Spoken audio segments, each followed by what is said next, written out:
That clock keeps ticking like a metronome, and my thoughts keep telling me to get me home, but my balls keep telling me to let me just let me That clock keeps ticking like a metronome, and my thoughts keep telling me to get me home, but my balls keep telling me to let me Fuck all that shit, just let me go. Owers and tastemakers make us no chaser. Gets the blood flowing like a fucking pacemaker. Cut the middleman and inhale the vapors. Madman, old 10 Don Drapers. Cut the jukebox on, make the woofers blow. We gon' sit here until all them heifers go. Holler at the tens and spend a little dough. Not on them, no, they can buy their own drinks. That clock keeps ticking like a metronome, and my thoughts keep telling me to get me home, but my balls keep telling me to let me just let me That clock keeps ticking like a metronome, and my thoughts keep telling me to get me home, but my balls keep telling me to let me fuck all that shit, just let me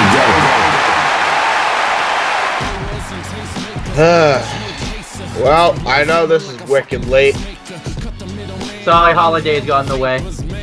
I do gotta do the disclaimer. I haven't seen anything really from wrestling past these shows because I've been so busy with school and Thanksgiving. So yeah, exactly. So did you say holidays suck? We will try to get back to regular schedule next week, but it will not be until next Tuesday. Yeah, it's not being this Tuesday. It's not being this Friday. Nah. I want a few days after finals. It's gonna be next Tuesday. Yeah, that's with it.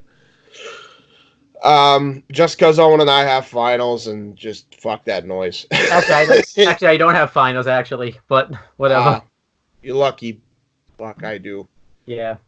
Yeah, it's whatever. As long as we get it out before, we'll probably record it Monday, knowing us, but that's beside the point. So we're here. This is Survivor Series and your War Games review, but we're going to start off with a topic that obviously everybody knows about. Before that, I don't think we need to do any introductions because Mike's been on like the past 3 rundowns lately. So if you don't know who Mike is already, then you have to just go watch the last 3 rundowns. So are you all right? Or don't. Do you have bad vision? Do we need to talk about your feelings? Okay. Yes. I need to discuss the butthurt nature that athletes go on YouTube to complain about the nonsensical bullshit that's Twitter. In their lives. Yeah, Speaking of which, or Twitter. Same thing. Instagram, Twitter, Facebook. It's just social media fucking garbage. I need people to hear my opinion. Daddy never loved me as a kid, and also I could never draw a fucking dime. So, for those who don't know what the hell we're talking about, Corey Graves decided to be a complete and utter bellend and take his gripes that he has with Morrow to the public on social media. Now, this is, everybody's saying that this is before Survivor Series. No, this is actually 2 hours before War Games. That's what's even more fucked up about it. So, 2 hours before War Games starts, and you'll notice this because of the whole past tense. Just for the record, guys, we have a former Ring of Honor World Champion and WWE Hall of Famer on commentary. I'd imagine they'd have a lot to offer. This is 2 hours tweeted beforehand. Keep in mind, 2 days before Triple H, a.k.a. Paul Levesque, had a press conference. A press conference stating, we're trying to bring back the world professional in professional wrestling. Keyword professional. If you have a problem, come to us privately. Do not blast us. Do not blast your coworker on social media. And what does Corey Graves do? He blasts Mauro Ranallo. Incredible commentator who has made NXT an even better brand because of the fact that his commentary is fucking fantastic. No, obviously I know you get into this, James, but you're missing one thing. This is also the same Molinaro that is dealing with mental health issues that you're black. Yeah, I was getting there. So, for those who don't understand, and I can speak for this because I have a fucking relative who actually suffers from this. My dad suffers through this shit. Bipolar. Bipolar disorder is such a debilitating fucking disorder. I'm by Windows. No, shut up. No, but for real, it's bipolar is a seriously debilitating disorder. If you have it and it's really bad, it's really, really bad. Sometimes it can make people, depressed as much as a week. Yeah. My dad had this happen to him. Like, he was, for a week straight, he couldn't even, he got fired from his job, and then for a week straight, he was just there. He was contemplating. He was, I don't know, I think it might have been a combination of his bipolar and his PTSD. He has both, which is a horrid combination. Now, Morrow has severe bipolar. And if you've seen his documentary from Showtime documenting his struggles, you knew how much of a dickhead move this was for Corey Graves. It wasn't the context. And everybody wants to say that. It was the context. Everybody's mad at what Corey Graves said. What Corey Graves said was fine. He has a right to it, his opinion, and he has the right to voice it on social media. Listen, I also your life has to be the most uninteresting. It's not the subject of the matter. Also, the principle of the matter. He should have gone and taken it to him. He was a phone call away. He was a DM away. He was a freaking email away. He chose to blast him publicly because he was a jealous prick. Also, too, one consistent comment we hear is Molo took it too personally. Like, you can't take criticism. That's also something I hear too. Yeah, guess what? He can't help that, you shitheads. It's bipolar disorder. It's severe bipolar. What are we not getting out of this? Oh, well, if he has mental illness, then nobody should walk on eggshells. They shouldn't have to go and not be able to talk about what they want to talk about on social media, even if it's something that's not nice to say. Hey, how about this? How about you don't take personal grudges unless they're storyline related at all? Yeah. How about we do that? How about, and this is where I can come in.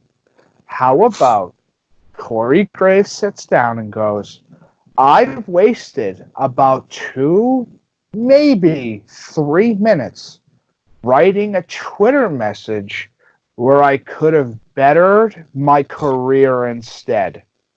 Yep. I spent 2 minutes, right? It could have been 2 seconds. Right. I'm saying 2 minutes because it takes a little while for tweets to get put up on fucking Twitter. But what I'm trying to say is if you're sitting there, he's sitting there. We'll put it in perspective. He's sitting there on a plane, on a couch.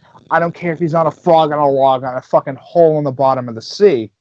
He sat there and wrote his frustrations out so that way people that follow him can listen to him bitch and moan about his life. A guy who makes a shit ton of money and never has to worry about this ever again. Mental illness. He doesn't even have to worry about bipolar either. That's the stupidest part of this. One of the worst things I think is worse about it too is he clearly knew too, not just because of the documentary, but he's worked closely with Molo for years. Yep. So that's what he's an ignorant fuck. Yeah. Well, ignorant is all hell. And by the way, everyone wants to tell me, you guys are taking this too seriously. It's a work. You understand? He said it's a work. Explain to me this, Batman. Riddle me this. Why the fuck was no other commentator feuding with each other on social media, on WWE television, leading up to the Survivor Series then? Because Explain that to me? because it's stupid and dumb and betters nobody. That's like James. James. Here's the answer. There is no other commentator feuding with each other. Because it's dumb. Why would a comment? Listen, you could give the excuse like way back in the day when Raw and SmackDown were two of the greatest brands of all time, and you had fucking JR and King and Cole and Taz, but they never feuded. What would be the fucking point? They're commentators. They have no personal gripes with anybody else. Like, again, if it's the heel and face dynamic, that's one thing. This was not a heel or face dynamic. Also, too, even though it technically was because it was a heel commentator against a play-by-play guy, this was not that same situation. They're not even a part of the same team. Also, if it was a work, too, I feel Moro would have been on NXT last week if it was a work. 100%. 100%. 100%. He had more fun doing Showtime fucking boxing because he knew he wasn't going to have to deal with this unprofessional garbage. Yep. And that's exactly what it was. It was unprofessional fucking garbage. And everybody that wants to defend this, go fuck yourself. Because you're slapped in the face to everybody that suffers from mental fucking illness. Absolutely. It's bullshit. There was no defending this. There was absolutely no defending this. If he wanted to say what he wanted to say, he could have easily took this private. But for you to go on a public forum and criticize the man's work when you know he's fucking sensitive to that kind of criticism when it's in the public eye is fucking asinine and stupid.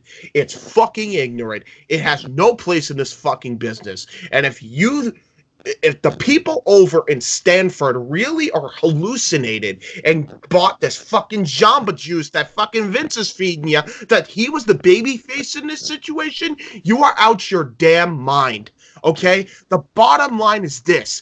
He has gone into Glory Kickboxing. He's done Bellator MMA, and he had a couple of issues there and went to Strikeforce, okay? There was another option that he was able to do, and he was able to go back to Strikeforce when they became their own entity again. He has gone to countless MMA, boxing, kickboxing promotions, and has called it. He's even gone to New Japan Pro Wrestling, okay, and called and has no problem, no social media beef whatsoever. Gee, I wonder why is that? Oh, yeah, because they're a professional company. What the hell is that background noise, by the way? What background noise? Your headphones. Is it my headphones? Yeah. Okay, I'll take them out. But Give me a second. All right. Anyhow, for anybody that wants to use that whole thing as a fucking excuse, that people should be allowed to say whatever the fuck they want, mental illness or not, and I tell them this. No, you know why? Look at every other wrestling company. Look at every MMA company. I've seen UFC be less fucking childish, and they have Conor McGregor.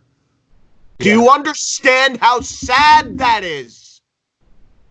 That's not a statement of opinion. That's a fact. Look through the history of UFC social media beef. Unless it was to promote a fight, it was not against commentators. No commentator ever called the other one out publicly unless it was like for a joke. Yeah. Like a Joe Rogan tweet or something like that. Corey wasn't joking here, clearly. Oh. He wasn't joking. So for those that want to tell me he was joking, he was playing kayfabe, or want to defend him in any fucking way whatsoever goddamn ever, you're fucking moronic. Well, you're missing a huge part of the problem more than anything else. Yeah. It's the fact he even felt the need to vent his frustrations out on a platform to begin with. Yep. 100%. If anybody 100%. wants to sit there and say, well, he has every right to. He does. He has every right to voice his opinion. I believe everybody has the right to voice their opinion. Let's voice our opinion now. There's a huge difference between voicing your opinion and having a personal gripe with somebody who is and has been more successful than you will ever be. Yeah, this is what it comes down to. It's a jealousy-driven move. Nobody wants to say that because I feel like for whatever reason, these fucking sheep, when it's something serious of this fucking nature, want to just be like, "Oh, listen, if whatever they say, go, motherfucker."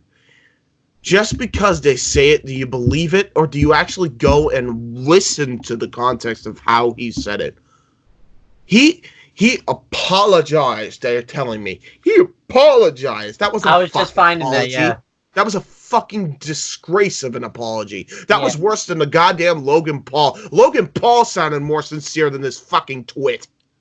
Yeah. You kidding me? Yeah, I'm sorry that if you took it the way you took it, I deeply apologize. It was never my intention to offend anybody. Fucking fake ass motherfucker. It was 100% your intention to fucking offend someone. You just happened to offend someone that has bipolar disorder and also happens to be the best commentary team, be a part of the best commentary team in pro wrestling, period. Yeah. Here's the whole thing is that, and I'll say right now, Morrow is the new Joey Styles. He can call a match and he needs nobody else there to call it with him. 100%. Absolutely. But he likes to have people that he can bounce off with. Do you understand how asinine this statement is? Anyway, let's look at the context of what he says now. So, because we're past the fact that it was just, if he had a problem with it, it was a shit thing to say publicly. He said it because he was a jealous prick. I'm going to go on that fucking point now and dissect his fucking tweet. There's a former Ring of Honor World Champion and a WWE Hall of Famer on the booth. I'd imagine they have a lot to offer. Yeah, well, see, Corey, if you've paid attention to, I don't know, the 4 weeks building up to War Games, the 8 weeks building up to War Games, even the day of his car accident, which was, I believe, in October.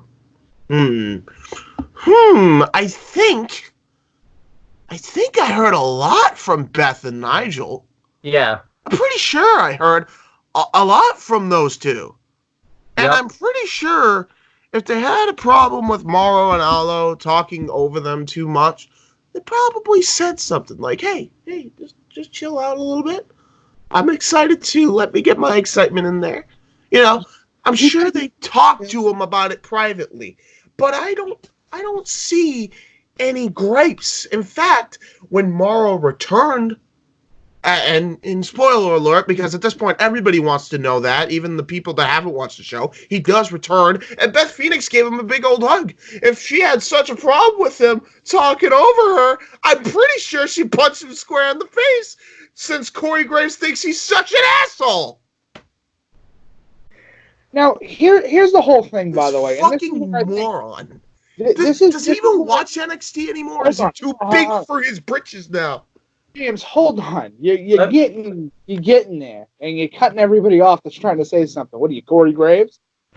All right. What the fuck think you are? Sorry, I'm very pissed off. I get it. Yeah, let Mike talk. Let him talk. Let me say at least this one little bit here, and it will completely give some context of the situation. And it's the one thing that everybody can sit there and agree with. I don't care who you are. If you try to defend it, you're wrong on this one. Why did he feel the need to go, yeah, I work for Ring of Honor. Who gives a fuck?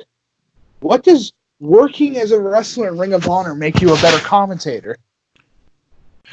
How does that translate? Well, I mean, in a sense, I get it. No. I get it, actually. No, because you bring How does that translate? No, but how does that translate? Let me explain. Jim Ross was not a professional wrestler, yet is one of the greatest commentators of all time. Yeah. Jerry the King Lawler was a professional wrestler, and I'll admit, is not that great of a commentator. He was a great color commentator. Yes, I will say, before you go on any further, if Morrow were to leave, and God, I rue the day that fucking happens. But if he were to leave, you put Nigel in the play-by-play position, I'm pretty sure he'd be able to pick up the slack, no problem. He's that damn good. He's probably the best color man in pro wrestling right now. There's nobody close to him. What do those two things equal commentator? I was a Ring of Honor champion, and I'm a WWE Hall of Famer. What the fuck does that equal? I'm a commentator. How do either of those things make you a colored commentator? Well, no, those make you a color commentator in a sense. That's good criteria. Well, Booker T's a Hall of Famer, and he's crap on commentary. Yeah, no, he's terrible. I agree with you, but there have been moments where people who had pro wrestling experience were great color commentators, which, by the way, was once upon a time Corey Graves. Yes, on NXT. That's the fucked up part about it too. He used to be on the show that Morrow calls now. Yes, because Morrow's better at it. Yeah. He has the correct. Listen, if you are Triple H, right, and you had to choose between Corey Graves and Morrow, you need energy because everything that's happening in a match requires energy. Correct. Correct. Here's the funny thing. If Corey wasn't a dick personally, take it out of the context. I remember the first few episodes where Corey and him called 205. They did a great job together. That's the stupidest part. And Corey got a lot in that night, and I've gone back there. So Corey, and that's another thing. Corey said this because he was afraid he was going to get completely shafted by Morrow. Which he would. Bro, what are you talking about? All he would have let you do was fucking talk. He let Morrow talk. Nigel talk. Of course he let Morrow talk. He's the fucking star of the show. But no, he let him talk. He would have let you talk. He would have let you talk plenty. He let you talk plenty on 205 Live. Let Mike talk though. Like Mike wants to get his points across.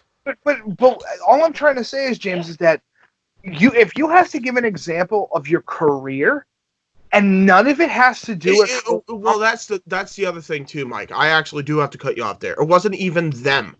It was Corey speaking for them. Yes, Nigel said shit. But I am looking at the tweet. I'm looking at the fucking tweet. Yeah. I'm looking at it right now. All I'm trying to ask the question is, how do two things that determine that you are a professional wrestler make you equivalent of a colored commentator? He gave two examples that have nothing to do with colored commentary. Exactly. Nothing to do with commentary. None of it. You okay, great. He's been Ring of Honor World Heavyweight Champion. Awesome. Good accolade. And yes, that would probably be a very useful thing to have. But I can tell you right now that there are plenty of wrestlers that have attempted to be colored commentators and they're fucking terrible. And they were fucking terrible because they were professional wrestlers and they kept still effing terrible. And they're still effing terrible because there's no way to fix that. Yeah. Yep. I think that they're trying to Why do you think Dio Madden was taken off the fucking commentary role on Monday Night Raw? Yes, because it's bad. Yeah. Garbage. We gave him a chance. Nobody liked him. Vince didn't like him. Triple H didn't like him. Bye-bye you go. And if you get good enough, capitalize on the thing that happened with him and Brock. Yes. I doubt that they'll remember that far, but But that's all I'm trying to say is that he completely fucks himself in this tweet by bringing up 2 points that have physically nothing to do. I get you. Yeah. A colored commentator. James, that's like me showing up to a fucking place saying, "Oh yeah, I was a chef for 16 years, but I'm at a construction site. How the fuck does that help?" Yeah. I've been a chef for 16 years. How does it? How do those skills transfer into a different field? Yeah, or if you're in a whole new field, it doesn't matter what your private experience was. It could influence your style on commentary, Exactly. but it doesn't mean that any of those correlate whatsoever to being a good color commentator. Bobby Heenan was the greatest color commentator in the history of the business. He wasn't a wrestler. No, but he was also he was a manager. He had a gimmick. He's always had the same gimmick. He's been Bobby the Brain Heenan. He is the world's greatest asshole on commentary. He has come up with some of the greatest quips and one-liners in professional wrestling history because of the fact that he knows what he's doing. He knows how to get not only a crowd that's in the arena, but the person that's listening every single week to get pissed off. That's Corey Graves, great. He was Ring of Honor fucking World Heavyweight Champion. He was a Ring of Honor. That wasn't even him. That was Nigel he was referring to. Oh, it was Nigel? Yeah. Okay, so Nigel was the Ring of Honor. Then what the fuck is Corey Graves' background? Corey Graves' background is he was an NXT Tag Team Champion once with Neville/Pac. So what you're telling me is that this man here, with his broken fucking neck, because thank the Lord that God decided to go, yeah, nah, you're done. No, it's concussions, not broken neck. It's concussions. Oh, whatever. Broken neck, concussion, same thing. He has had trauma. Good. Yeah. Oh, I'm sorry. Does that make you hurt, Graves? Oh, I had depression and bipolar once. Yeah, maybe you should have thought about your tweet more clearly before people blasted you. Rightfully so, mind you. You can control what you say. You can control how you act. But I'll give the history lesson for Mike. So yeah, he got concussions, and they wanted to. I have no idea who this bum fuck is. Yeah. Till it was brought up as a tweet. I have no idea who Corey Graves is because I never paid attention to him because his name is Corey Graves and that is the most edgelord fucking nonsense name I have ever heard. If I wanted to go back to 1996 and pull out fucking Dusty Wolf, if I wanted a jobber ass name, then I'll go find one. Yeah. All right, but I'll tell you a little bit about. So he's wrestled for years in like the independents. He's had some enhancement matches where he's gotten squashed himself on Raws and SmackDowns and Velocities and such. And then he got good. So my jobber comment still works. Great. Yeah. Was he ever in FCW, James? He was, right? Yep. He was in FCW and he was in NXT right up until as an active wrestler up until he got a concussion in late 2013. And they felt bad for him, and this was right around the time where Punk was coming out with all this shit. Yeah. With how they treat concussions like it's no fucking big deal. And then he was like the poster child for, hey, we keep people with concussions and give them other jobs. That's the only reason he has his job is because he was a PR shield. Yeah. It's because but nobody wants to mention that. No, yeah, absolutely, right? So then he went behind the booth. Then he went behind the commentary booth, like right after he got his third concussion, I think. And nobody cared. Yeah. No. Then it wouldn't have mattered to me if he was not on commentary or not anymore. He was good. He offered funny lines. He said, "Shut up, Rich," or "Shut up, Tom," when Tom was there. And that's another thing to cap this fucking all off because I am just gonna mention it so that way we don't have to talk about it next week. Hold on. So you're telling me that generic wrestling boy is, let's be honest, he's somebody's fucking CAW creation that's come to life. Yeah. And nobody will admit that. Yeah. Nobody will admit that he's just somebody's created wrestler character because he totally looks it. I swear to God, I saw him in fucking, what is it? I can't remember the name, which 2K he's in. But he's in one of the 2K games. And he straight up looks like a creator. He looks like somebody's created a wrestler. Oh, I think it's 2K15. Yeah, so in 2K15, where he's still a jobber. He was in 2K15. He's a jobber. I played in 2K15. He was absolutely terrible. Yes, just like he is in real life. His moveset's crap. All he does is that leg takedown because I was able to defeat John Cena like in one try with everybody else, but him I struggled with because his moveset's crap. Yeah. In any case, Jobber Man, because that's what I'm going to nickname him, is Jobber. Getting dinner, I'll be back. Yep. So Jobber Man goes up on commentary, thinks he's hot shit, but absolutely isn't, because he's not. Sorry to spoil that. He's not. He's not the greatest commentator of all time. He might have had some very good calls, but he's not the greatest of all time. I'm not the greatest commentator of all time. But I have fucking catchphrases. Yeah. What is Corey Graves' catchphrase? What is his go-to line in a match? His go-to line in a match? Like, what is his go-to line when he's on commentary? Varies on who's wrestling. I have to think real quick because it's been a bit. I just heard him on commentary too, but I can't. But you know what? You just proved my point. Because I can't think of anyone. You literally just proved my point. Yeah. If I said JR, you can name like 3 of them right off the top of your head. Yeah. Slobber knocker, tougher than a $2 steak. Wrestling isn't ballet. You have shit there. Michael Cole, you have a couple things to work with. They're bad, but at least it's something. Bad. Booker T has fucking Shucky Ducky Quack Quack, and people remember that. Yeah.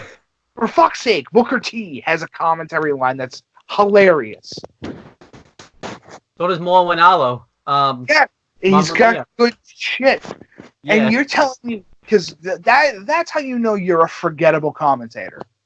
I don't care if your name is CAW creation name. Yeah. Some fucking 2005 jobber name. I'll give my final thoughts before James comes back. Yeah, really not a fan of the tweet. I just think Corey Graves is jealous because pretty much since he's been on the main roster, it's just been a fall from grace. He was good in NXT, and then I think what happened is he got overexposed because he was doing both shows, which I said was a bad idea, but everyone loved it. But except James, I think James was the only one that was kind of skeptical because he got overexposed, and then everybody kind of turned on Corey Graves, and now I don't know what. You mean how Corey Graves was overworked? Yes. Yeah. 100%. So, and that was his choice, nobody else's. And no is still in the contract of something that he can say. He can go, I can't do that today. Well, then, I can't do it. You know, what he shouldn't have said what he said about Mauro. Because he has mental illness, so. Period. He's an absolute moron for saying what he said. And for a man who suffered from mental illness in the past, he should be fucking ashamed of himself. Exactly. Period. And at the end of the day... You know what he should be ashamed for? His haircut. And you want to know what? Since he decided to be a personal twit with the way he went about it, I'm going to be personal right back. You know, Corey... I wonder why that marriage of yours didn't work out. Ooh, good one. Ooh, good one. Now talk about his shitty haircut and how the fact that his eyebrows make him look like a stripper. Right. You mean the fact that he's kept the same fucking flat top from 1995 for so many fucking years? Yeah. Dude, I showed a fucking image of Corey Graves to Lillian, and she thought it was Vanilla Ice. And I went, oh my god, he looks just like Vanilla Ice. Vanilla Ice would be 10 times a better commentator than Corey Graves. He has shaved. He shaved his head, I think, since that haircut. So, he still has it. That's the bottom line. All right, so I think we basically set our piece on that. Let's get to the positive stuff. Let's get to the reviews. Only negative. This is the negative podcast. Only negative stuff. That's why we stopped with you in the main roster, Mike, because we wanted to get away from negativity. And it's like Corey Graves brought it right back. So yeah. Hey, listen, just like his marriage, it failed. Yeah. Ooh. And just like that fucking McDonald's haircut, it also failed. Yep. McDonald have an ass. You know what? No. I have the new monitor. You know what it's time for? Look at this dude. It's time to clown on this fool, my guys. Yeah. It's time for a little celebration of clowning. Oh, I'm sorry. Did I say McDonald's? I'm sorry. Successful franchise. Hold on. Corey. Great. Yeah, pop up an image. Go right ahead. I want to see this fucking. We're gonna pop up multiple images and just laugh at them. Yep. Ready? Oh, you ready to screen share? So, yep, 3, 2, 1. Look at this dude! Does he have frosted tips? Yeah. No. No. Look at this dude. No. Look at him. He looks like Seth Rollins. Dude, he looks What like one of those Seth Rollins wannabe fucking action figures. That was his gimmick at one point, but he was a huge Seth Rollins fan. Of course he was. I'm a mark for people that can't wrestle. Do the one next tomorrow. The third one. Look at this dude. Hey, what you said to this guy? How'd that work out for you, fucker? How'd that work out for you? WWE now. Corey Graves issues an apology. Oh, they did. Wait. He looks like CM Punk. Wait a minute. Look at him and his bald head. Look at the CM Punk wannabe. Look at him. Hey, we talked about his failed in-ring career. Look at this dude. Look at this denim vest, dude. Look at the vest. Is that a, hold on 1 second. Yeah. Is that a denim vest with a fucking patch on it? Yep. Look at this fucking Backstreet Boy. Look at this fucking idiot. Yeah. He just is the title of Big Faggot. That's what he gets. There's photos of his failed wrestling career. Look at him getting leapfrogged by Sami Zayn, a better worker. He now gets. Look at him with the microphone. Look at how he's holding it. What a fag! This guy's a fag. I hope he sends us like a message one day going, "I'm gonna beat the shit out of you," and I'd be like, "Oh, I get the picture of the only championship he's ever tried me." No, click on the picture of the only championship he's ever won in his career. Look at this dude. The only reason you even won that was because Neville carried your ass too, by the way, I want to point out. Fleet. Sorry, I mean Pac. And there will never be two because there can only be one Pac right now. Oh yeah, 100%. Oh, there he is again. There he is again with young babyface Pac. And look at him. Look at him. Look at how disheveled his fucking hair is. James, why does look at this dude? James, why does he have John Moxley tights? Trying to be a badass and failed. A creation that became sentient and lived. Hold on. We got more to come. Oh, look at this dude. Look at his character model. How much a failure was this? Well, it's not his fault. That's probably the gamer's fault. Marriage. Hey, this is the girl he's currently with now. So, Carmella, I have a question. Second failed. Why are you dating this fucking travesty of a human being? Looks like Aleister Black if he came from 1993. Oh, you want to know the worst part of this? Hold on. Let me get you his shit knuckle tattoos. He has knuckle tattoos. Oh. Yep. We gotta get the... Let's get his shit knuckle tattoos. Right there. Stay dark. No, down. Stay down. I'm sorry. I don't know if it ever says stay dark, stay down, or stay dork. Because he looks like a fucking dork. Yeah. So, Mike, what are your thoughts on his knuckle tattoos? Okay, I'm going to say this now. Knuckle tattoos are the most ridiculous and dumb thing you could ever have on your body because of the fact, and this is the most important bit here, because of the fact that the only way to read them is to have fists out. Yep. Which is terrible if you go to some kid's birthday party because this fucking clown has to do something with his life when he gets out of wrestling. Right. Yeah. Speaking of clowns, I think I know what he could do if he can't do theme parties. The next Tekashi 6ix9ine! Look at this dude! Who created this? It's fucking kayfabe news! Is this the article? Corey Graves finally gets entire face tattooed. Oh, fucking jeez. Why does he look like Samoa Joe dick on the face? That's what it looks like, too. Yeah. the image with him with glasses? Oh my God! Look at this hipster having ass. No. Here's the problem here. He looks like he's about like 10 seconds from like walking out on stage and selling somebody fucking deodorant. Yep. Get the one with get the one with him next to Taz. I saw that one. One next to Taz. I mean, a better commentator. That was during that ECW thing, yeah. You mean when Taz was when Taz exists and he's an incredible commentator? I'm not seeing that in here, but I can just look it up. Probably it's fine. Yeah, I did see that. So I like how you type in Corey Graves and you get images of Sami Zayn and other people. yeah. Corey Graves and Taz. I'm not seeing it. Oh, maybe.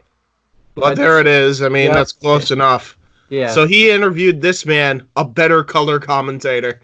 He interviewed a better colored commentator with a very interesting podcast and the better wrestler who created some of the greatest catchphrases of all time, including, and I could say them right now off the top of my head. Beat me if you can, survive if I let you. Speaking of which, look at this, G. Look at how good he looks. Look at how casual yet pimped out this man looks. And then compare this to this dude. Look at this dude. Wait, James, can you do me a favor? Keep that face up right now. Can you open up a new tab? Yep. Can you look up the show TNT Angel? Oh my God, I know where you're going with this.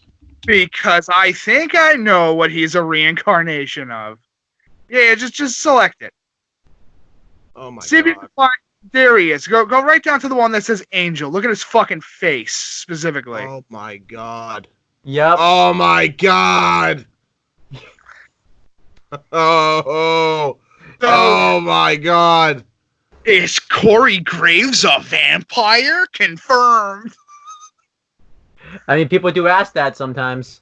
He guys have looks, to get I mean, to- he looks like he'd be a part of those fucking horrible Twilight movies. You guys forget to. He has his own. Corey Graves has his own podcast now. You know that, right? Oh, thank you for mentioning that, man. Thank you for mentioning that. After the Bell podcast. Look at this show. Look at that lazy logo. Look at this. Oh my God, that's tragic. Yep. James, allow me to just have a moment of your time. Go for it. I'll just eat my my Thai food as I drink his tears at the same time. That's Then we what gotta start. spoiled in Corey Graves' tears. Then we have to start reviewing the shows. Mm-hmm. Yes. So here's a question, and it's really important. Mm-hmm. Why does Corey Graves look like, if you could totally change that whole side thing and say gone in 60 seconds and put that to the side? Look at this fucking font that looks so terrible. Why didn't he call it like something interesting, like call it the Corey Graveyard? Like, if you could do a whole bunch of shit, a whole bunch of nonsense. He went with After the Bell. Look at this fucking Saved by the Bell looking fucking. Oh my God, it is though. Just with the shittier font. Yep. Oh my God. Pay somebody $5 to fucking do the Saved by the Bell intro with all of the Corey Graves meme phases. Look at the guest, the illustrious guest he has on, like Ric Flair, who hasn't done that 100 times. Triple H, no shit, you fucking work with him. He's your boss.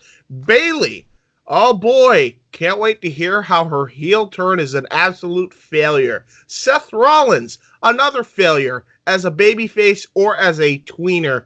As a person, but okay. What else we got? Oh, hey. Who the hell is that? I can't even tell. Oh my God, that's Tyson Fury. How much of a failure he was against Braun Strowman. With slim down Batista. No, it's Tyson Fury, the boxer. Tyson Fury.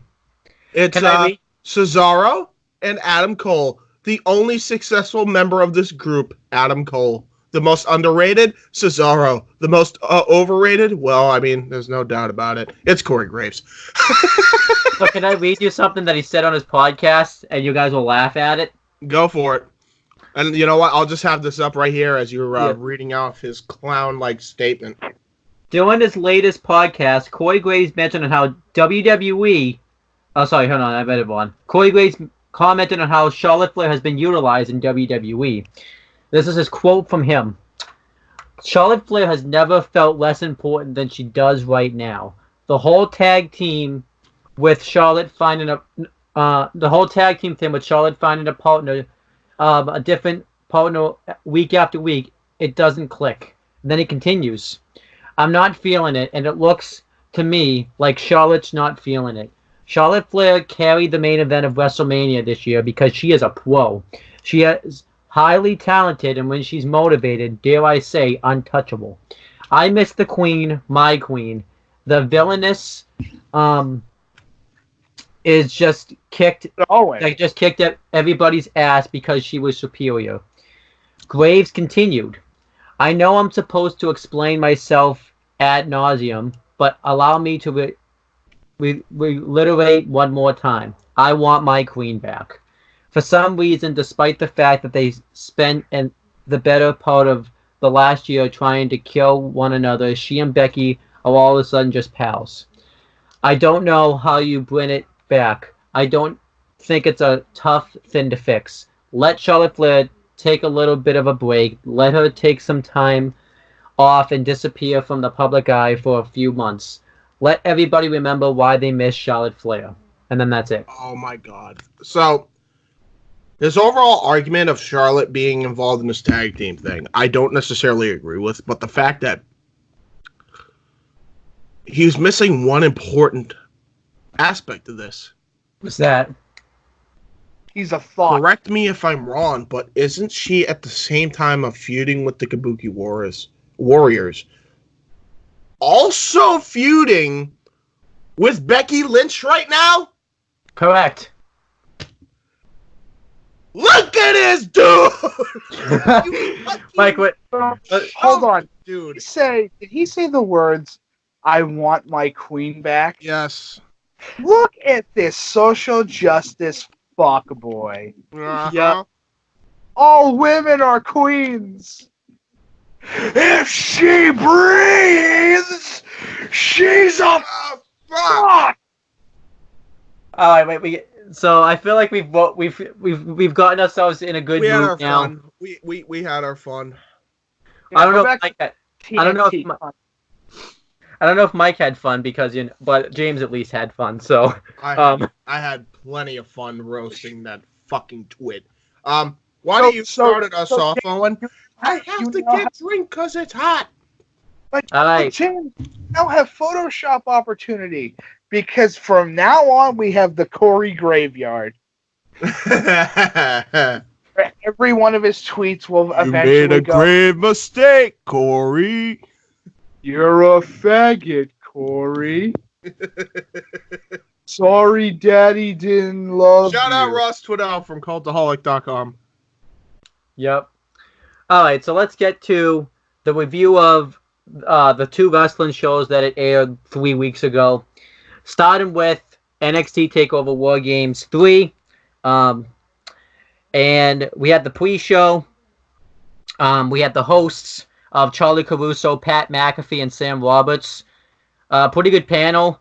I would have changed out Charlie Caruso with somebody else because he's just really not good at being the host and carrying the whole thing, but that's just my opinion. Then we had the commentary team because we actually had a match on the show. It was Beth Phoenix, Mauro Ranallo, and Nigel McGuinness. But, Nigel and Beth are probably sad because they're never going to get a chance to talk, apparently, in Corey Graves' eyes. So, there you go. Listen, if Corey Graves had everything that he wanted, everybody would look like that they're rejects from the Lost Boys. Yep. Wait, what are we talking about? I just said who the commentary team was of War Games, and I said in Corey Graves' eye, Beth and Nigel are probably upset because they're never going to get apparently they're never going to get to talk. So, oh, jeez. So, well, they got plenty of time to talk here, I think. So, yeah. if there's anything to worry about. Well, not on the pre-show because There was only the commentator. Yes, the pre-show. But yeah, so I actually like this pre-show, and I'll go through it and tell you why. So the first thing we see on the pre-show that they tell us is before the show even aired, we see Mia Yim, and we find out she's been attacked by somebody. We don't know who it is, but spoilers. Who cares? But she's just laid out, and Rhea Ripley, Dakota Kai, Tegan Nox, and I think Candice LeRae, basically all of Team Ripley were there, and they're pissed because pretty much we find out that the Women's War Games match is going to kick off the show, and now they're down a team member. Yeah, and then I'll just say everything, because basically this, I can just wrap this all up in a sentence.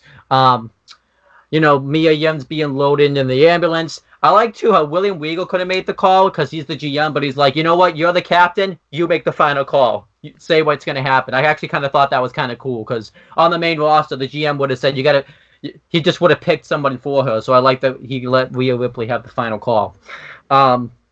And she ends up picking Dakota Kai because she was about to go into the ambulance with Mia Yim, but she says, you're in. And Dakota Kai's like, wait, I'm not ready because, she wasn't even supposed to have a match, and she's unprepared for it. But Rhea Ripley says, no, you're ready because Shayna Baszler's bullied you the most out of anybody else on this roster. I know you want to get your hands on her. You've been preparing for this day since the beginning, of her coming to NXT. And then she agrees, and everyone roots for her. And I really like this. This is why I like this pre-show so much. Obviously, the match on it, but they actually spent the whole pre-show building a storyline that was going to tie into the whole show. So I love NXT and AEW pre-shows for that reason. Every little piece matters to the story. Yeah, so it was well executed shit. Yeah, I thought it was great. I kind of like to I was even questioning if they did something where we actually saw Mia Yim get attacked before the show and they just put it on YouTube, but no, there's no footage of it or anything. So, and if they do release footage, it's not going to be till way later. Yeah, but yeah, I really liked what they did with the story. So, Mike, what did you think of everything that happened with Mia Yim on this show? I thought it was good. I have no issues with it. My only small I guess you could call it a small gripe is there wasn't a lot shown. Not an actual character growth. It's just more of we'll figure it out. Yeah. I think, I don't know, I heard in real life she had a broken nose, so that's probably why they had to write her out, so she couldn't probably do one. She probably couldn't take any bumps because she has a broken nose in real life, so that might be tying into. But I think they would have gone in this direction anyways. So, but then we have the one match. This was the first time ever that NXT had a match on the pre-show. And I was very worried because the pre-show started at 6:30 and it was Isaiah Swerve Scott versus Angel Garza. I kind of wish they had done the Cruiserweight Championship match because it would have counted in our predictions. But right. Whatever. Hey, at the end of the day, you still Oh wait, who's the rundown champ? Christopher Mace. Right. Because he's joined Indy Force, by the way. Cool. So we all have belts. Yeah, because I have you guys' belts. So. Well, Casey, you tied. Oh no, I thought I had your Survivor belt. Series. Oh, we didn't do predictions for Survivor Series. I just counted the rundown thing. Oh, okay. But we didn't do it on the rundown for Survivor Series. No one did predictions. Oh. So I'm still the champion. No, it's Indy Forces for independent shit in NXT. Oh. So you guys are dual champion right now. Anyhow, but yeah, I was really worried. I'm like, wow, this is only a half hour. This match is going to get very rushed.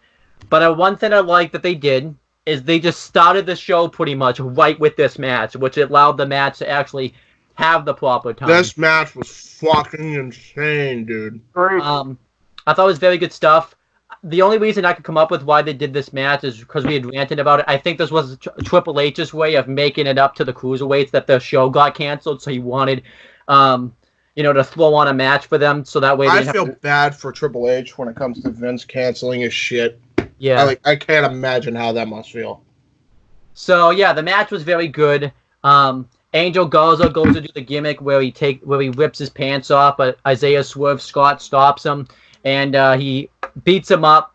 The one minor criticism I have about this match is the first few minutes. It just kind of seemed like they weren't communicating very well, because you could see that they were doing moves and it would happen like a second later. Like an example, Isaiah Swerve Scott went for like a crossbody, and I don't know what happened, but like Garza caught him, but he was supposed to like do like a fall away slam. But I think because they were miscommunicating with each other, like Garza struggled to do it. So I thought that was you just saw a lot of the beginning portions of this match. They would try to go for moves, but they weren't reading the same book pretty much. Which I think is why I didn't rate this match as high as I did. But also too, I think they weren't communicating because they realized we got to get this match done probably kind of fast because we only have a certain amount of time. Yeah. But Garza dominates. He goes for the springboard moonsault, moves out of the way. Isaiah Swerve Scott hits the double stomp on the outside, which I really like. He hits the house call, but Garza kicks out, and then Garza wins with the wind clipper. And Angel Garza wins, which makes sense because pretty much he's feuding with Lio Rush right now, so he should just be winning all these matches. And then before I take it to you guys, because there's one thing that happens. We don't see it on the show, but it happens in a YouTube clip.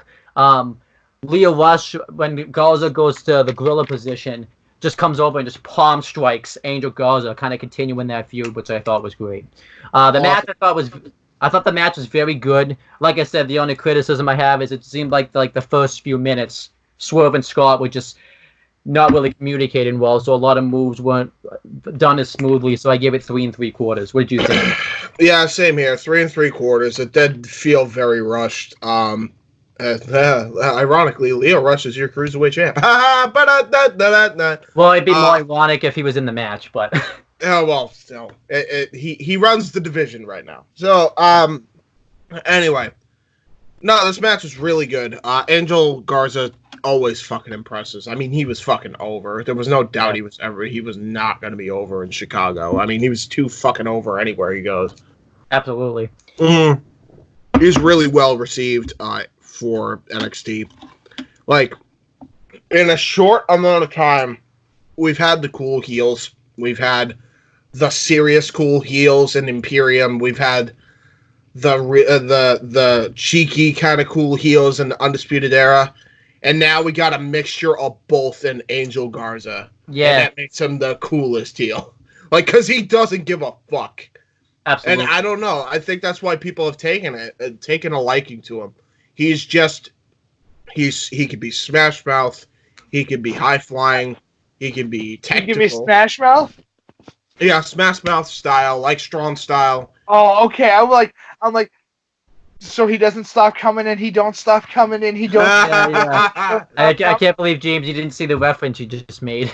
I can't believe Owen knew that. Yes. Angel Garza was having the time of his life, if you know what I mean. Oh, but in fairness, duty dancing. But in fairness, this was a great match. I highly enjoyed this. Yeah.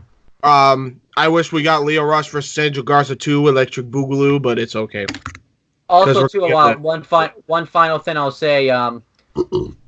NXT did their pre-show match better than the main roster has ever done it. Like, the pre-show match wasn't the match, which is going to be a criticism I have of it with Survivor Series. It wasn't like one of the best matches on the show, but it did enough to kind of give people like a taste of what to expect on, War Games. So. Well, yeah, there was one pre-show match that was pretty bad at Survivor Series, but yeah, it was I actually liked the pre-show towards the end, like the middle and end. I liked. Yeah.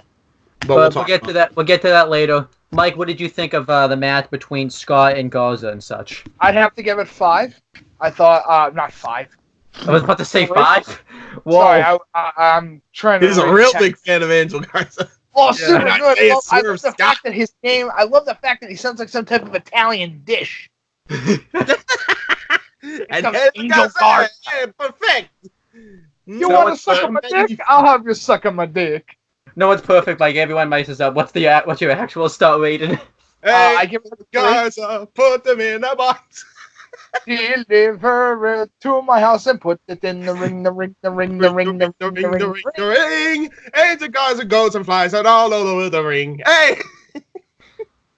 I'd have to give it like a 3. I wouldn't give it like a 3 1/4. I think going below a 3 gives it a unfair rating, but above a 3 I feel is a little much. Yeah. But I think a perfect 3. It's a good starter. You know what I mean? Nice You're perfect. It's a nice palate cleanser for the It's mayhem. It's an appetizer. Okay, it's an appetizer for what's going to happen. Do you agree with us that it seemed like that they were kind of miscommunicated in the beginning portions, or do you think it was fine?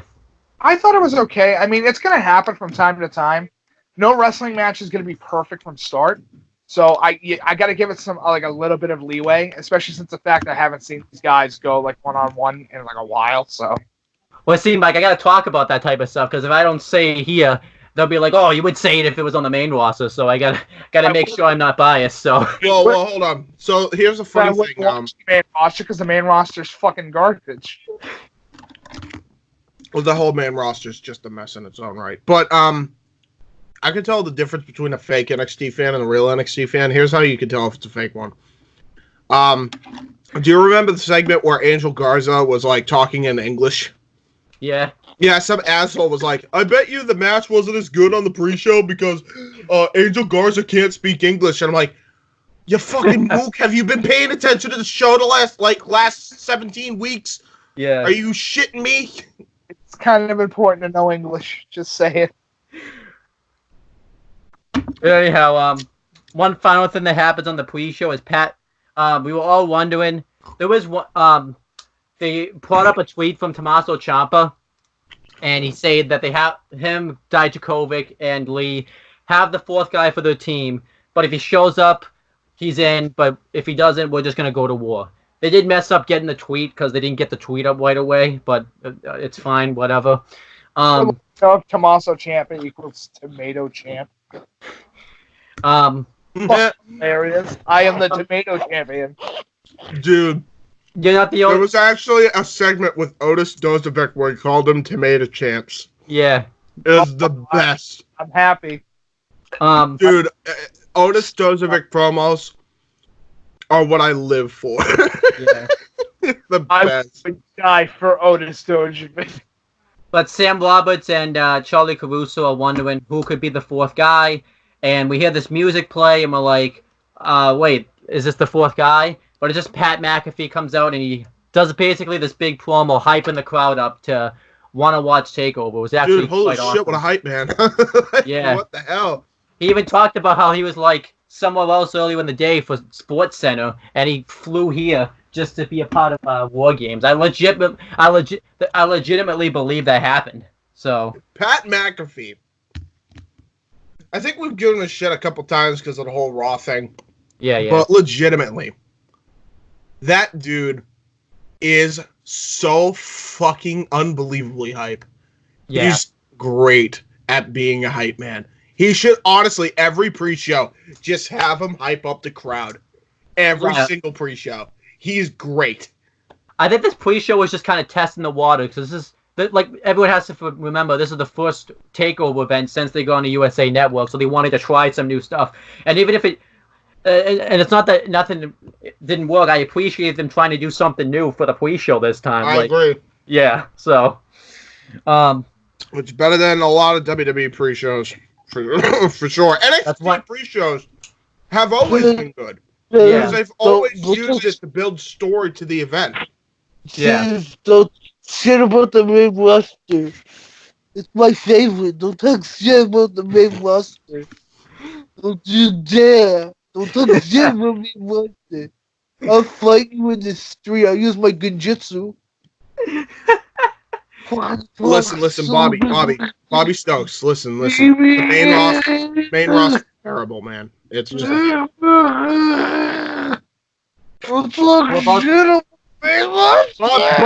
Bobby, are you choking on your neck fat? Yes. You might want to get some CPR, buddy. I wouldn't be making these jokes now because we're about to kind of eat our words once we review Survivor Series. So, No, we don't, because main roster still sucks. If it wasn't for NXT, NXT carried this weekend on its back, okay? yeah. Let's call it what it is right now. All right, so then we had the actual show itself. The same people on commentary because they're not going to switch those out. The intro video package was sick, just hyping up the War Games matches, and they didn't just hype those matches up. They hyped up Finn Balor versus Matt Riddle and the triple threat on this show. Go watch the cold open; it's awesome. I love the cold open. The cold open was a fucking great way to hype up the show. WWE always has the best like cold opens. Yeah. I definitely try to emulate that because that like. I strive to be that kind of editor. I could give Kevin Dunn a lot of shit for a lot of things. His editing is not one of them. I give him full credit for that. Because that's the one thing I have. I know that's the one thing a lot of people might disagree with me. I have a criticism about NWA. The video packets are good, but the music's so loud you can't even hear the guys talk. Like, So you're telling me that what you're telling me is it's a rap video from fucking 2003. Yeah. Oh my god. Yeah. Yeah. Dude, So my then rap. Any song, it wasn't just rap, any song from 2003. Yeah. Unless it was fucking Static X. They knew how to do it right for some reason. Hey, James. Yeah. What are you, Sugar Ray? Well, it's crazy too. No, Bubba, I'm more like Bubba Ray. No, but do you know where I'm going with this? Mm. No? Yeah, We're I know.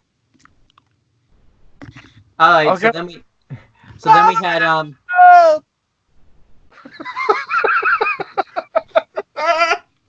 All around the world, Corey Graves is a cook. You're killing James. All around the world, he looked like he would fuck Trump. All around the world, Corey Graves looks like a used condom. All around the world, this man looks like he has cheese. All around the world, he looks like he sucks his own penis. Please don't watch him sucking on his dong. What a great impression. Wait. Oh my god, I fucking love Sugar Ray. How dumb it is. Sugar Ray. There you go, ladies and gentlemen. Your Sugar Ray reference. I guarantee you, like at least 2 people will get that. Yeah. No matter 4 people that watch the videos. All right. All right. So we had the first match on the show. It was a War Games match, which made I liked how they spread the War Game matches. Like one was in the beginning and one was at the end. I wish the main roster would do that for the Royal Rumble matches every year. Yes. Don't worry about it. But I love how they introduced the War Games. It would have that like disturbed, indestructible like siren that goes off, and it would just lower. Thought that was awesome. Only one man gets to have that siren. Could you imagine Sean Maverick in a fucking War Games? Yeah, it would just be called the battlefield for him. You guys can. That's the thing too.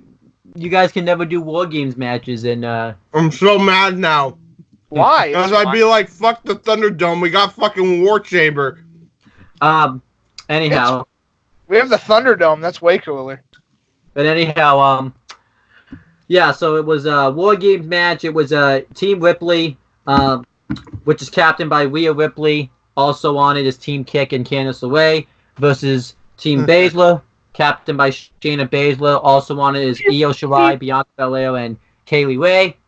Everyone's some people probably gonna disagree with me. Hold on, Mike, what? I thought it's the Team Cock. Team what? My fucking brain just auto-corrected him, and all I heard was fuck. Oh yeah, Team Cock, you know, Mike Kanellis and Rusev. Mike Kanellis, Russo. I swear I said captain. So. I know. It's just my fucking brain instantly heard the Team Cuck, and I went, what? What? I thought I heard Team Cuck. I thought I could see the mix-up. Yeah, Team Cuck. It's like, what? It was so fast I didn't hear it. I didn't hear the end of Cat, but I heard Team Cuck. And anyhow, yeah, so the match starts. I like how they all came out. Each one person from each team would come out, and they would like have a face off, and then they would go into the shell cages. That was cool. And Io Shirai and Candice LeRae started the match, which I was pumped about because I got that right in my predictions. Shit, that's right. Yeah. It made sense since they're kind of the Iron Woman out of all these women in this match, and they have the longest feud going in the match, so that made sense. They start fighting with each other. I forgot to say the rules, so I'll do it for the men's, but whatever the rules of the men's are, when I say it, will be the same. I can be quick about this. Hold on, I'll just do it real quick. I know because I have I forgot it.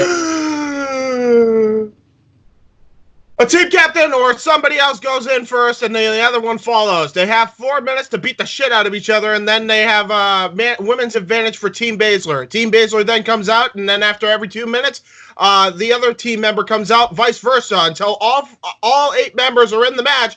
That means that the match starts officially. Oh, one thing you forgot. One thing you forgot. You can't leave the cage when the match starts. You can't leave the cage, or you forfeit. Yes. As most good rules should be. Yeah, yes. I know. I always hate it in cage matches that's one of the ways to win is to escape the cage. It kind of doesn't. I mean, I get why they do it now because Hell in a Cell would be pointless. But still.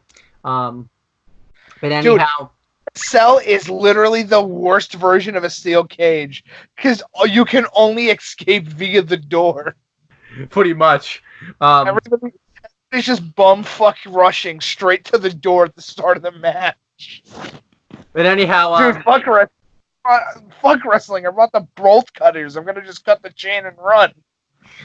But anyhow, so yeah, Candice LeRae and Io Shirai started off. They both go at it with each other. They try to slam each other into the cage, but they keep blocking it. Eventually, LeRae throws Io Shirai into the cage, and she clotheslines her into the other end. Eventually, Io Shirai hits a drop toe hold onto like the metal part that was connecting the two ends together, and she hits 2 Tiger Fang kicks in a row. And I always wondered if there was a difference between the Tiger Fang kick and the 619.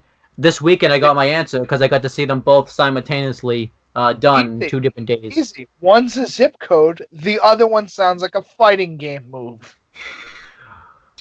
Well, also, Mikey, I'm curious.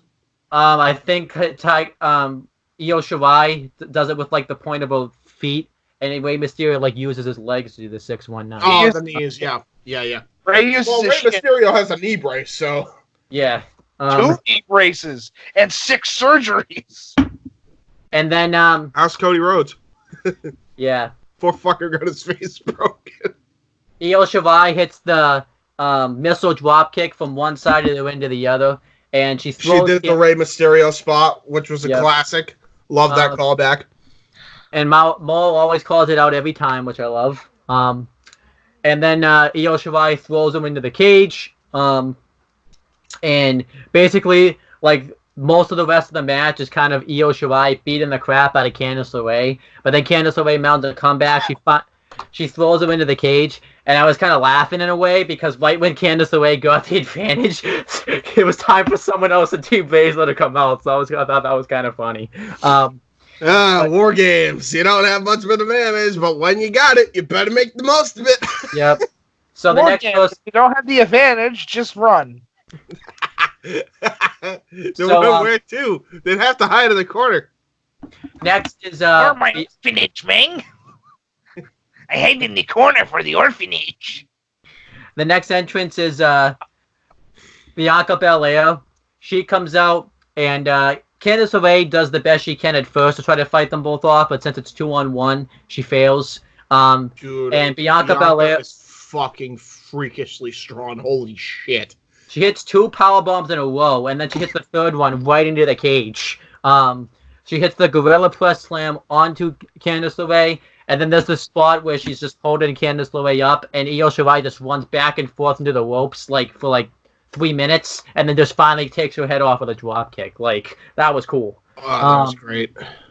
And they pretty much just beat up Candice LeRae, and that's kind of the well, actually, I shouldn't say that because this didn't follow the typical formula of War Games. So let me backtrack on that. But then next is Rhea Ripley.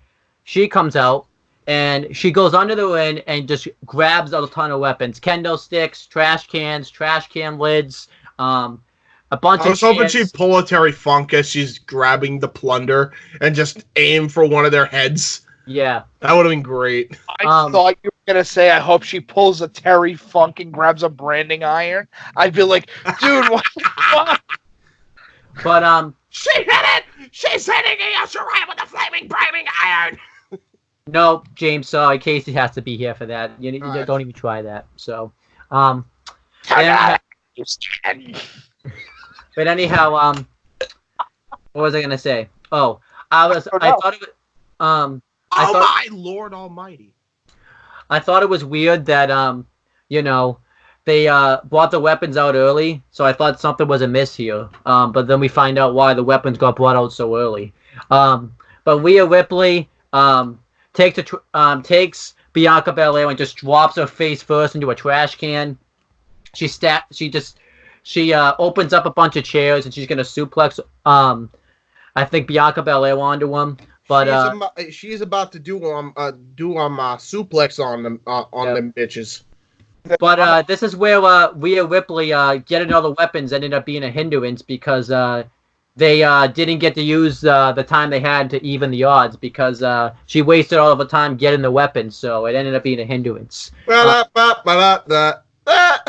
then Kaylee Ray's comes out next, and I'm just gonna keep saying it. The week of the match that Kaylee Ray had with Dakota Kai in NXT before that, up till here, and then when she showed up, was the best one she's had in the WWE. Fight me on that, because it's true. No, there's no other time she was good.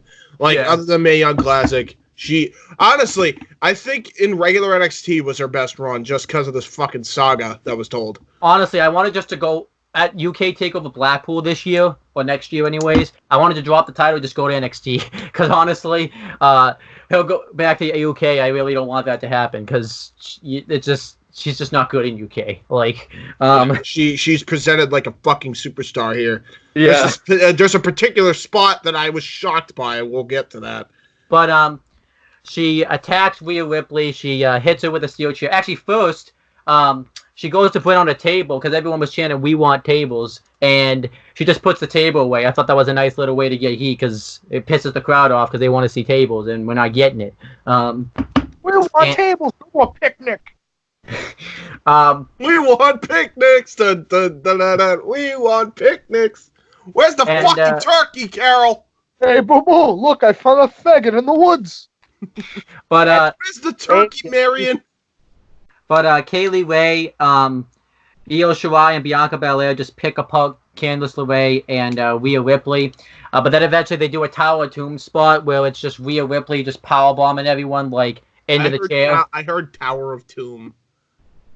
The Tower of Power, if you will. It's Tower of Doom. Tower of Power, too sweet to be sour. And everybody's laid out, and it's time for the next entrant to come in for Rhea Ripley's team. And the Shark Cage gets unlocked, and it's Dakota Kai. And Dakota Kai walks out, and then she just takes Tegan Nox's head off with a big boot. Now, I hear this gets criticism because everyone thought it was so predictable that it ruined the match. The two was great!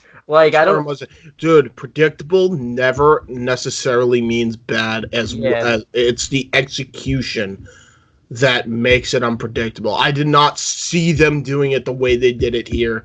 That is what's important to me. Can you tell Chris Dodd that? Can you tell Chris Dodd that? Because he seems not to get it. Because I keep trying to tell him that, and he doesn't.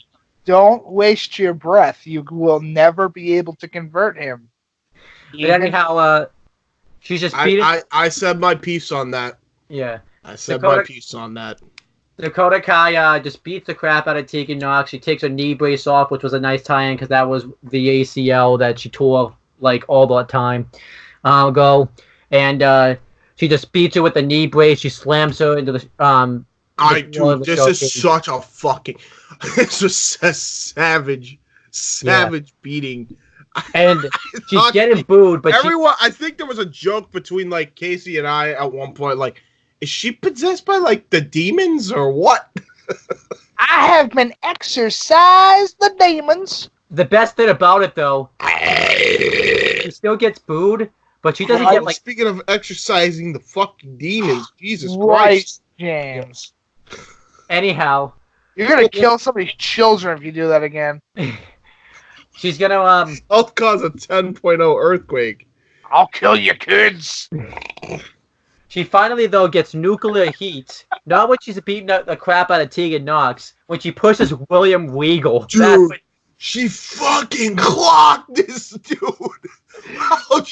Dude, Regal was fucking fuming. Oh my god, that was a fucking touch to that, man. That's when the fans really turned on her. When she, like, you can hurt Tegan Knox. She laid her hands on the greatest general manager in NXT history, dude. Yeah. Jeez. You are incorrect. The greatest will always be John Bradshaw Layfield. Fuck that nonsense. Oh yeah, in NXT. I never really saw him as GM in NXT because I was like right when it got put on the network. So, that was right when I didn't care about it. Yeah. So, Rhea Ripley's pissed about this because now, pretty much this puts her team in a 2-1-4 advantage, and I loved how she sold it. She and then sold it like I trusted this bitch. Yeah.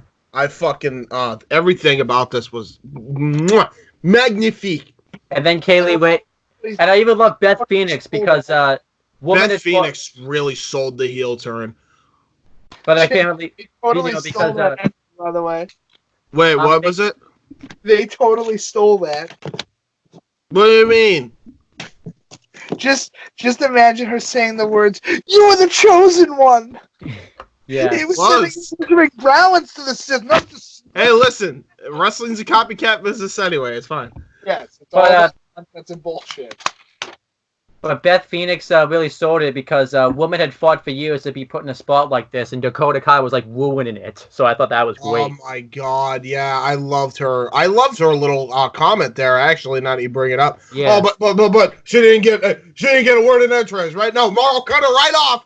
Yeah. Yeah, that fiend Mauro Ranallo. He's really the fiend of WWE, not Bray Wyatt. Dude, can somebody please Photoshop Bray Wyatt?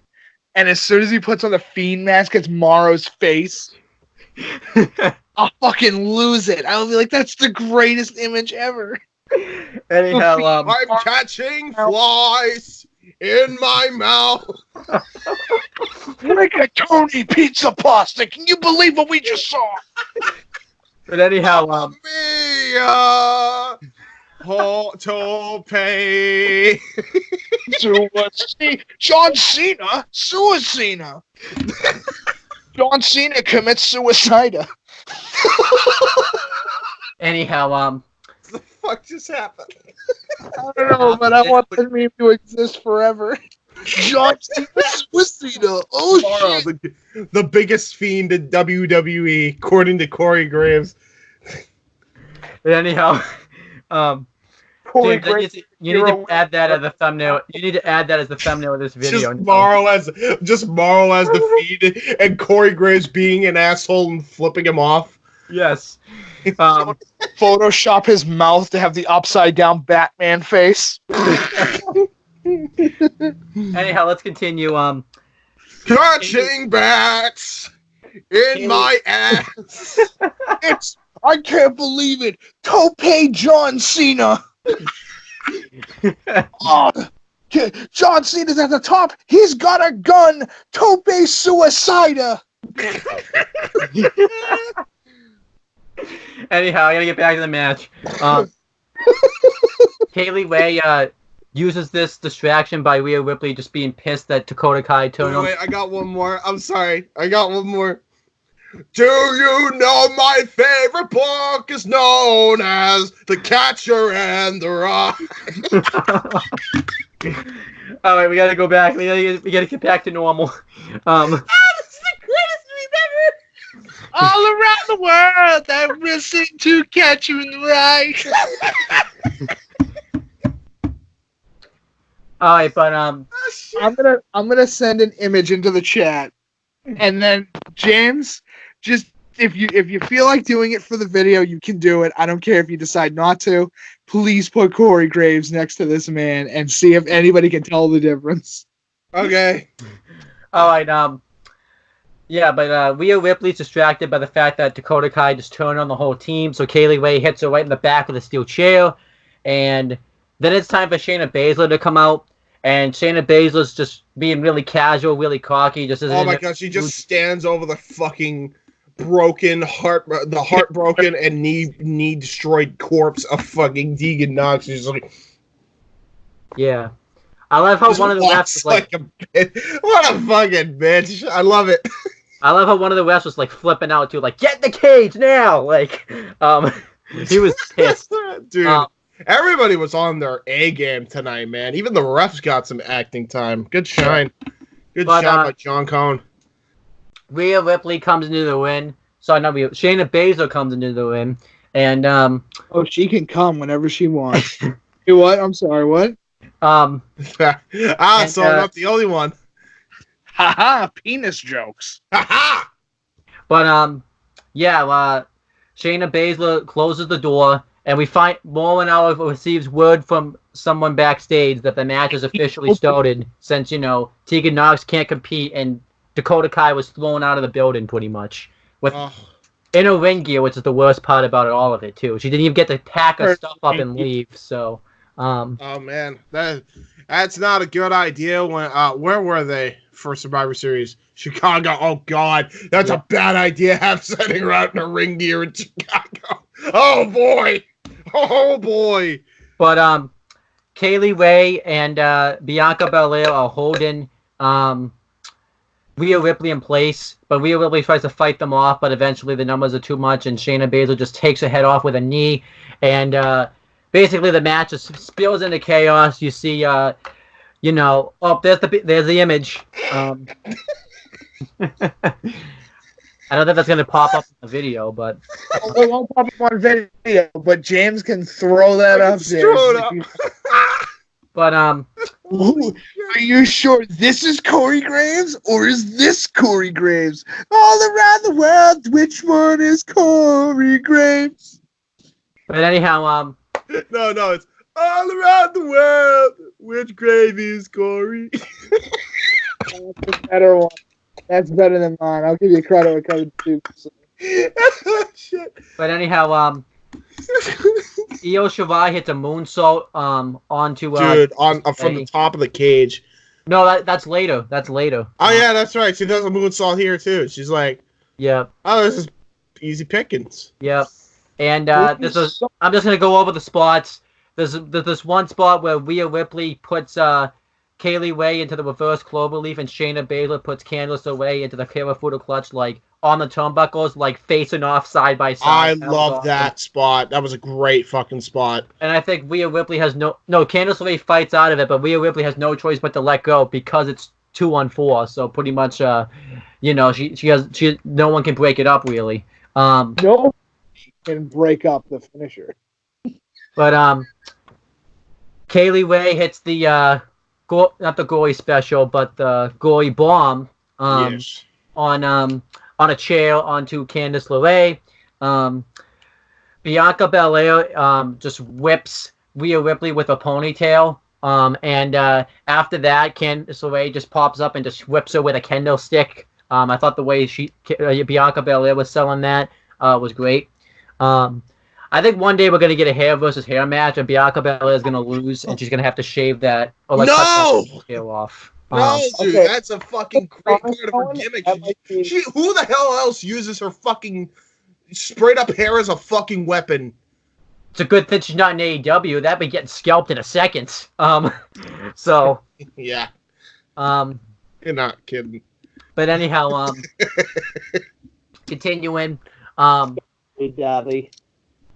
But anyhow, what else? Rhea Ripley, actually, there was this one spot where Bianca Belair just takes Candice LeRae and just tosses her, like, to the other side of the ring on to Rhea Ripley. That was cool.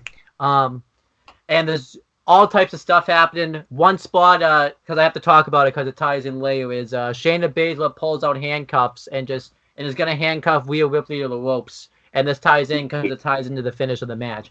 Then we had the moonsault by Io Shirai. Before that, Candice LeRae hit a Poison Rana onto Kaylee Ray off of the turnbuckle. And then, poison. That's what Mo Kyle call it. Which is basically a reverse Hurricane Rana, but he calls it the Poison Rana. It's a fight. Who the hell adopted the coin of a finisher, Poison Rana? I want to say it was Morrow because that's the first time I heard it. But it wasn't Morrow because I've heard that term way before him. It's a Poison Rana. I think it was Don West, wasn't it? It was Don West. That sounds like something Tajiri would have came up with. Probably. It probably is a Tajiri claim. But then after that, Io Shirai hits a moonsault onto Candice LeRae and Bianca Belair as they're fighting. And I liked it too because it actually didn't look like they were just standing there waiting for the moonsault. They actually they were fighting. Yeah, they were fighting. So then it's down to the biggest face-off we had waited for. Pretty much, even though we had the match right before it went to USA Network, we hadn't seen them really lock up since. Rhea Ripley and Shayna Baszler go at it, and when they locked up, all right. Rhea Ripley, thanks for tying in the finish. Rhea Ripley, though, is dominating. She is laying into Shayna Baszler with steel chair shots, but eventually she grabs a trash can. But before she can really do anything with it, oh my God, this is the spot that I love. Yeah, Kaylee Ray is coming out with a springboard. I'm like, holy shit, she can fly! And then all of a sudden, just eats absolute utter shit from the trash can. Which is like, if you could do springboards, why aren't you doing that in UK? I get you. Yeah, right.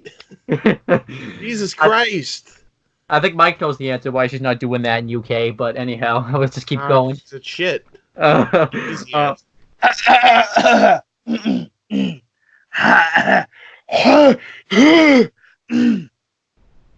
Bad creative decision. Yep. Terrible contextual design. It's still crazy though. UK Takeover Cardiff is fucking retard. What's crazy though? UK Takeover Cardiff is a critically acclaimed show. Fuck all of them. Except from us. All of us. I can't believe it's a critically acclaimed show. Stevie Wonder got to see so much of those matches. Stevie Wonder would have fucking shit on the show. He's blind. Stevie Wonder's blind. That's the joke. I know. Hardy. Anyhow, continuing though, because of this, Shayna Baszler uses it to her advantage and gets Rhea Ripley into the Kirifuda clutch, and Rhea Ripley's trying to do everything that she can to get out of it. She does it first, but then Shayna Baszler just puts it right back in. And the way that Shayna Baszler gets out of it is she handcuffs herself to Shayna Baszler, so pretty much now she can't put the Kirifuda clutch on her anymore.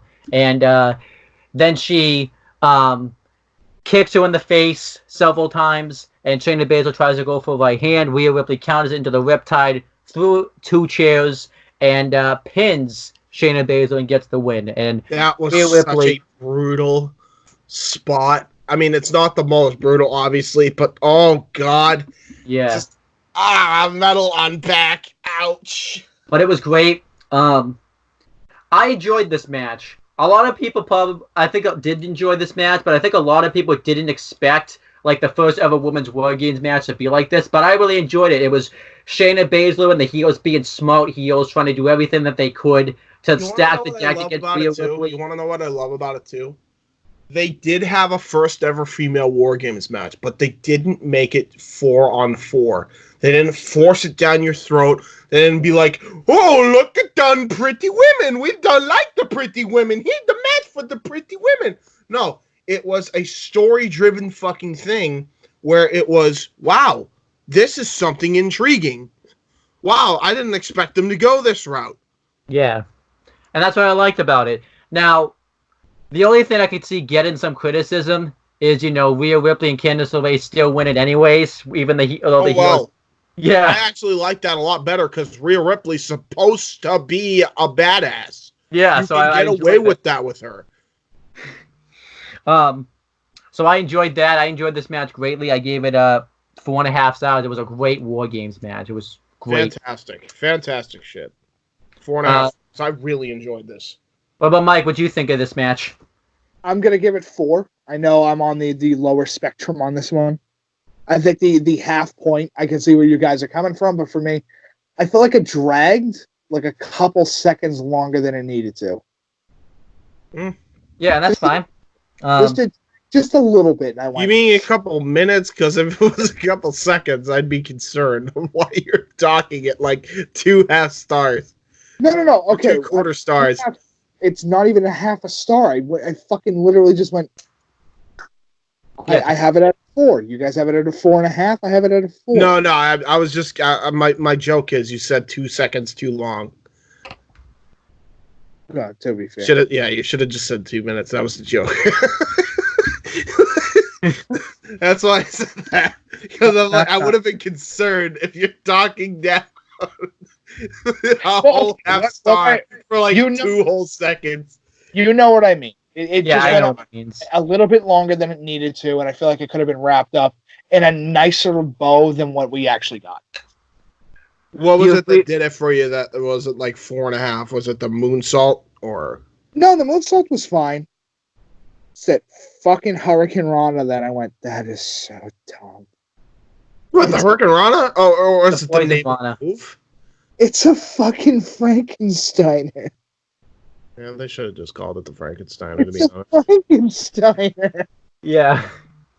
All right. So continuing.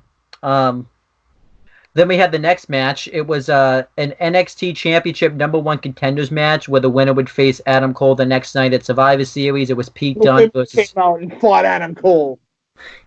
It was Pete Dunne versus Killian Dane versus Damian Priest. I really wish Damian Priest had a special entrance on this show where he had like the bow and arrow and he just launched it into the tight or the screen. You can't call it. Yeah, I agree. I think that's coming. Dude, his voice. That's what I was gonna make. Yeah, I just wish he took the bow and arrow and like shot it into the crowd. It's a literal bow and arrow.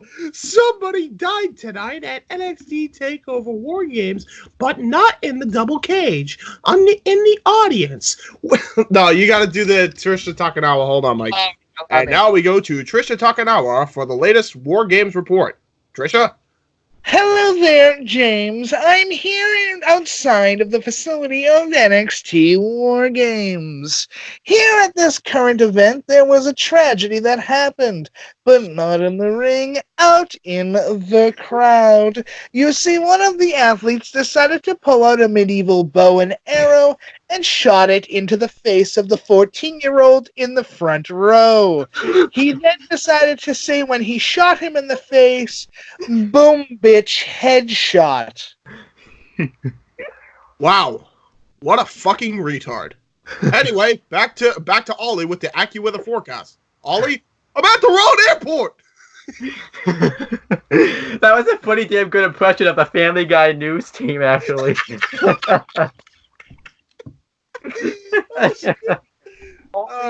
No other fucking show on YouTube. Yeah, which I don't know if that's a good thing or a bad thing, but Take it however you want to take it.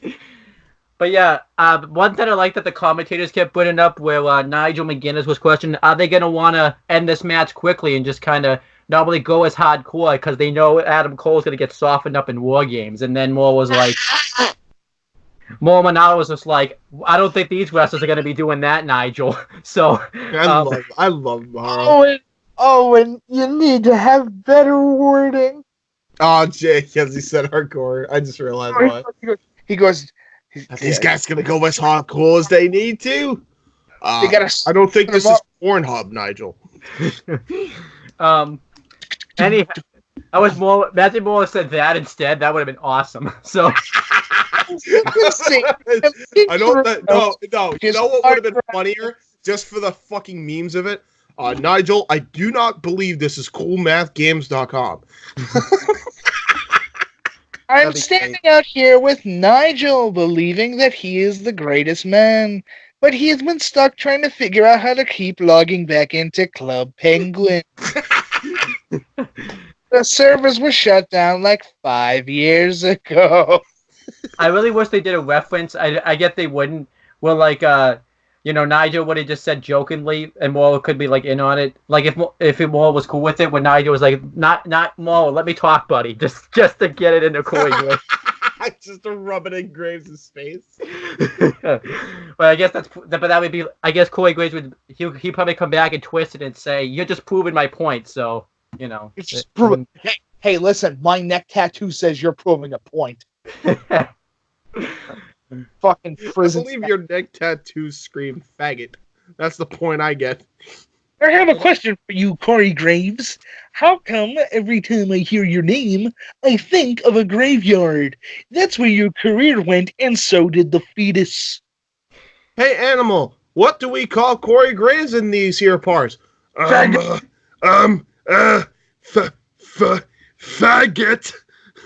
Anyhow, we gotta review the match. I'm sitting here with two fucking specs talking about on a Friday night. Yeah, no, we have nothing left. We have nothing better to do on a Friday night. I could be masturbating when I'm stuck doing that. I was gonna go. My night was to go make a bologna and mustard sandwich, and I'm stuck here with you people. You could still do that. You're not on camera. The night's ruined. You ruined it. Hey, at least it's not bologna and cum. Anyhow, let's review the match. What?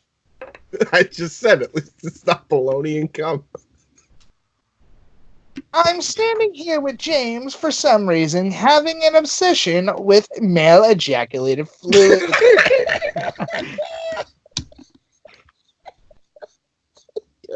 That impression's too good. I'm sorry.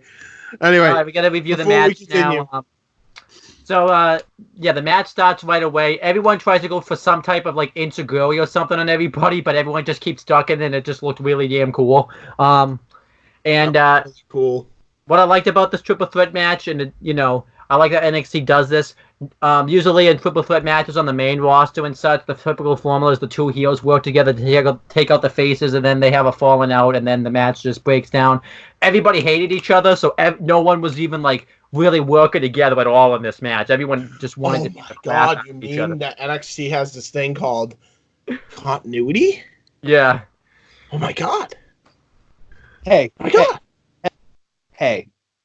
Oh, I'm sorry. Speaking of continuity, there's one thing I forgot.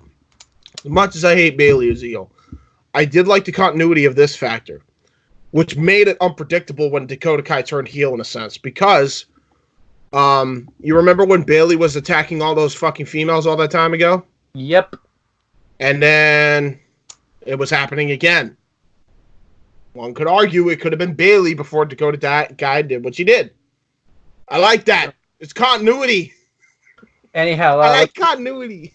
Let's keep going. Continuity. Yeah. So, Killian Dane and Damian Priest just beat the crap out of each other, and the match just all types of. What's up? Killian Dane. Fuck me. That's his name. I can't do anything about it. So you can't. It's called bleep his last name. Well, I mean, in fairness, it's better than Big Damo. I'd rather hear Big Dick Dudley. Big Dick Dane. But can we push that to the moon? Can that be the next T-shirt idea? Big Dick Dane. Anyway, next. Continue. Killian Dane hits a suicide dive on the outside onto With it? No, you gotta say it right, Owen. It's Tope Suicida. I don't think he called it a two-faced suicida that time. So well, I guess sometimes it's a suicide dive. Yeah, maybe there's a difference. Right. Yeah, Morrow says it. There's the fucking difference. It's just the same thing in Spanish. Yeah. But yeah, he hits a suicide dive on Pete Dunne, He became and a Mexican conquistador. then Damian What a Priest hits a Torpe Hero, which it's crazy that someone like him was doing a Torpe Hero onto Killian Dane. That was awesome. I heard Tope Core Hero. Tope Core Hero. That's what I heard. It's here. I didn't say that, so. It's okay. But yeah, Pete. There's a spot in this match where Pete Dunne has Damian Priest in an armbar, and Killian Dane's trying to stop it. And Pete this is a great counter. Blown. And I love that. This is the only time anyone worked together. Damian Priest and Killian Dane just hit a double powerbomb on him, and they pretty much work together by accident, pretty much, because they kind of look at each other and they're like wondering, should we work together? But then they decide not to work together. So I thought that look was, you want to make a sandwich after this? Maybe Killian Dane was thinking that because maybe he wanted some of that bologna and mustard. Pete Dunne hit the X-Plex onto James, that reminded me what my night would have been. You fuck. I'm standing here with James giving Mike PTSD. Pete Dunne hits an X-Plex though onto the apron onto Damian Priest. Yep. Yeah, that was insane. Damian Priest hits the broken arrow. Which is a Falcon arrow, but they call it a broken arrow because I guess he broke the arrow somehow. I guess for the love of box. He hits a sit-out choke slam onto Pete Dunne. There's a name for it, but I don't remember it off the top of my head. But it's a sit-out choke slam. But Owen, does everybody kick out of the broken arrow? Yes, everybody does. There's nobody kicks out of the Falcon arrow. Don't do that. Right now, with the Birdman Finch, that no one kicks out of the Falcon arrow. Don't bring. This is the one time I'm asking. Don't bring All Elite Wrestling into this, please. Nobody kicks out of the Falcon fucking arrow. Well, in his defense, Killian Dane didn't kick out of it because Damian Priest didn't go for a cover on him afterwards. So I guess technically he didn't. So he kicks out of the Falcon arrow. Well, technically this wasn't the Falcon arrow; it was a broken arrow. So yeah, which is because how do you have a broken? Why would you ever shoot a Oh, that's the one that was in the crowd. We fucking story boys.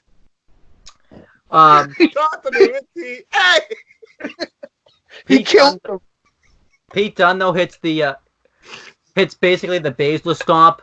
His version of it, pretty much, onto Damian Priest and Killian Dane at the same time. That was insane. Yes. And Damian Priest hits the Reckoning onto Pete Dunne. But we're watching it on 2 channels now. Yeah. Well, I forgot. He watches it. I feel like that's unfair.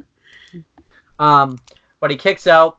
Damian Priest hits the Razor's Edge twice. He hits it once in the ring on Pete Dunne. That should be his finish, by the way, the Razor's Edge. And then he hits it. The fact of what he came out with, which was the the Scott Hall inspired vest. Yeah. Which looks so much cooler on him, by the way, because of the way he designed it. Yeah. And then he hits it once on the outside onto a table, but it doesn't break onto Pete Dunne. And Killian Dane hits a cannonball. And he goes right through a guardrail right into Damian Priest, like into the timekeeper's area. That was awesome. I love one spot where Pete Dunne goes to do like the thing where he gets Irish whipped into the corner, and then he catches himself and flips out of it. But what happens this time is when Damian Priest is going to charge at him, he sees Killian Dane's on the outside, he just suicide dives, and Pete Dunne didn't expect him to do that, so he's just kind of like... He doesn't even do a suicide dive. You're not doing... It's the Undertaker... jump over the ropes, but instead of jumping over the ropes, he jumps over the fucking turnbuckle. Yeah. Dude, Damian Priest is a freak. Holy shit. Can you please do me a favor and put the between Damian and Priest? Sure. The Damian Priest. No, Damian the Priest. The Damian, I would do that. I would do that for you just for this video, but then we got to go back to normal next week. Damian, the Priest, the Archer of Infinity. So Damian the Priest. So when Pete Dunne sees that Damian the Priest did that, he shrugs it off and decides to do a Cabrana onto the outside, taking out both guys. That was cool. And then Pete Dunne hits the bitter end onto Damian the Priest, but Killian Dane breaks it up. There's actually one spot I'm forgetting that happens in the beginning of the match. Killian Dane hits the Michinoku driver right onto the face of Damian the Priest. Yeah, not only that, freaking Mr. Killian Dane at one point does the freaking Angel's Wings. Yeah. Which shocked the hell out of me. And I'm like, I didn't think he could pull that off. I forget he could do that sometimes. But then we have the finish. And I really liked the finish. I thought it was very creative and something I'd never really seen before. So especially Pete Dunne, Pete Dunne has Killian Dane in a sleeper hold. And Killian Dane hits like a senton on Damian the Priest. I'm ruining it because I keep forgetting to say the Priest, so it's not really. No, you're fine. You caught yourself. Yeah, I know, but I'm ruining it because I'm ruining the joke. Yeah, he hits. I keep spacing it out. I got you. He hits the Mr. Damian the Priest is down, and then Killian the Dane hits Pete the Dunne on Damian the Priest with a senton. Pete the Dunne then pins Damian the Priest for the 1 and the 2 and the 3, and he wins the matches of matches. But I like that. The Dunne sounds like a Saturday morning fucking sitcom. The Dunnes. The Dunne. He just sits there and goes, I'm done with this nonsense. Dun dun dun dun dun dun dun dun dun. Kevin Duns. Was I the only one that when Pete Dunne was first heard from? Was I the only one that thought he was related to Kevin Dunne? You're the only one that would think that. You are literally the only person I know that would sit there and go, they must be related. Well, I didn't realize their names were spelled differently. So, Kevin, who would be a part of the Dunn sitcom? Pete Dunne, JT Dunn, Kevin Dunn, and then Kevin Durant, the token black guy. So he's not done. He will be when he later. Don't worry. Is that it? Maybe that could be the joke that he's the only one in the show that his last name is not done. So yeah, but he has a D, and it's close enough for them to accept the family. And there be a running gag on the show where everybody tries to order a pizza, and they just go, "Oh, looks like it's overdone." Waka waka.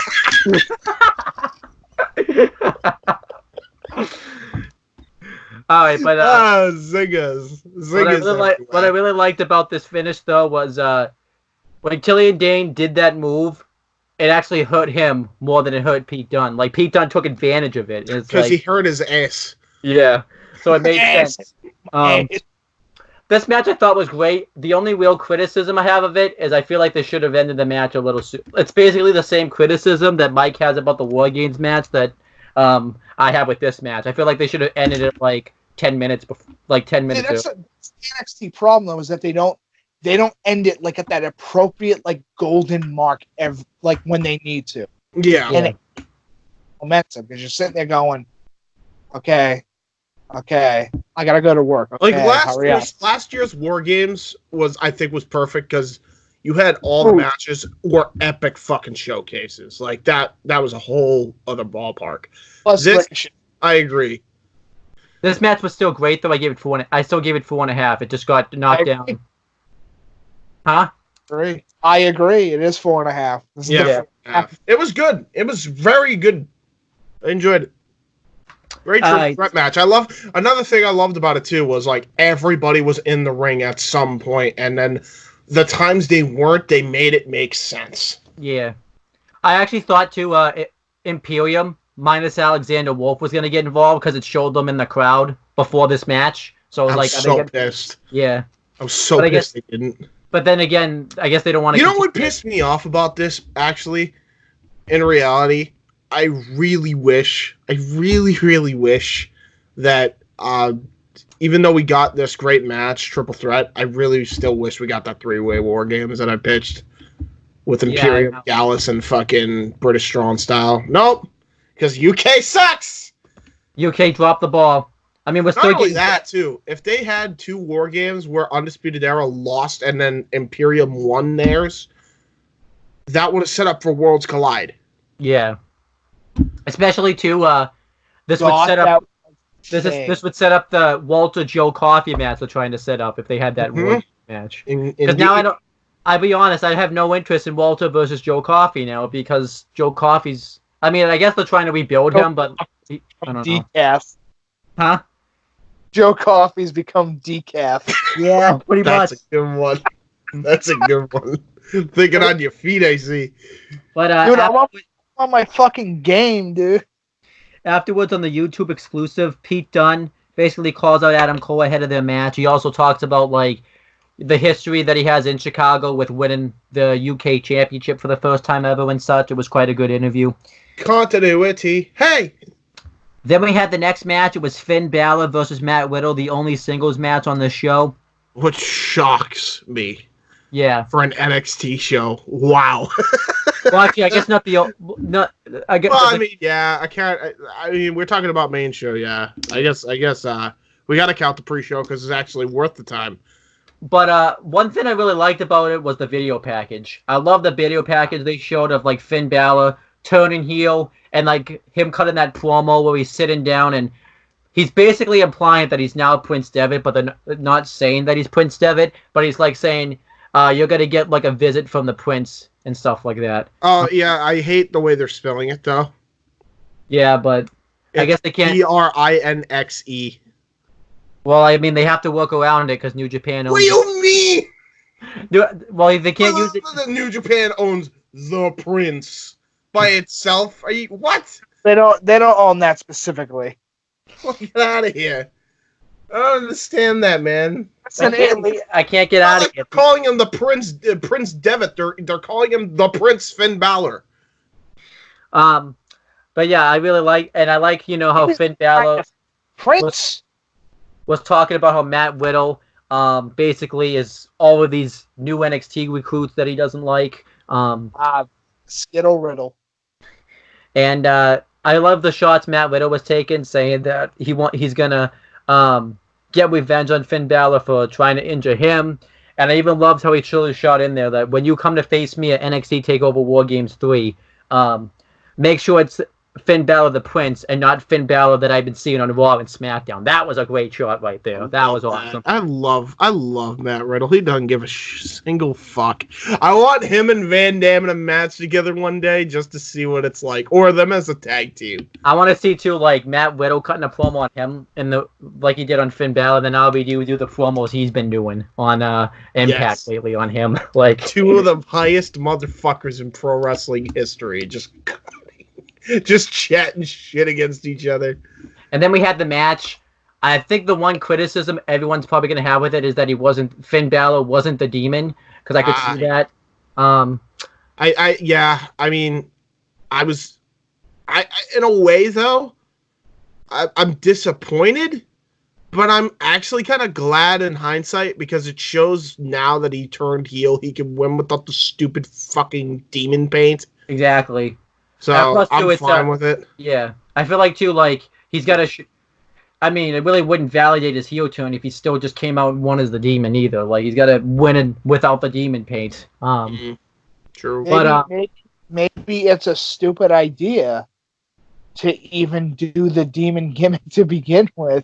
Because Maybe. Right up kills whatever he's trying to Well, the thing about it is, in New Japan, when he was over there, he wore the paint, but they never acted like it was a fucking superpower. They didn't sit there and just go, you see, his chakra points are like super high, and that's why he can use Shadow Clone Jutsu. No, he's just no. You're getting it wrong, Mike. In Japan, in the real world, it's called Chikara points. Ha-ha! Reference! Sin Cara points. Oh, wait, sorry, that's Broken Finger points. I just saw his eyes raise as like, holy shit, he's right. No. It's the fact that like this is the one issue I have with this gimmick, and that's why I cannot get behind Finn Balor. I can't. I try. It's the fact that they turned it into a fucking superpower, which begs the question, motherfucker, why isn't he going Super Saiyan at the start of the gate? Just do it. You'll win every time if you're Super Saiyan.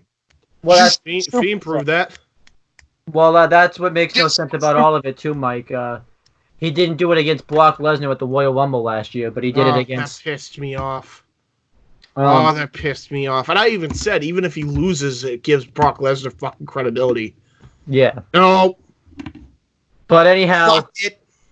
I mean, even in NXT before he got called up to the main roster, they didn't treat it as a superpower. It was he just came out and he was painted. So They just mentioned that when he's in the zone in this persona, and they kept hopping on that word. It was a persona. It wasn't a power. Okay. I know I'm asking a lot, but I know it's gonna work because of his stupid ass entrance. Because I think that entrance is fucking dumb when he has all the crazy nonsense attached to his body. But how much does the Persona 5 battle theme sync with his entrance? I bet you're gonna hear "You never see it coming" as soon as he does his fucking wave. Yeah. yep. I bet you it works. Anyhow, breaking down the match, Matt Riddle pretty much out wrestles Finn Balor throughout much of the match because he's more. He's an MMA fighter. Yeah. But then eventually Finn Balor, kind of shows that he could be more that striker. He kind of cheap shots Matt Riddle, which was cool. And he hits and he pretty much dominates him throughout much of the second portion of the match. He hits a drop kick on the outside. He throws him into the guardrail. He throws him into the post. And, Finn Balor just works over the left arm, too, of Matt Riddle. Eventually, Matt Riddle mounts a comeback. He starts working over the leg of Finn Balor. And I love this one spot where, Finn Balor acts like his leg is hurt, but so he kind of gets Matt Riddle's guard down, and when he bounces off the ropes, we find out he faked it and just hit a drop kick out of nowhere. Yeah, I like that. Matt Riddle hits the blow to sleep, but Finn Balor kicks out, and since it's in Chicago, we had a lot of CM Punk chants for obvious reasons. Let's go to sleep with the opposite knee. Yeah. And Matt Riddle hits a spear and the blow hammer. I hate that name. I hate that name. I know why they're doing it, but no. Just stop. And Finn Balor kicks out. Finn Balor hits the reverse 1916, almost called it a Bloody Sunday, but can't be doing that.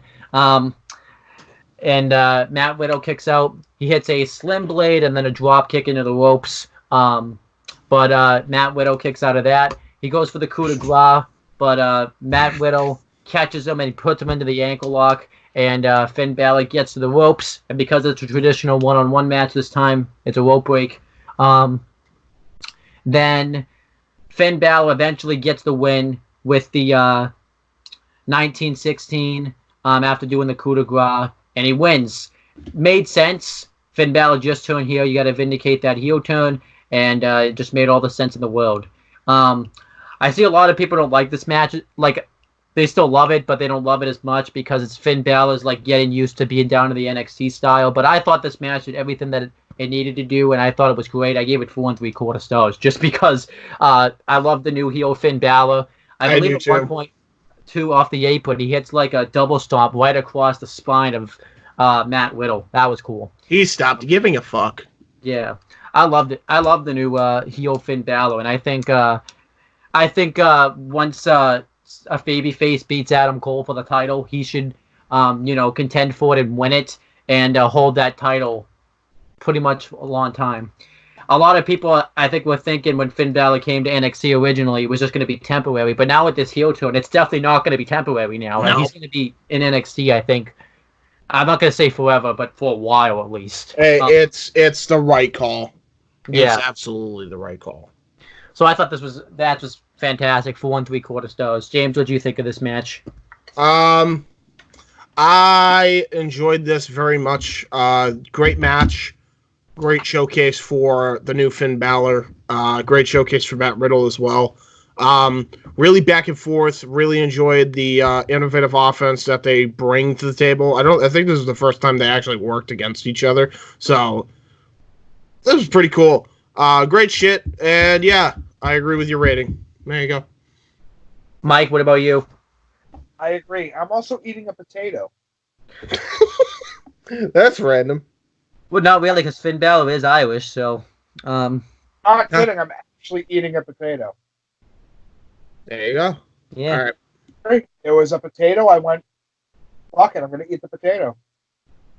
So then, My we had a blood. medical update for Mia Yim and Tegan Knox. I like that they did it. It's cool. I'm not going to say what it is because it's probably different now since this is a couple weeks later. Then we had the main event. It was the War Games match, and if you need to know the rules, just scroll through earlier in the video and you'll know them. So Yeah, I kind of did that. and it was Team Ciampa, captained by Tommaso Ciampa. Also on the team was Keith Lee, Dominic Dijakovic, and To Be Determined versus Team Undisputed Era, captained by Adam Cole. Also on the team was Roderick Strong, Kyle O'Reilly, and Bobby Fish. They did the same thing where they brought the cage down in a special way and everybody kind of came out. The only person that doesn't come out is the person that's supposed to be on Team Ciampa, which I loved. And I love that they saved it. Tommaso Ciampa he comes out with a clutch. He's got he's so amped up. Yeah, he's got like the he just swears. He goes, "This is my fucking house." Yep. No time for anybody to react, and they just let it fly. And before Team Ciampa even works out any strategy and huddle up about who's going to start the match, Tommaso Ciampa just goes down to the ring and just decides to start the match himself. Like, that was pretty cool. I love Tommaso Ciampa. He was all dressed up too. He had like really cool war paint on his face, and he had like the Motorhead like skeleton on his face, on like his head, which was cool. Yeah. And then Roderick Strong decides to start the match, which I was surprised about. I was kind of thinking, no way Roderick Strong's going to start the match. He's got to go against AJ Styles and Shinsuke Nakamura. But I kind of commend Roderick Strong. He really is an Iron Man of WWE. He started this match, and then he went and wrestled the next night for like over a half hour against AJ Styles and Shinsuke Nakamura. He didn't give a shit. Yeah. He's like, I'm the cardio man. So This boy ate his Wheaties. Roderick Strong's hesitant about going into the cage, though, because Tommaso Ciampa's got the clutch. So Tommaso Ciampa just throws the clutch right in front of the door, and he's pretty much so Roderick Strong can just take it. And Roderick Strong goes into the ring. He grabs the clutch, and we think like he has the advantage. Nigel McGuinness didn't understand the strategy at all. Because he's a heel, so he obviously. Obviously, I think Mike was questioning, like, what are you doing this for? Like, you just gave yourself a disadvantage by giving the guy a clutch. So I think Mike was in agreement with him. I said that's really dumb. Like, you're shooting yourself in the foot now. But don't worry, Mike. Roderick Strong was like, I don't need a clutch to take you out, and just throws the clutch out of the over the cage. So it was all good. Really stupid. Because right afterwards, when you have a weapon, use it. Because right afterwards, when Roderick Strong turns around, Tommaso Ciampa punches him and beats him up. He tries to throw him into the cage, but intelligent. But Roderick Strong blocks it. And they pretty much go at it. Really, no one actually. Like, Tommaso Ciampa had most of the advantage, but really no one had the advantage overall. It was kind of back and forth throughout the first 4 minutes. And then the next entrant comes out, and it's Kyle O'Reilly, which was kind of cool because I like that we got to kind of see the reuniting of Roderick Strong and Kyle O'Reilly as a tag team again. They did good. They pretty much destroy Tommaso Ciampa for a while. They hit the high-low, but instead of doing like the chop block version of it, Roderick Strong does a high knee. And they throw him into the cage. Roderick Strong hits a fireman's carry into a backbreaker. And he hits a gut buster, and Kyle O'Reilly hits a knee to the back of the head combination. That was cool. Then Dominic Dijakovic comes out next. And he just immediately goes and just takes off Roderick Strong's head nearly with a discus. I like that you have to say the word nearly. I know, I'm making it seem like it's yeah, you just straight up like pulled a Sub-Zero from Mortal Kombat and spine ripped him in the middle of the fucking ring. yeah. And now we go to Trisha Takanawa for the latest decapitation report. Trisha? I am standing here next to the side of the NXT War Games arena, where Roderick Strong straight up almost killed his opponent by decapitating him like Sub-Zero. No. Dominic Dijakovic, Twisha. I'm not going to be able to say that name in that voice. Oh, okay. It's just not going to happen. Okay. Well, that's as you were saying. He then decided to rip off his head and have a fountain volcano blood machine spray into the crowd. At least 3 people have AIDS. Back to you, Tom. Well, I gotta tell you, that's gotta be unfortunate. Hopefully they don't have herpes along with that. And now we go to Ollie Davis for his Black U Weather Report. Ollie? That motherfucker dead. All right, continuing though. Ollie, what do you want to say? I got a bath. I gotta bathe. Dijakovic though hits a fall-away slam onto Kyle O'Reilly. Oh, I got one. And now we go back to Ollie with the AccuWeather forecast inside War Game Stadium. Ollie, it's raining blood. Later on in the match, it rains men. But yeah, Dijakovic hits a fall-away slam onto Kyle O'Reilly into the cage. That was cool. And pretty much Dijakovic, after he's cleaned house, makes sure Tommaso Ciampa's okay. That was very nice of him. he's a very nice man. And well, he almost decapitated. But he's a very nice man. Even though he almost Dijakovic, he's a good little soldier. Even though he almost kicked on his opponent. Even though he almost kicked Roderick Strong's head off, but he's a nice man. He's a very nice man. When you're on his side, he's like, "Hey, you okay?" Then, let's kick their ass. Also, shout out to that dude that brought a sign to one of the, I think it was SmackDown, with "I attend more WWE events than Brock Lesnar." What a fucking legend! That was great. Is it the green guy shirt? I guarantee you.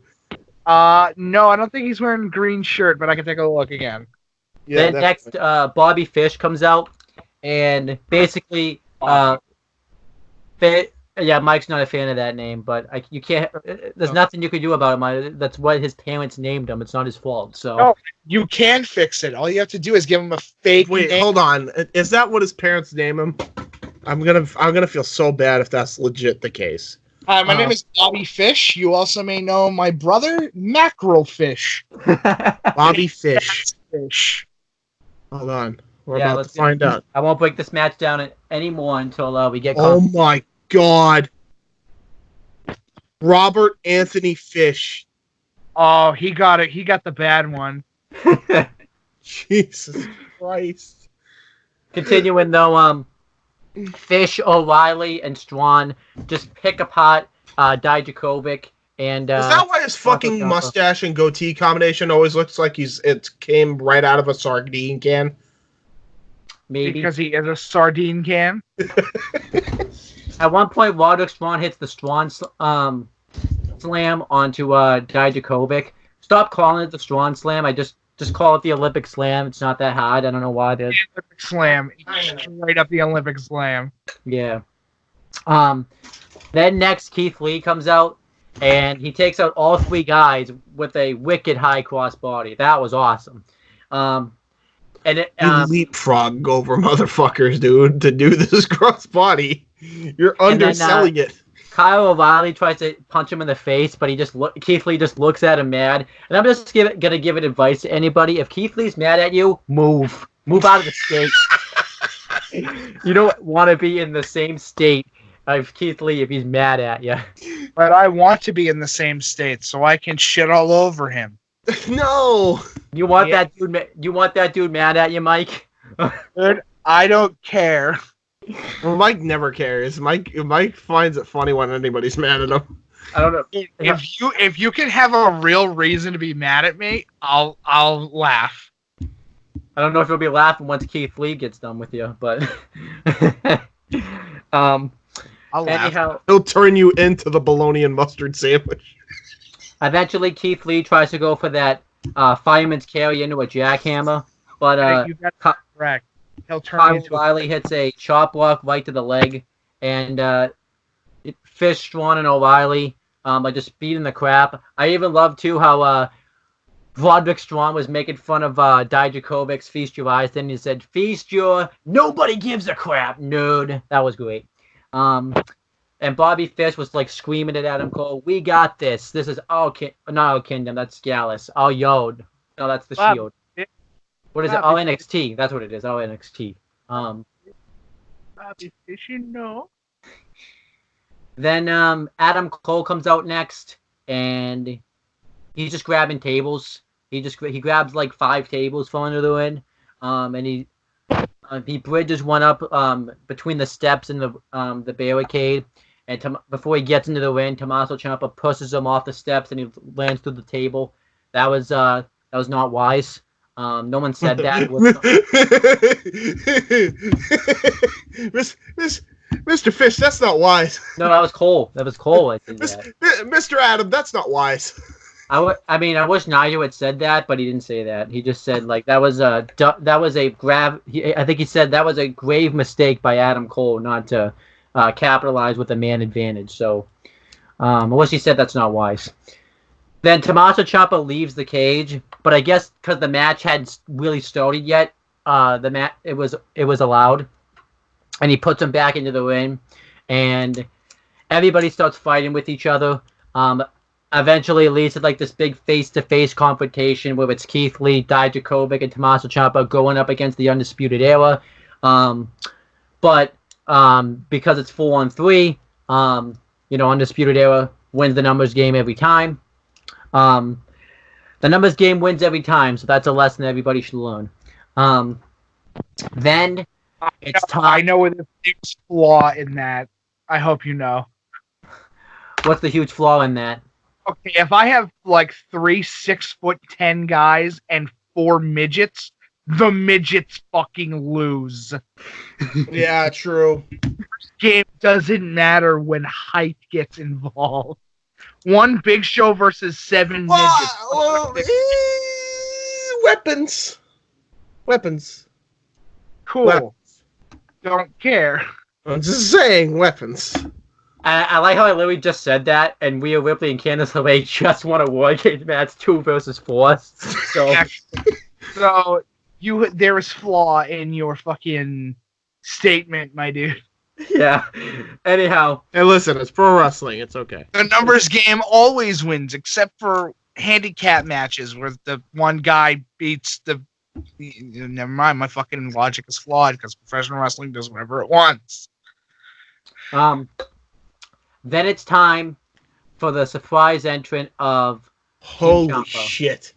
The clock counts down, and when it does the buzzer, nobody comes out at first, which I thought was great. Like they didn't have the guy come out right away. So Undisputed Era was like, we got this in the bag. It's 4-on-3, but there's no way we can lose this. But then obviously, Mike would obviously ruin their logic in a second. Then That's my thing. I'm the dude that you don't invite to the party because I'll be talking about quantum physics while you're just trying to smoke a bone. pretty much. Then the music finally goes off, and it's Kevin Owens, and it's not just marked. yeah, but it's not This just Kevin Owens. awesome. It's not just Kevin Owens. It's NXT Kevin Oh, Owens. it's Kevin. But It's it's Owens NXT. Kevin. Owens Kevin has made his grand return. But it's NXT Kevin Owens. He comes out with the NXT attire, Exactly. He's Owens Kevin. the NXT look. It's so stupid, but it works. Yeah. This made all the sense in the world because if you watch Raw, the Go Home edition of Raw before Survivor Series, the Undisputed Era attacked Kevin Owens out of nowhere. So this made all the sense in the world. Now, a lot of people are going to say the main roster planned this. This was no way a main roster plan. I think the attack happening was a main roster plan, but NXT took that attack and made it mean something. Like that Yeah, 100%. Like how much of a schmuck do you have to look like when literally NXT can like take your storylines that were just thrown together and thrown at the wall, and then they're like, we'll take that, and then turn it into like the best thing the main roster's done all year. Yeah. Like, what the hell? You guys suck at your job if you're getting outclassed by the supposed C show.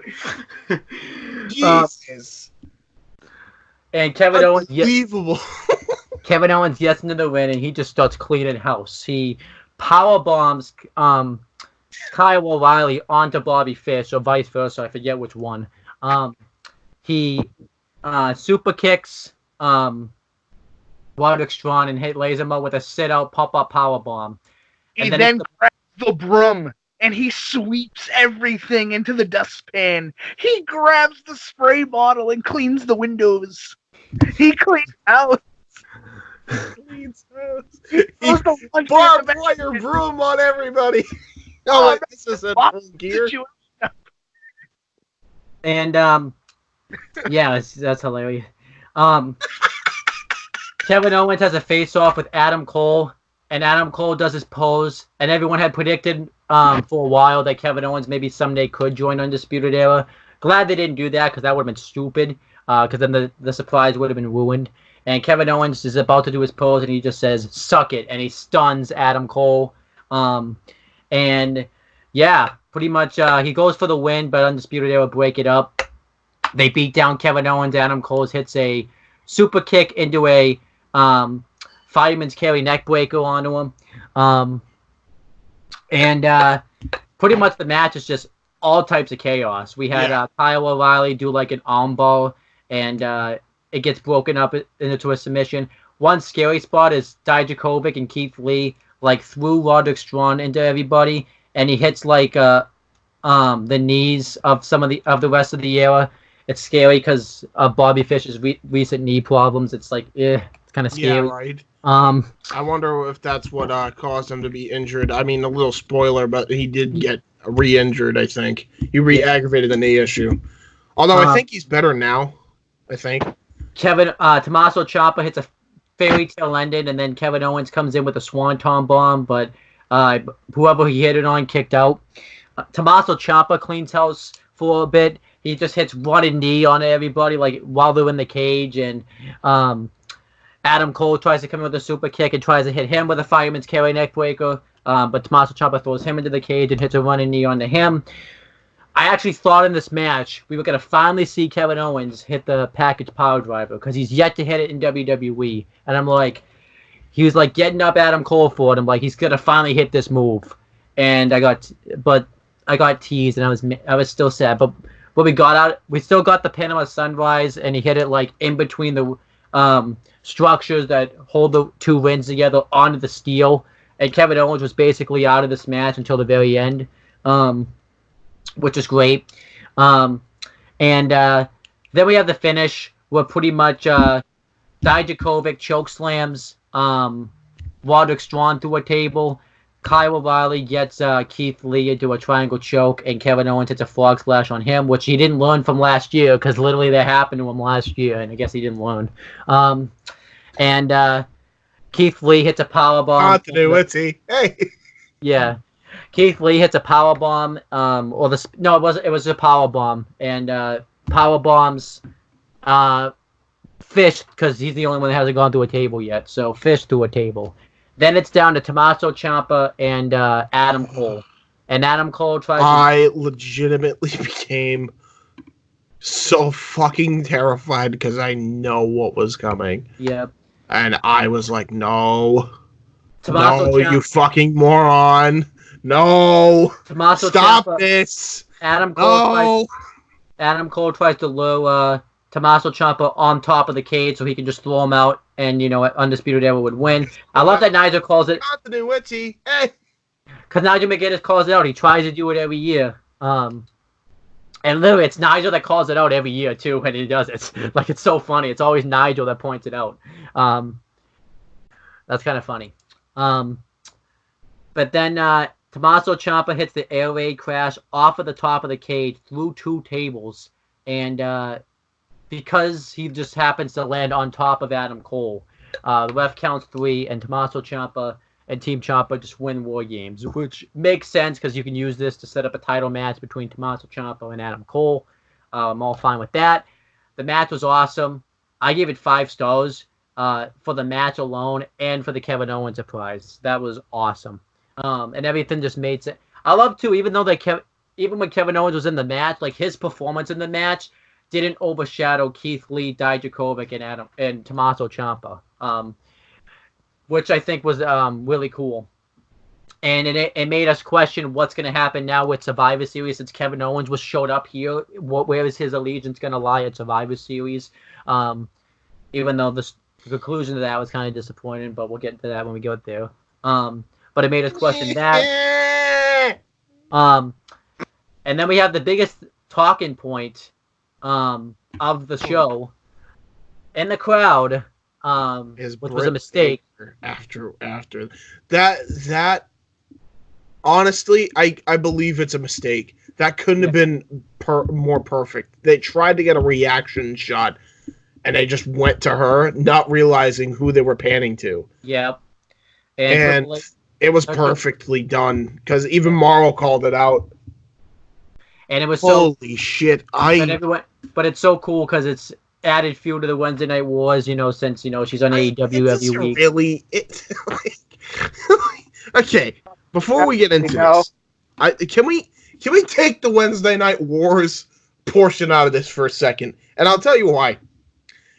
The woman just saw her man get fucking air raid crash through 2 tables from the very top of the War Games cage.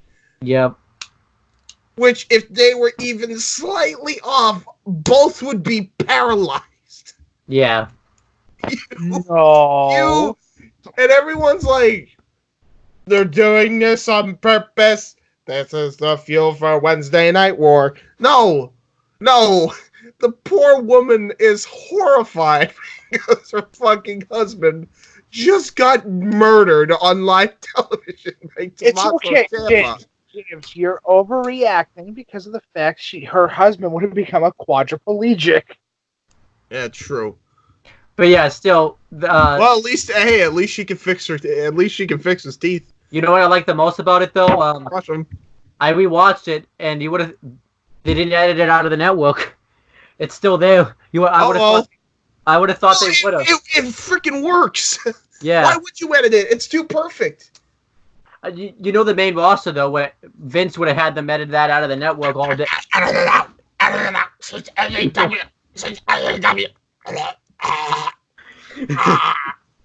had though Triple H is pissed about that though because it gets her in a lot of trouble since she was shown on camera at Which ironically enough, they're just like, nah, we'll just give you a receipt. It's fine. Do you know that's the story, by the way? They just called Triple H. It's like, don't worry, we'll just give you a receipt and make a joke about it. It's really no big deal. All right, there you go. As long as we can use the Adam Cole name for that one moment, that's fine. And he was like, okay. There you go. I guarantee you that's what happened because it wasn't really that big of a deal. It was too perfect for the situation. Yeah. But anyhow, that's the match, though. James, what's your star rating for the match and overall thoughts on the match? Oh my god, this is 5-star. I enjoyed the hell out of this. A lot of people like the women's War Games match more than this one. I disagree. Yeah. I thought that they were building to the surprise opponent. Everything from the first entrance all the way to the final bell was very crisp. It looked like a struggle. Everything looked like a fight inside the War Games. And even if you take away the whole, like 2 guys are like bigger than all 3 of them combined, it's pro wrestling, And I enjoyed this. I could suspend my disbelief. I can just sit down. I can enjoy and just mellow out and just enjoy the realness in a fake sport. And that's what I want out of my pro wrestling. I want to immerse myself in that reality. And I felt like I was able to do that with this. especially with the Britt Baker. Again, I thought that was everybody was like making a big deal about that, but I thought that was really the icing on the cake throughout this whole thing. You show Adam Cole's girlfriend just looking absolutely horrified, absolutely mortified. The only thing that would have made that better is if they went to Ciampa's wife too, and her daughter, even though that would have been kind of fucked up. But I mean, her dad just went through the fucking thing too. You know, just getting back from a broken neck, I'd be scared shitless too. Like, but otherwise, great match, raw emotion, raw feel. It felt like a war. That's what a war game should feel like to me. It should feel like a war. I'm gonna give this 4 and actually no, I'm gonna give this 4 3/4. It's not 5, mainly because this is the one time a year where I believe you need to have blood. Otherwise, great match, fantastic. So, Mike, are you gonna agree with James, me, or are you gonna give your own rating? I have to agree with James. Although I think that my score gets a little bit affected because I believe blading is kind of important in professional wrestling. It could take a moment that's so minute and like not as important as you would think it is, and puts it on a pedestal, which is like stupidly important. I mean, I guess it could take your average match, your average one-on-one, and as soon as somebody starts busting, like if it's a one-on-one war, it makes the most sense to do it. But other than that, it was a good match. I can't really complain too much about it. We're not done yet because on exclusives, Team Ciampa got interviewed, and Kevin Owens pretty much said he loves NXT. This place never changes, and you know he saw an opportunity to go after Undisputed Era, leaves, and then Ciampa and like Keith Lee and Dijakovic are speechless. Keith Lee's speechless because it's like his first takeover, and like the first time anyone saw him in WWE was in Chicago. Dijakovic, it was his first takeover. Ciampa. Ciampa, the freaking Dijakovic had a great showing, but Keith Lee, man, has had the week of his fucking life. I know. This guy is just on fire. He even his little mannerisms, like after Ciampa did what he did, he even goes up to him and he's like, "You crazy son of a bitch." Yeah. Like, and just hugs him. I'm like, fucking hell. And then did you hear Keith Lee sing, by the way? That was great, yeah. Yeah. Happy birthday to you. I mean, I love it. I'm not surprised he can sing with the way his voice is anyway. Dude, he's gotta be. How can you fuck this guy up? I mean, Vince is gonna find a way. I know he will nowadays. Yeah. But god damn it, you knew if this was like back then, Vince would be all over him, like pushing him to the moon, heavyweight champion. The guy can sing, the guy can cut a promo, the guy can fly, the guy can do power moves, the guy's big and mammoth and black. He's got everything Vince is looking for in the top guy. Like, literally. Like, what more could you ask for with Keith Lee? I don't care what anyone says. If he's not the world champion, I'm calling Vince is a fucking failure. No, he's a racist too. Oh yeah. 100%. And I know everyone's gonna say that. Well, Kofi was champion. No, he's a racist if Keith Lee does not become a world champion on the main roster. Yeah, 100%. And not Intercontinental champion either. He beats Brock. Yeah. No other way to go about this. He's the only legitimate guy that can look credible against Brock Lesnar, because you fucked everyone else over. So. Then it shows rapper Denzel Curry get an interview, which made sense because he was like the theme song of this show. Oh, right. Then we had the Q&A segment with Triple H, just basically going through the card and what he thought of the show. And there was one thing you had to check for, and Rhea Ripley came out and announced her Survivor Series team because she's the captain. Right. It made I actually liked how NXT found a way for it to make sense why they waited so long to announce their people, because they didn't know what everyone was going to be like after War Games, who was going to be what percentages and stuff. So, and they wanted to focus on War Games first, which made all the sense in the world. Rhea Ripley picked Candice LeRae, Io Shirai, Bianca Belair, And then she also picked Toni Storm because someone that she had known since she was 16. Now, Finally, hopefully we got the tag team. I have a feeling now, by the way, knowing how dumb UK is, I mean, it's also taped in advance. They're going to try to say, oh, we haven't seen Toni Storm since she's lost the championship, even though she was at Survivor Series. Right? You know that's coming. I mean, stupidity is still stupidity. It doesn't matter. I mean, a lot of people will tell me to get off their case, though, because it is taped before. It was taped before Survivor Series. Fuck. Fucking tape your shows better than you fucking shitheads. I don't think I don't know. Oh yeah, letter grades. This show is a plus. I'll give it an A. What percentage? Does it matter? Yes. Really? That doesn't really matter. I'll give it like a 90. It's a 95. Okay. Yeah, it's a 90. I go with a 99. Yeah, I go with 99. Really, no issues with it. It's not S rank, and it's not 100. So there you go. All right, so now we have Survivor Series, which I think we all. NXT. NXT and company presents Survivor Series. Let's be real. Some of us will have different opinions on this show. I mean, don't get me wrong. It still wasn't the best show of the weekend, but because NXT was on it, this is the closest they're ever going to get to beating a TakeOver. So, I think we all can agree with that at this point.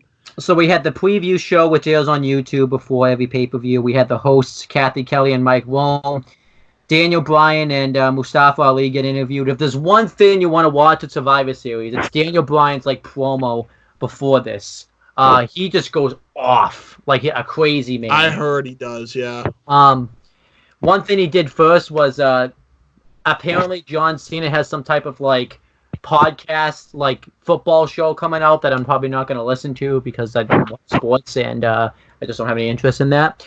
And no one has better fucking things to do at his time. Yeah. It's like this thing that football players use as tackle dummies, and Daniel Bryan just takes that and just tosses it and takes down the boom mic, which was great. He just goes off on Mustafa Ali for not being prepared for Team SmackDown because he's not wearing the SmackDown colors. And everyone's wondering, well, why aren't you wearing the colors? They're well, I'm not in a brand versus brand match. I don't need to wear those colors. It was just great. He talks about how everyone's thinks that the Fiend's cool just because he can have these special entrances and special ways about him, but no one sees the message that he brings out. And just you really need to go out of your way to watch this. This was great stuff. Daniel Bryan was ridiculously awesome. He even walks off camera, and you could still hear Daniel Bryan talking. I felt bad for Mustafa Ali because he did an interview just talking about what it's like to represent SmackDown, and he wasn't bad or anything, but it's just after hearing Daniel Bryan, it's dude, you got to pick up your game a little bit. You got to follow this. You're just not doing a good job following this. But I don't think I don't know if Mustafa Ali expected Bryan to cut that fiery of a promo. It was fantastic.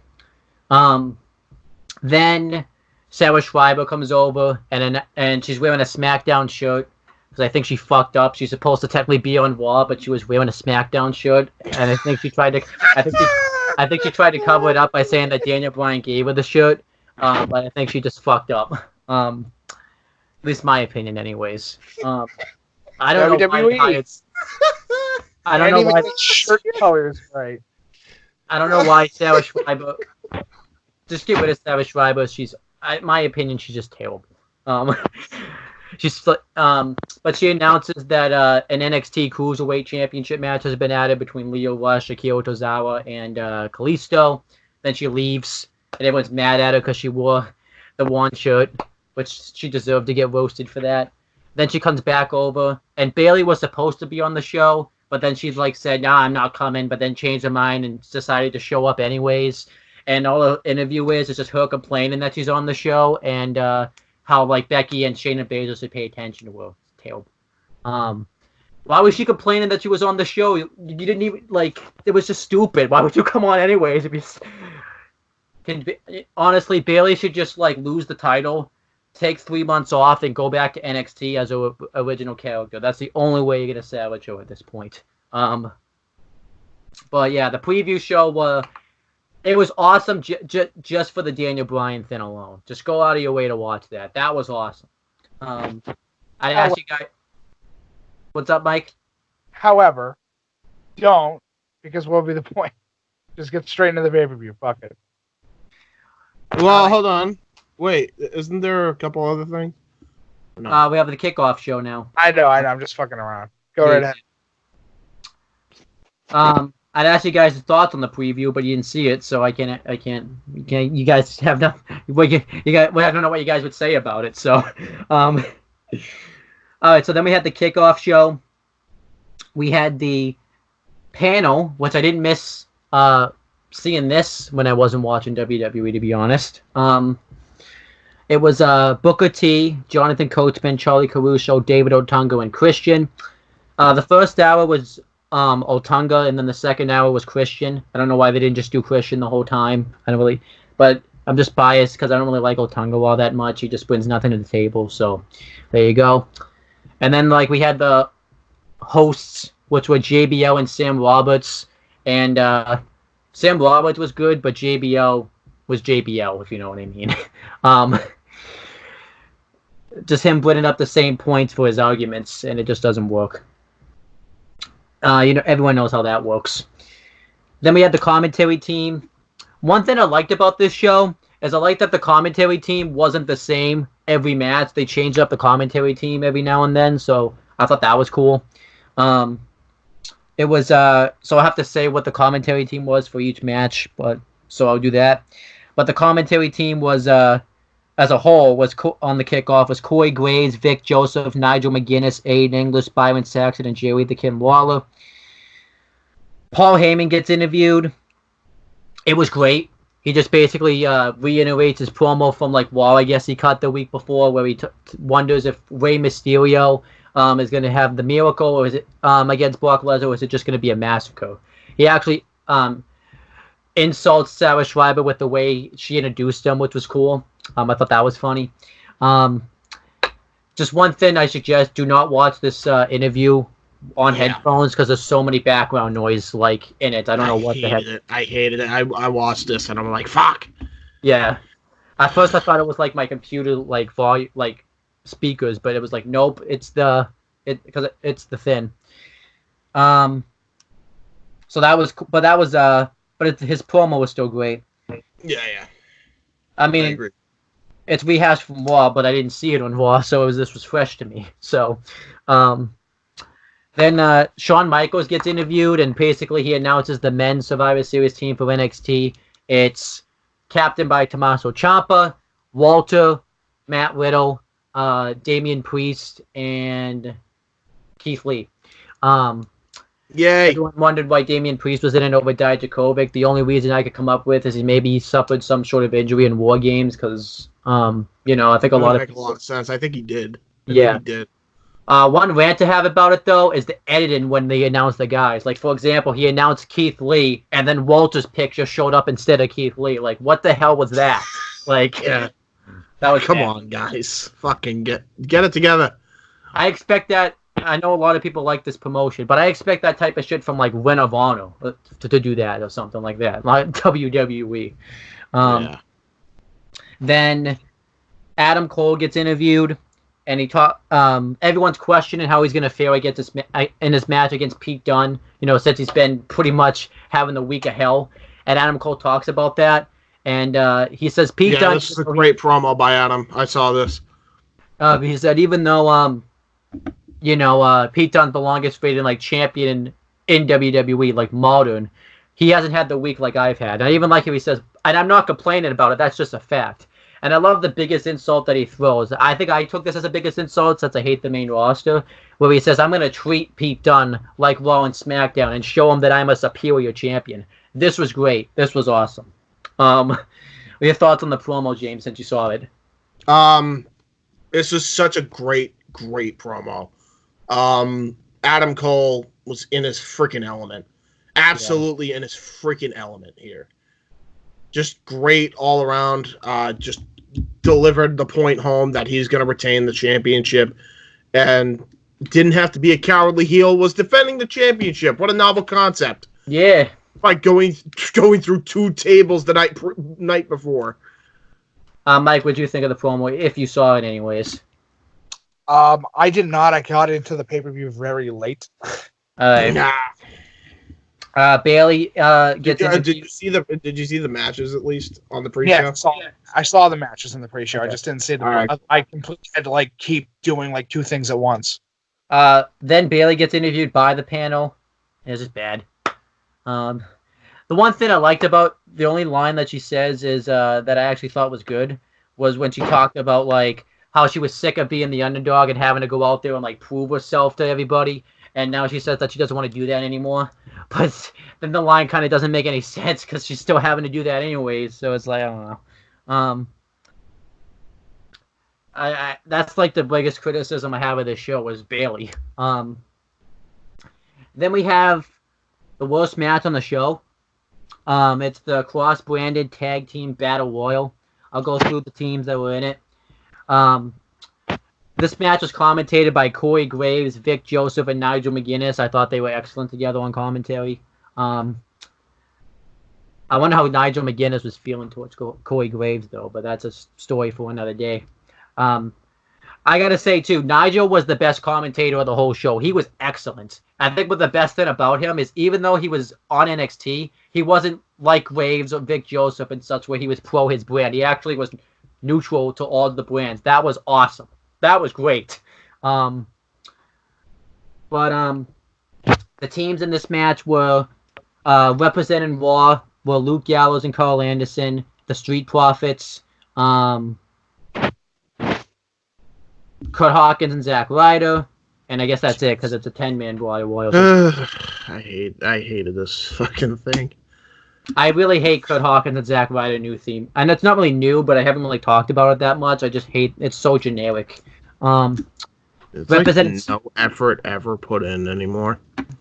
Representing SmackDown were the Revival, Dolph Ziggler and Robert Roode, and Grand Metalik and Lindsay Dorado, and then representing NXT was Steve Cutler and Wesley Blake with Jackson Riker inside, Rizongo, and Fabian Aichner and Marcel Bartel. And also Heavy Machinery were representing SmackDown. I don't think I said that. This Battle Royal was pretty much every Battle Royal. Look, I'm just gonna fucking skip right to the end.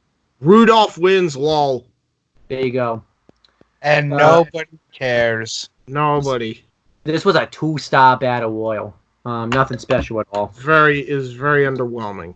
It's a star battle royal because of the fact it was a fucking battle royal. I knew you could tell this was one of the few things main roster booked. Yep. And I know it's biased, but I wasn't a fan of Roode and Ziggler winning because I don't like Dolph Ziggler, and I had to hear his theme music, and I just had to see him. So it's just, yeah. I would have had like the Revival win it instead, but that's just me. Oh, I also hate too the tag team battle royals that like if you get out, your partner's also out. That's just really stupid. I understand why they did it here because the match would be way too long, but I just think that's a stupid rule. Yeah, 100%. I agree. Matt, Mike, any additional thoughts you have about this battle royal? nah, AEW does battle royals better. Yeah, 100%. It's not even close. Because they actually put stakes involved with battle royals instead of just, oh, fuck it, everybody just fights in the ring for no apparent reason anymore. Oh, So this yeah, is my- and apparently for a fucking trophy, kinda. Well, this is my own Right. fault.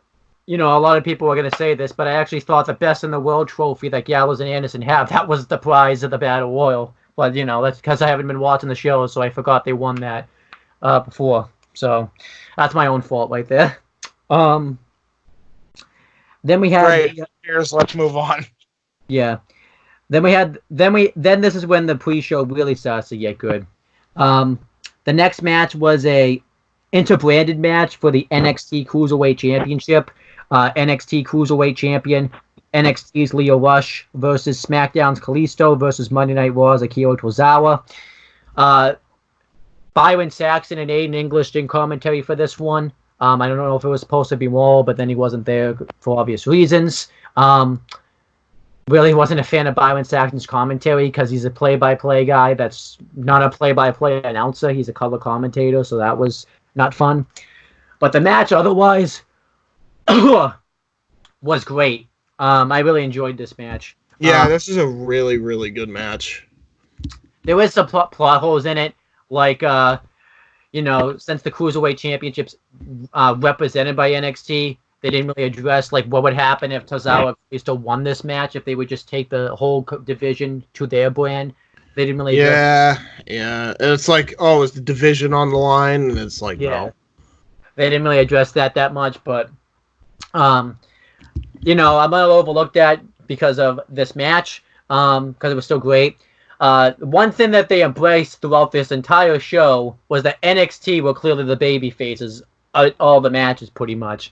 Tozawa and Kalisto are working together to take out Lio Rush, which was great.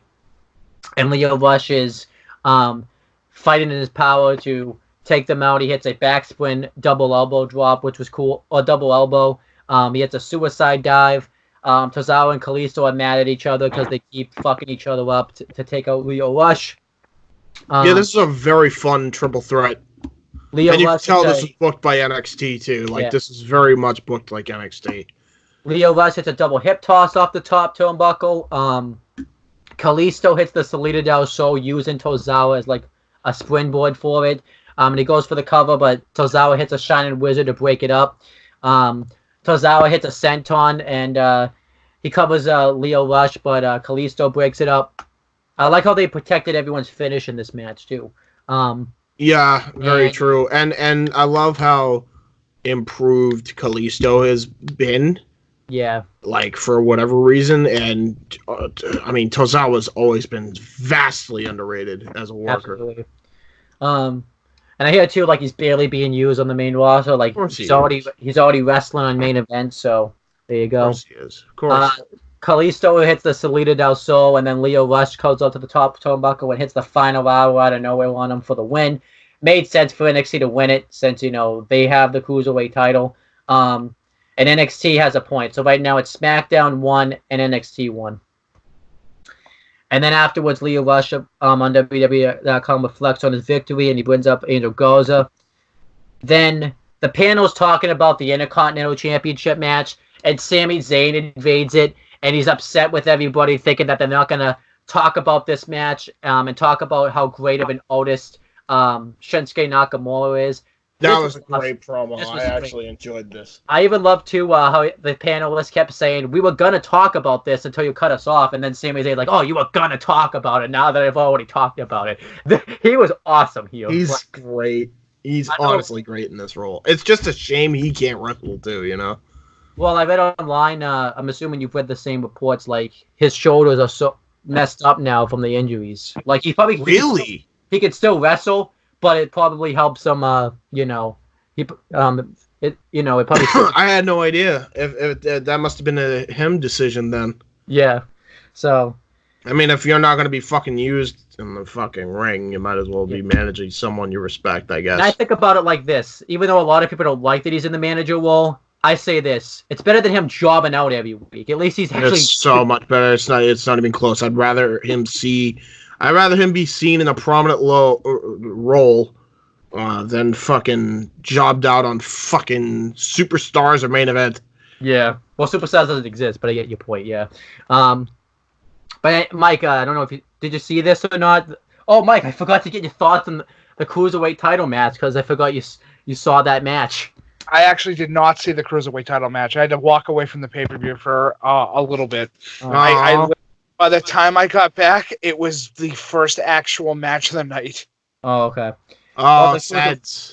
You missed a really good match. The match was great. I gave it 4 stars. I forgot to do the star rating for it. What did you give it, James? I gave it 4 stars. It was good. I wish the crowd was more lively, but they were filing in because, of course, WWE. Then, I like James. I know this is a bit ranting, and I get, like, you can't fit every match on the code, but I just want to... This is the kickoff show right here. Kofi Kingston, a guy that was WWE champion like not even a month ago, before this show aired, was wrestling on the kickoff show. Yeah. I'm sorry, I got to rant about that because that should not have. That really should not be. Oh, it'll be the last time. Yeah. Sure, it won't be the first time this happens. I guarantee it won't be the last time, and we won't be wasn't here the reviewing it. Yeah. So yeah, no, this was stupid. They've really done Kofi Kingston a fucking disservice. Absolutely. You know, and you could tell that he's suppressing his real like anger for the fact that he's not respected. Yeah. And like it's one thing to be a professional. The fact that Big E was more angry than him should tell you all you need to know. Like, he knew this was going to be on borrowed dime, that championship run. Like, how sad is that? And look, we're gonna a lot of people are gonna call us hypocrites because we were like, you know, people were saying, well, you were calling for him like before he even lost it, lose the championship. You were sick of his title reign, but it's like I even said this. He fell further than Jinder Mahal. He fell faster than Jinder Mahal did. He at least got like a rematch for the championship. Like Kofi got nothing. He just got sent right back to the tag division. It's bad. They get interviewed though, and yeah, they just you know, I don't really remember what they said because I was too sad. So Yeah. there you go. Then we had the champions, the first of many champions triple threat matches. Well, this one was a tag team one. It was SmackDown tag team champions Kofi Kingston and Big E versus NXT tag team champions Bobby Fish and Kyle O'Reilly versus Raw tag team champions the Viking Raiders. And yeah, this was still a great match for the kickoff. Got like 15 minutes and it was great stuff. And Vic Joseph, Corey Graves, and Jerry the King Lawler were on commentary for this match. Ken was awesome this whole show. I think because I don't really hear Ken that much, so he seemed fresh to me. But I thought he's. I feel like too he's not. You could clearly see he's not monitored by Vince. I feel like he does. He kind of has a bit more free will than like Cole or Vic Joseph does. I thought he was great. Yeah. The match starts off. Undisputed Era are trying to stay out of it because they were just fighting in war games, so they want to, you know, preserve their bodies. They keep trying to get involved, but they just keep getting their asses kicked. Well, I mean, no shit, they kind of fucked up. And it's you know, the Viking Raiders going up and like, you know, Big E, like the ones that are taking them out, so it makes sense. It was really cool to see the face off with Ivar and Big E. That was awesome. And you got to see them go at it for a bit. You had the Viking Raiders. Eric hit a body slammed Ivar off the apron on everybody. That was cool. You had Kofi and Big E do like the Doomsday double stomp device. And you had Fish and O'Reilly work over the left leg on of Kofi Kingston. And they pretty much kept him from getting to his corner for several minutes. Oh yeah, this was a great hot tag spot. I still wish the Revival were in this. Absolutely, yeah. To be honest, but you know. Ivar gets the hot tag, and he starts taking out everybody, and he hits a power bomb onto Fish, onto O'Reilly, and he hits a wicked suicide dive on the outside. Big E goes for the spear as Kofi and Fish. Yeah, Mike, you were mentioning the spear earlier. This is where Kofi Kingston does that suicide spear. Yeah. Yeah, what else in this match? Fish and O'Reilly hit the high-low on the outside on Kofi. And eventually it's down to the Viking Raiders versus Fish and O'Reilly. And they go for the high-low, but Ivar hits the cartwheel to get out of it. And the Viking Raiders hit the Viking Experience, you know, for the win. And yeah, that the match was just great. It was really awesome. Really should have been on the main show. I really wish it was because it deserved it. But it was still great stuff. The only problem I have is that the Undisputed Era ate the fall. I think it should have been, Kofi and Big E because it really wouldn't have affected them that much. I really wish Undisputed Era had won because that way they could have. I mean, it's just a nitpick, but I wish they could have, gone the whole night with all of them getting a win. But I understand that because if you look at the layout of this show, they clearly wanted all the brands to kind of go into Survivor Series with a point. And obviously NXT had to get the point in the Cruiserweight title match, so you had to kind of do it this way. I enjoyed that. I thought the way they did that, and by the way, there was a lot of continuity here. Yeah. Because everything they were doing on the main roster with the Undisputed Era and the New Day, I mean, obviously, and not only that, but the Undisputed Era and the Viking Raiders, where the Viking Raiders actually beat Fish and O'Reilly. Yeah. But on their way, when they won the tag team titles, they'd never beaten them. So, again, continuity. Hey! And, if they want to push the Viking Raiders as like a top tag team on Raw, I'm fine with that. I really have no issues with it, Wish they could be, have their names. What did I give this match? I gave it, I think I gave it like 4 3/4. But every time I talk about them with those names, it goes down, and I remember how much I hate them, so it's down to 4.5 now. I know that's biased, but I just can't stand calling them those names. So, just can't stomach it. So, maybe if they had their own names, this would have had 4.5. Just saying. Anyhow, afterwards they celebrate their win, and they do an interview backstage. Oh, wait, what do you rate this match, James? I rate this 4.5 like you. I really enjoyed the spot, especially towards the end, where Kofi does the Trouble in Paradise kick and then it just gets dodged. That was a great spot, and then it led into the finish. Is it 4.5 because they don't have their names, or was it 4.5? It's just 4.5 just because it's 4.5. At this point, the names are the names. I will always know them as Hanson and Rowe, the Roy Raiders. Yeah. So there you go. I mean, I called them the Viking Raiders, but at this point, whatever. Yeah. But yeah, no, they're the War Raiders. They did great here, and just all the teams did really good for what they were given. So good shit. I just wish it was on the main card instead of the fucking main event of the pre-show, like you mentioned. Yes. At the very least, open the fucking card with this. So then we have the show, and this is where Mike could start to chime in because he saw everything on the show. We had Corey Graves, Vic Joseph, Nigel McGuinness, Michael Cole, Beth Phoenix, and Jerry the Kid Lawler all on commentary for the show, obviously not at the same time. We had the cold open, which I loved. It just showed all the brand warfare stuff they had been doing. And we had kicked off with the 5-on-5-on-5 Women's Survivor Series Triple Threat Elimination match. It was Team SmackDown, captained by Sasha Banks. Also on the team were Carmella, Dana Brooke, Lacey Evans, and Nikki Cross. And we also had Team Raw, captained by Charlotte Flair. Also on the team were Natalya, the Kabuki Warriors, and Sarah Logan. And then versus Team NXT, captained by Rhea Ripley. Also on the team were Bianca Belair, Candice LeRae, Io Shirai, and Toni Storm. Great match. Let's kick off the show. Yeah.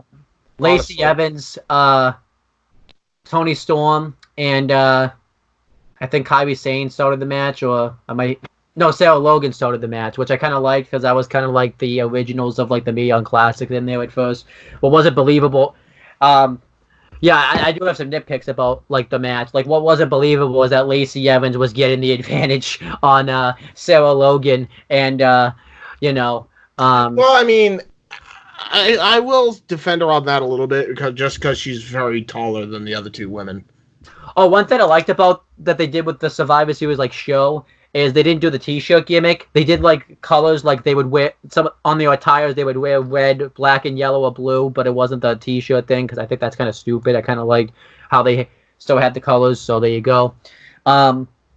Then the first opening part of this match is just everyone kind of feeling each other out. You finally got the Sky Pirates face off again, which was cool. I liked Carmella. I liked Carmella out there being annoying, saying, "Hey, pay attention to me," and they just take her head off with like a punch. I love that. I love And the then book. Dana Brooke gets tagged in, and she has the right idea. Just let them do their thing, and we got to see them tangle up. It's really sad we won't ever really see them tangle it up in NXT because I think they should. They should have before. Dana Brooke impressed me in this match, by the way. Yeah, she's improved tremendously. Like holy shit! Why wasn't she a babyface from the word go? Yeah. Like, I'm serious. She's not the best wrestler in the world, but I appreciate her that she's actually trying to like improve her craft. Like, that has to be commended. I think you know what it is. I don't think it's really her improving her craft. I think she was just miscast as a heel. Looking at it now, yeah, probably. I mean, it does help that she's getting some of that Batista D, but So is that like a legit thing, or like are they a legit? Yeah, no, that's legit. They're gonna fuck. I don't know if it's gonna be a relationship, but they're gonna fuck. There you go. Y'all is talking. Again on your wife cheating? How dareth you? Well, he's single now this time. Batista cheating on your ex-wife? How dareth you? We got to see though Asuka and Io Shirai go at it. I liked that. And then the match just spills into chaos. And during the chaos, Io Shirai and Candice LeRae, they get injured. We don't know what happened to them. When I was watching this match at the time, I was like thinking, ooh, did they really get hurt here? Because I really didn't know what had happened. So they get taken backstage. And now NXT, we think, is down 3-5-5. So NXT's at like a disadvantage again. And the main roster's laughing at them. Yeah, right. Which is like mean. But they're very mean. I love the little possum game they had. That was a great strategy. I've never seen that in a Survivor Series match before. We'll continue though. And then Nikki Cross starts to get on a roll. She hits a neck breaker onto Bianca Belair, but she can't make the cover because Bianca Belair rolls out of the ring. Then Nikki Cross starts to take out the NXT team, but Bianca Belair uses this as a distraction, and she rolls her up and uses the ropes for leverage, and Nikki Cross gets eliminated. So it's now down. So SmackDown's now down to 4. Sarah Logan looked really good in this match, which really wasn't a surprise because we've seen her wrestle. She hit like a double knees off the apron onto Toni Storm and Rhea Ripley. That was cool. That was very. But then eventually Bianca Belair eliminates her. No, actually no. Does Bianca Belair eliminate her? No, I think it's someone from SmackDown. I think it's Carmella. Hold on, I got Wikipedia. We got the Wikipedia. Okay. Wikipedia. Oh, it doesn't say. All right, so you go. Oh yeah, it was Bianca Belair. She hits a 450 and eliminates Sarah Logan. I remember that now. And then eventually in the match, 452, by the way. Yeah, she hits a KOD on a Carmella, but she rolls out of the ring so she can't be pinned. And then Charlotte Flair gets the figure 8 in on Dana Brooke, and she taps out and gets eliminated. You forgot about the Swanton she did. Yeah, that was cool too. And then that's what impressed me about Dana Brooke. She's very athletic. Why wasn't she babyface this whole time? I got that one. She hit the figure 8 on Carmella and eliminated her. And then there was a spot where like all the 3 team captains face off with each other. That was I like that. So then we get stupid. So Kairi Sane hits the insane elbow on Bianca Belair. She's going to make the cover and eliminate her, but Sasha Banks hits a Meteora on her and breaks up the pinfall and eliminates Kairi Sane. This is stupid because in an elimination match, why do people break up pinfalls? I hate that. As you guys have known, I've ranted about it on your shows before, which you guys yes. Yeah, but we have to. Yeah, by the way, for your reviews, hey, what's up, Mike? We at least have the excuse of video game error. They have the excuse of fucking idiots. Yeah. There has the excuse of human error. Well, hopefully Casey won't be doing that anymore. Let's hope. Then Asuka just gets pissed when Kairi Sane gets eliminated and just beats the crap out of everybody. And she gets the Asuka lock onto a Dana Brooke and taps her out. No, she hits a high kick and pins her. And then Charlotte Flair tags herself in. And obviously they've been building tension, as I've read from Corey Graves' earlier podcast, between them apparently. And obviously there's tension there from when, Charlotte Flair broke her undefeated streak. So, continuity. So what ends up happening is Charlotte Flair just knocks her on the ground. And she's going at it with, Lacey Evans. And Asuka then eventually spits green mist into her face. And Lacey Evans hit the woman's right, which looked like crap, to be honest. Can we stop? Why is that a finish? I don't know. And it's fine as a signature, but that should lead into something, Yeah. And Charlotte Flair gets eliminated, and Asuka just quits, which was kind of weird. Can't just. I guess she got counted out technically, because I guess she was supposed to be legal, but she just quit. She just walked away. So Natalya's the only one left on Raw. She eliminates Lacey Evans with a roll-up. The most devastating move in all of professional wrestling, baby. It was back on Survivor Series. And then Natalya and Sasha Banks realize they have to work together. So they hit a sharpshooter bank statement combination on Toni Storm, and she taps out due to the pain. They hit a heart attack onto Bianca Belair and eliminate her. And then it's down to everyone has one member left on the team. It's Rhea Ripley from NXT, Sasha Banks for SmackDown, and Natalya from Raw. And Sasha Banks hits a right hand on Natalya and eliminates her, which made no sense. Yeah. I feel like everything that made no sense involves Sasha Banks, and I want to blame WWE, but I also want to put the blame on Sasha Banks because it's Sasha Banks. I'm not, you know what? I'm just past it. Make it 50-50. It's 50-50 for sure, but it's... I don't know, actually, because NXT was booking this. Yeah, but... It's not working. But anyhow, then it's down to Rhea Ripley versus Sasha Banks. They had an awesome exchange. She goes for the Riptide. Sasha counters it into the DDT. She gets her into the bank statement. Rhea Ripley gets her into the reverse cloverleaf. And eventually, when Sasha Banks has her in the bank statement, Candice LeRae and Io Shirai won back out. And technically, they weren't eliminated because they never got pinned or tapped out. So they pull Rhea Ripley out of the ring, and Rhea Ripley utilizes this to advantage. She tries to get the advantage, but then Sasha Banks gets her back into the bank statement, and then Candice LeRae is distracting the referee, and Io Shirai hits a missile drop kick onto Sasha Banks, and Rhea Ripley hits the Riptide on her and wins. And Team NXT I love it. I love it. Rhea Ripley, Io Shirai, and Candice LeRae as the sole survivors. And I'm this is so great. happy that the best women's division in this company won. Yeah. As it should be. As it absolutely should be. And I love, a lot of people criticize the plan, but I love the plan. It made all the sense in the world. It was basically the same plan that Shayna Baszler conducted at War Games. Yeah.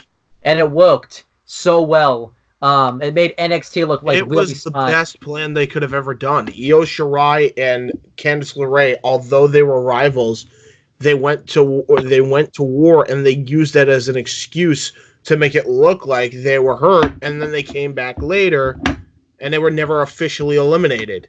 Yeah, that was great. And Smart. a lot of, yeah, it was fantastic. Rhea Ripley, for a woman, probably had the best 3 days out of any woman. She won that triple threat match with, 100%. on SmackDown with Sasha Banks and Charlotte Flair, won War Games, and then won this match. Yeah, this is really good. This is a very fun Yeah. 5-on-5-on-5. I was very skeptical on these 5-on-5-on-5. They booked this really well, and you could tell NXT had a huge hand in it. So that reason alone, 4 stars for me. This was entertaining. I enjoyed the hell out of it. I was surprised by a lot of it. So there you go. I give it 4.5. I really love the booking of the booking really puts it up to 4.5. And yeah, I mean they're really building up Rhea Ripley too. That's great too. What about you, Mike? What do you got? I'll give it a 4. There you go. There you go. I'll give it a fair. All right, so then backstage, Team NXT's dominated. Rhea Ripley said that she told everyone that the NXT woman would win. I forgot to mention on commentary for the women's one was Beth Phoenix, Michael Cole, and Jerry the King Lawler. No shit. Then Kevin Owens was backstage. So we got the wait. Now that I think about it, no shit, because we that means we got the men. No, we got the guy who called the Mae Young Classic, the woman who called the Mae Young Classic, and the misogynistic male who said puppies all the time. Yep. I mean, what? That is the one thing that's weird, though. It's weird not to hear Ken do that anymore.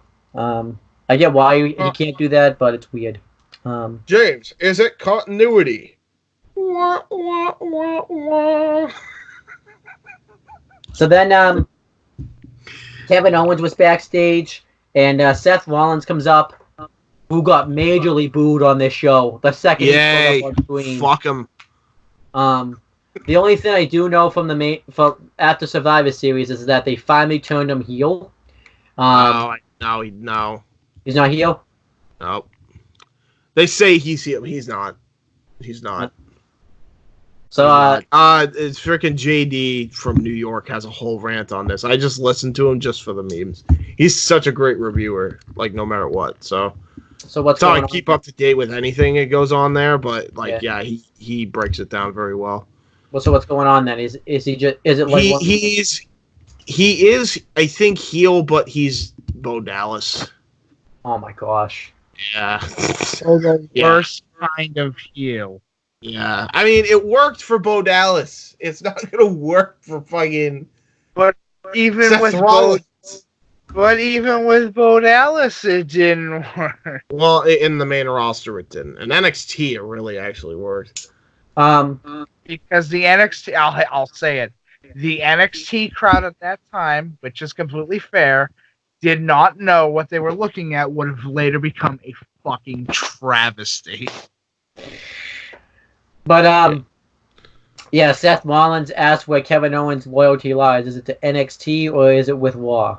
And Kevin Owens says that he loves NXT, and but they don't need that. Well, yeah, so I gotta do some promos, man. I don't think I've done a lot of promos here, so here's one of the few opportunities I'm gonna be able to. I can do it. Kevin Owens goes, yeah, I love NXT. As much as I love NXT, Seth, NXT doesn't need me. If anybody needs the KO show, it's Monday Night Raw. You question my loyalty? What about your loyalty? Where does your loyalty lie, Seth? I mean, I'm just saying. Walks out. Continuity. Hey! You forgot one thing. When he says, where does your loyalty lie, he puts his fist out, obviously. Yeah, that was great. What a great touch. Yeah. Kevin Owens is great, man. Yeah. Like, even like, the funny thing is like, even though he gets booked like garbage, he's too over because of his mic skills that he will never be booed. He will never not have. Yeah, people don't have apathy towards him because he's too damn good. Yeah, he's just too good. So then we had he was great here. He had a great segment with Rollins. Rollins looked like $1 million standing next to this guy. No, he did. You know he did. I will look in the current state of Seth Rollins. Yes, he looked here. Yeah, but guess what, Jim? The $5 steak looks way better when you're fucking standing when you have a good side dish right next to it. So what you're saying is Seth Rollins, the $5 cheap steak, and Kevin Owens is the either mashed potatoes and mac and cheese. He's mashed potatoes and mac and cheese. He's the big ziti mac. He is the fluffy one, my dude. Yeah. This just in WWE, Seth Rollins realized that Twitter is evil and is slowly corrupting his mind into a robotic version of himself. Meanwhile, Kevin Owens became a bowl of mashed potatoes in the center of the ring. Well, that is definitely something I did not see the day. Stoned. Well, I did not see the day where wrestlers were going to become side dishes. And now to CM Punk with the tweeting weather forecast. I Phil, want to drink. dude, just stop tweeting. I forgot to mention, by the way, on the pre-show, anytime they cut to the panel and nothing was happening, there was CM Punk chants. So, of course, it's Chicago. yes. I wonder why. It's not like the fan base keeps going, can you please bring back Chicago Man? Oh God, CM Punk is Chicago Man. He is Chicago Man. He's legit Chicago Man. And who's Florida Man in WWE? Biggie. You know why? Look at his Twitter the entire time he was injured. He is the undisputed Florida Man. He will forever be the Florida Man. All right, so we had the next match. It was a champions triple threat match. SmackDown Champion versus champion triple threat match. Shinsuke Nakamura, the WWE Intercontinental Champion, versus Roderick Strong, the NXT North American Champion, versus AJ Styles, the WWE United States Champion. Little history here, and I think they even brought this up. Nothing. They actually brought up history from other companies, I think, without naming them, of course, but they did bring it up. Roderick Strong and AJ Styles had a match. The match they're referring to, I believe, is the one where Roddy didn't tuck his neck for the Styles Clash, which put that move over huge in Japan. And they go over the history between Nakamura and AJ in New Japan Pro Wrestling and WWE. And they go over the fact that Roddy and Shinsuke actually had a match as well. Yep. Which was only this match was great. And you forgot to mention that Shinsuke Nakamura was representing SmackDown, and he was accompanied by Sami Zayn, and AJ Styles was representing Raw. So you forgot to mention that. But the commentators for this match were Nigel McGuinness, Michael Cole, and Jerry the King Lawler. Nigel and King were great. They had great chemistry together on commentary. Yeah, I was shocked by that, actually. Yeah. Like, I don't know what it was. Maybe just being with Nigel. Nigel was, like, elevating King, but, like, King was, like, going neck and neck with him on calls. Like, it was really, really well done. I don't know what it was, but it was, like, the two clicked instantly. It was, like, the JR and King kind of click. It was wild. Dude, I wish I wish they had been on commentary together, like, more on the show. Like, this was the only time that they were together. Yeah. No, they did great here together. Who was the play-by-play guy? Because I know there was probably three. Cole was the play-by-play guy. Obvious. I mean, Cole and Nigel, in fairness, do work really well together. And, yeah, no, it sounded very natural. Well, I mentioned the Nigel and King one because I was surprised because I thought, like, because they're both from different generations and stuff, I'm like, wow, this is like one of those wins that's not meant to work. Like, but it worked. Yeah. It worked. Guess who was the one, too, that brought up the history outside of other companies? It was Nigel that brought it up, too. Like... the modern history and just the old school history. I feel, it actually really works. Yeah, like... It shouldn't, but it does. Mike, what is your opinion? Did we? Am I just chatting shit, or did Nigel and King oddly work on commentary? Listen, I agree. What? Do you expect me to go more in depth, or what? Well, no, I just expected you to go in depth, like, against the grain, and then you just listen. Okay, fine. You want me to go in depth against the grain? Fine, no, it's fine. If you agree, No. Motherfucker, you're the one that wants me to go in depth against No, I didn't say that. I thought you were. It doesn't mean I want to. No, now you're asking for it. Now you want me to do it. God damn it, Mike. No, I don't. You're putting words in my mouth. I did not sign up for this. I did not. You know what? Screw this. I'm going to go kill myself in the closet. This just in. James committed suicide in his closet while having a discussion on a wrestling podcast. Turns out the devil has a special place in hell for faggots. Mike, he's gonna owe you another toaster again. This faggot's dead! Mike is gonna owe you another toaster again. He owes me like 6 toasters and something. Oh, god damn it. Are we really going to bring this up again? Anyhow, Mike, were you surprised it worked, or were you surprised they worked well together on commentary? Did that not surprise you at all?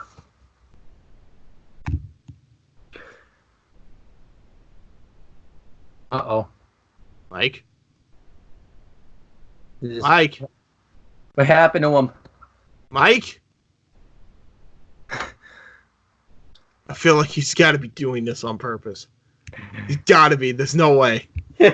It's too perfect timing if he got kicked because Skype decided to be a shitlord. Mike, all right. You want to move on? You want to move on, I assume. I'm seeing your bubble, you little shit. I'm not anything. My connection's all fucked up. What do you want me to say? Oh, okay. Okay, because that was too perfect. Okay, are you good now? I don't know. Let's try it. Skype sucking as always. Continuity. Help me. All right, can you hear us now? I could hear you. You couldn't hear me? No, we couldn't hear you for a bit. All right. So were you surprised or not? I'm sorry. Yeah. No, because it's Cole. He can work with anybody. No, not Cole. Nigel and King working together. Oh, Nigel and King. Well, I don't care. Well, were you surprised that they worked well together? It's King. He just has to look at the ring and talk about tits. Well, he didn't. There was no tits in the ring. I mean, unless you want to call it the man's tits. Exactly. One funny thing, though, I thought was funny on commentary, people might not find it funny, is he knew Roderick Strong's history past, so he kept thinking, he kept saying, oh, just one back, he kept making, like, trailer park jokes at Roderick Strong. Like, that was funny. Like, and Nigel was like... King has good material when he tries. Yeah. And paired up with the right person, he's great. But King has a good script writer, yes. No, he doesn't. No, he doesn't. No, he doesn't. Neither does Cole. Everybody works for the same guy named script writer. It's Vince McMahon. But yeah, going through the match, Nakamura just immediately takes AJ Styles, nearly take his head off with a kick to the head. Yeah, this match was just absolutely great. You had Roderick Strong do the Strong Slam. You had Roderick Strong do the Face Buster and just do the forearm smash back and forth onto AJ Styles. You had AJ Styles expecting his entire arsenal to be named Strong, just to piss me the fuck off. Strong Slam, the Strong Hold. Yeah, the Strong Face Buster. The end instead of the end of Heartache, they're gonna call it the Strong Zero Backbreaker.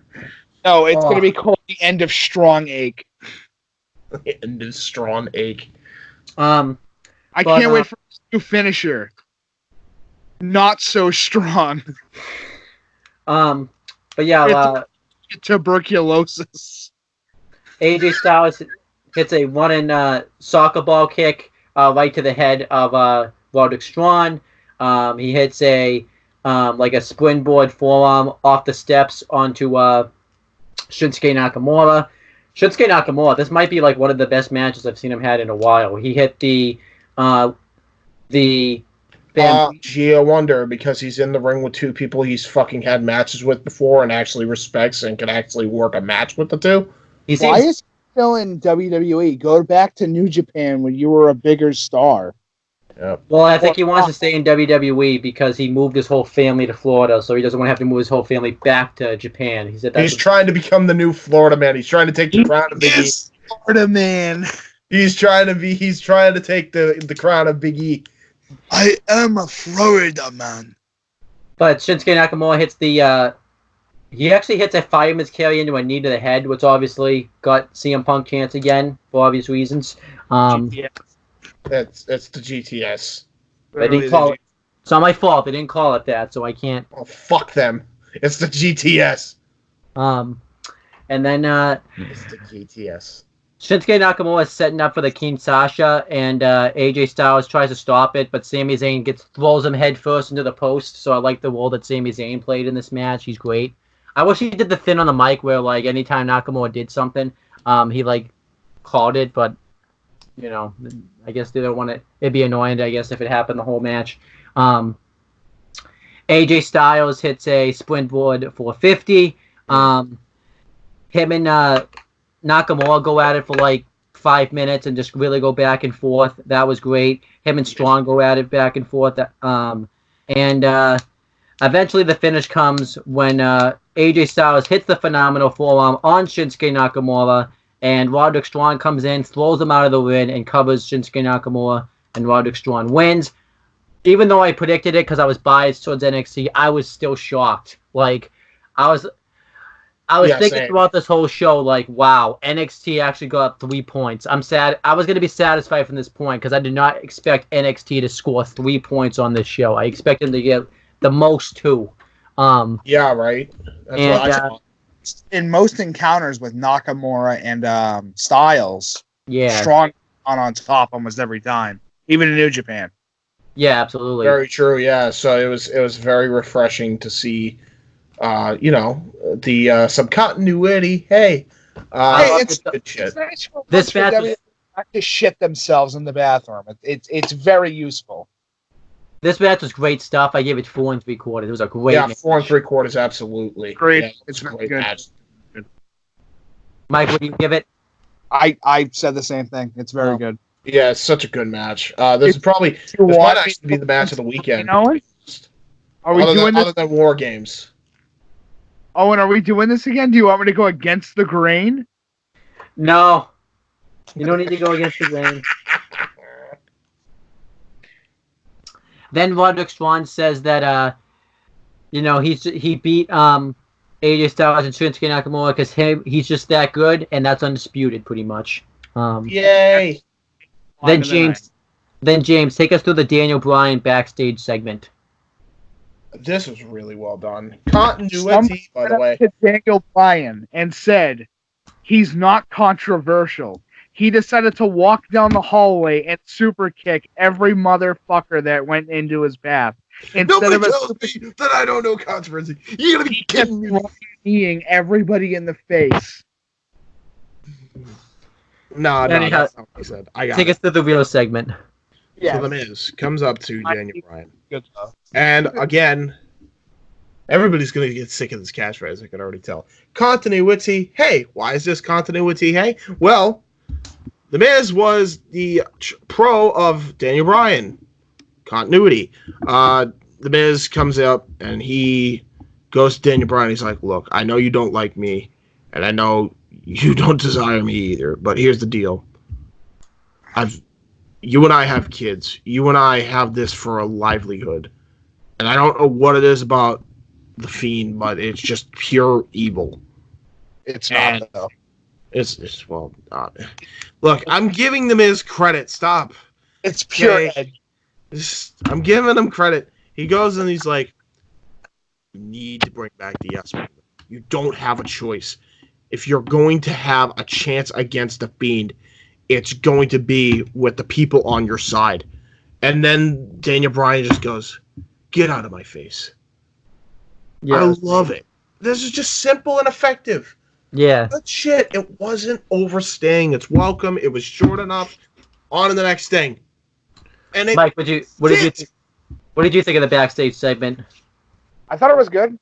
Yeah. It's a little awkward because I was expecting like halfway through that conversation, like this is how my head works, and I'm sorry. I have to say that now, and I'm sorry for what I'm about to say. Okay. But I expected Miz to look at him dead in the face. This is just how my brain works, and I'm sorry. As I said, I'm sorry. He looks at him dead in the face. I have kids. You have kids. We both are wearing pants. Let's not wear pants anymore.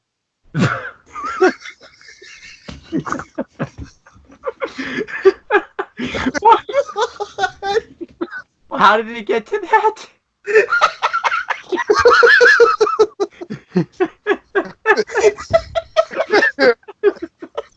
I have pants. Let's not wear pants. I think I get it because they both technically don't wear pants when they wrestle, but Exactly. I wear pants. You wear pants. Let's not wear pants. It's totally not a gay joke, and I just decided to roll with it. Absolutely that. moving on. I might like this segment more now. You see, I have kids. You have kids. I've won a title. You've won a title. Where was I going with this? Shit. Oh yeah, you're wearing pants. I'm wearing pants. Let's take our pants off. All right, next. Fuck the Fiend, long dick style. Save that for when we actually talk about the match. God, I hate the Fiend so much. All right, continuing. Maybe I'll let Mike talk about that match when we get there, but we're not there yet. Please let me.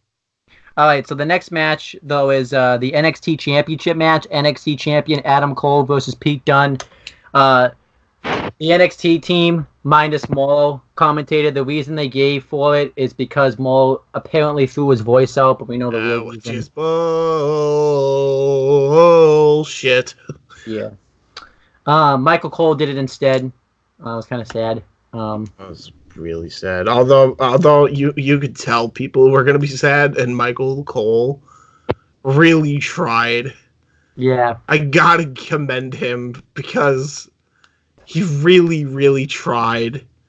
That So being said, he still failed because no one will be like Morrow. And I think the thing is too, you can clearly see like Michael Cole doesn't watch the NXT product, so he doesn't know the name of like some of the moves. Like he called the Shining Wizard the last shot, which really isn't the last shot. It's when he does it in the back of the head, and you could just really see Michael Cole just.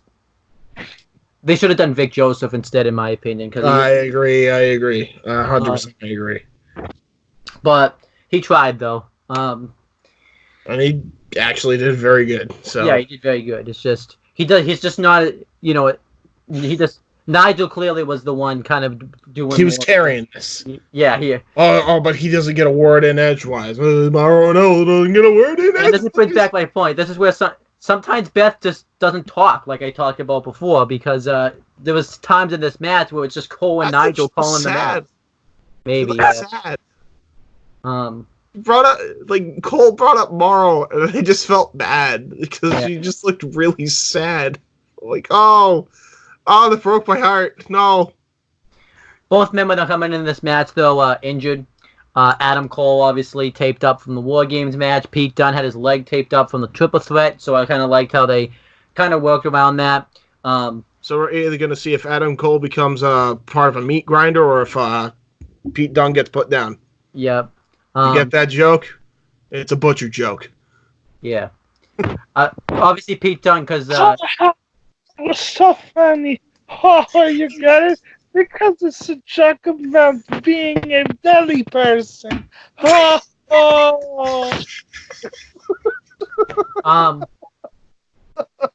So then Pete Dunne immediately starts the match. He stomps on the injured hand, actually, of Adam Cole. That was great.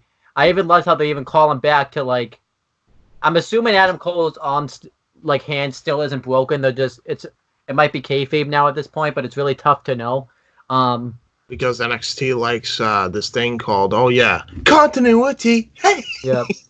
He does it under this. Okay, we get it. Yeah. just saying, pointing it out. We get it. Mike, there's nothing we can do about it. He's gonna say the catchphrase until the end of the show, pretty much. So. Hey, listen, Survivor Series would not be as continually sound if it wasn't for NXT booking. So yes, yeah, I will. For this show only, I'll calm down for the future shows. Oh, you won't. Yeah, I will. But Don't lie. Pete Dunne hits an X-Plex onto the apron, which I love that. Eventually Adam Cole cuts him off. He goes right after the leg of Pete Dunne. He actually when he went for his thing where he does a backflip out of the corner. That's how he caught him. That was cool. Adam Cole just really targets the leg of Pete Dunne. Eventually Pete Dunne mounts a comeback. He hits the bitter end. Adam Cole kicks out. He tries to get him into the wishbone a handful of times, but Adam Cole continuously gets to the ropes. He gets him into an armbar. Adam Cole gets to the ropes. Pete Dunne hits a sit-out X-Plex, which was awesome. But Adam Cole kicks out. Adam Cole hits the standing Ushikuroshi, but Pete Dunne kicks out. This was probably one of my favorite spots of the match when Pete Dunne went to do his backflip again. Adam Cole caught him into a super kick. That was nuts. The timing of this was incredible. Then Adam Cole hits the Panama Sunrise onto the apron. That was nuts too. Yeah, they both just barely beat the count back into the ring. And then Adam Cole hits a super kick. Pete Dunne kicks out. He kicked him so hard he knocked the mouth guard out of Pete Dunne. I don't know if that was supposed to happen or not, but whatever. They rolled with it. Yeah. Pete Dunne breaks his fingers, and he goes for the bitter end, but Adam Cole counters the bitter end into a Panama Sunrise. That was... God damn it, Cole. Yeah. He's turned this thing into his own because Petey would be able to do it, but not it's like Cole became the Randy Orton of Canadian Destroyers. Yeah. He just hits this from goddamn nowhere. And then Adam Cole hits the last shot and wins. He retains the NXT Championship. It was a great match. So this is where I have a problem with the card structure, though, because the crowd really wasn't into this match until the end. And this is where me and Mike talked about you don't want to throw 3 great matches in a row consistently, because that's where this match suffered. They should have put on a cool... What's up, Mike? No. Go right ahead, Owen. I was just trying to grab something really quick. Yeah, because I think they should have had some type of cool down match and put this match later on in the show, and then I think people would have been more into it. Yeah, I think they should have either put the Fiend, the Universal title match, or the WWE title match in this spot, and then maybe the NXT Championship match. Maybe the WWE title match, because I feel like because Daniel Bryan's in the Universal title match, it would have suffered if it followed that. But that's just me. So the match gets 4 1/4 because of the crowd reaction, and no Morrow. Yes. But James, what'd you give this match? What'd you give it? 4 1/4? Yeah. 4.5. All right. Just because those ending spots were too fucking insane. Yeah, it gets down to half star just because Morrow's not there. Oh, sad. What about the crowd reaction? Yeah, I guess that's another quarter. So those are the 2 1/4 star drop. What about you, Mike? What do you give this match? I'm gonna give it 4. All right. That's all I gotta say. There I'm you gonna go. give it 4. And as you were saying, Owen, the major problem with this is that the fact is, wrestling you can do back-to-back matches, but you need, as James and I talked about a long time ago, you need a break in between that kind of gets the crowd to just go, okay, all right, I saw what I saw, and I can't wait for the actual main event. And I like that this match is here to just let me breathe for a couple seconds. Let me breathe. Yeah, I agree. Even if it's all over the place, just let me breathe. Let me be able to focus on what's happening. Like Agreed. I'll give a great example actually. The cooldown match out of the 4 main event matches of Immortal, I would honestly say is the Athena match. Even though it's not really cooldown. Yeah. But it's You know what it is? We had a thing where it's like we had the cooldowns in the beginning of the show, and then we went action. The second part of the show, and then it was promos to give you the breaks that you needed. which is important. Yeah. Promo packages in wrestling are like the third most important thing in professional wrestling. Yeah. Well, They will help. that's the problem too. Like most of these matches, you couldn't do a promo package for because it was only for brand supremacy. So, and this match was literally thrown on the night before. Yes. So And that's the problem is that this brand you could have done if WWE was smart, and which they're not. If they were like geniuses, which they're not. This is what If they hired me, I could have gotten that done in a day. Just saying. so could I. We both could have done it. We both would have been able to do this. Just saying. Because here's the problem. Oh, would you have said that those 3 main event matches would have been better with about 6 months of build? absolutely, yeah. Especially Survivor the Series NXT title match, just because of the history between Dunn and Survivor Series is one of the most important like pay-per-view matches because of the fact of it's about being the best. It's about being the superb brand, especially when it was the SmackDown versus Raw time period between like 2002 to like 2007. Survivor Series fucking mattered. Yeah, true. Now it's because it's all over the place, dude.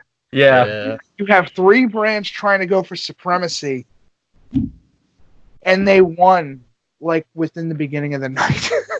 Yeah. Yeah, that's They the wanted thing. Done. They won.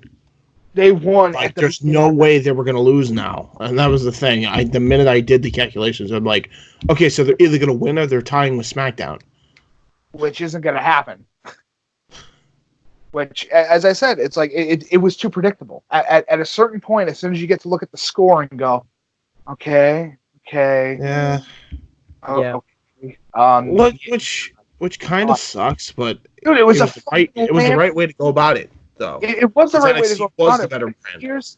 But here's the whole thing, and this is the only thing that I can say that would have made it a little bit better, personally, is to put over guys at least from the start. This is why the pre-show is important. Is to have each brand get a point at the start. So that way, when you get into these type of things, it doesn't look like a fucking landslide victory. Well, they did in the Shit, it was pre-show. close. Yeah, They they did did in do the that. pre-show. They did.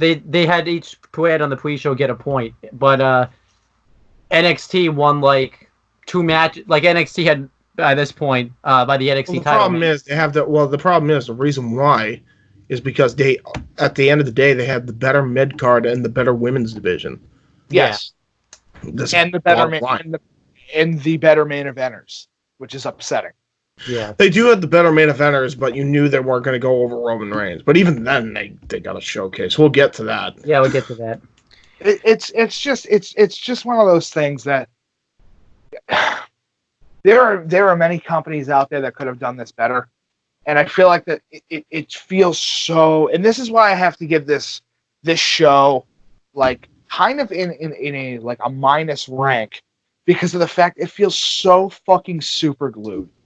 Like you can see the seams. It doesn't look well polished. It looks like it was tossed together at last minute. Like they had a creative meeting like 2 months ago and went, okay, fuck. We need something for NXT.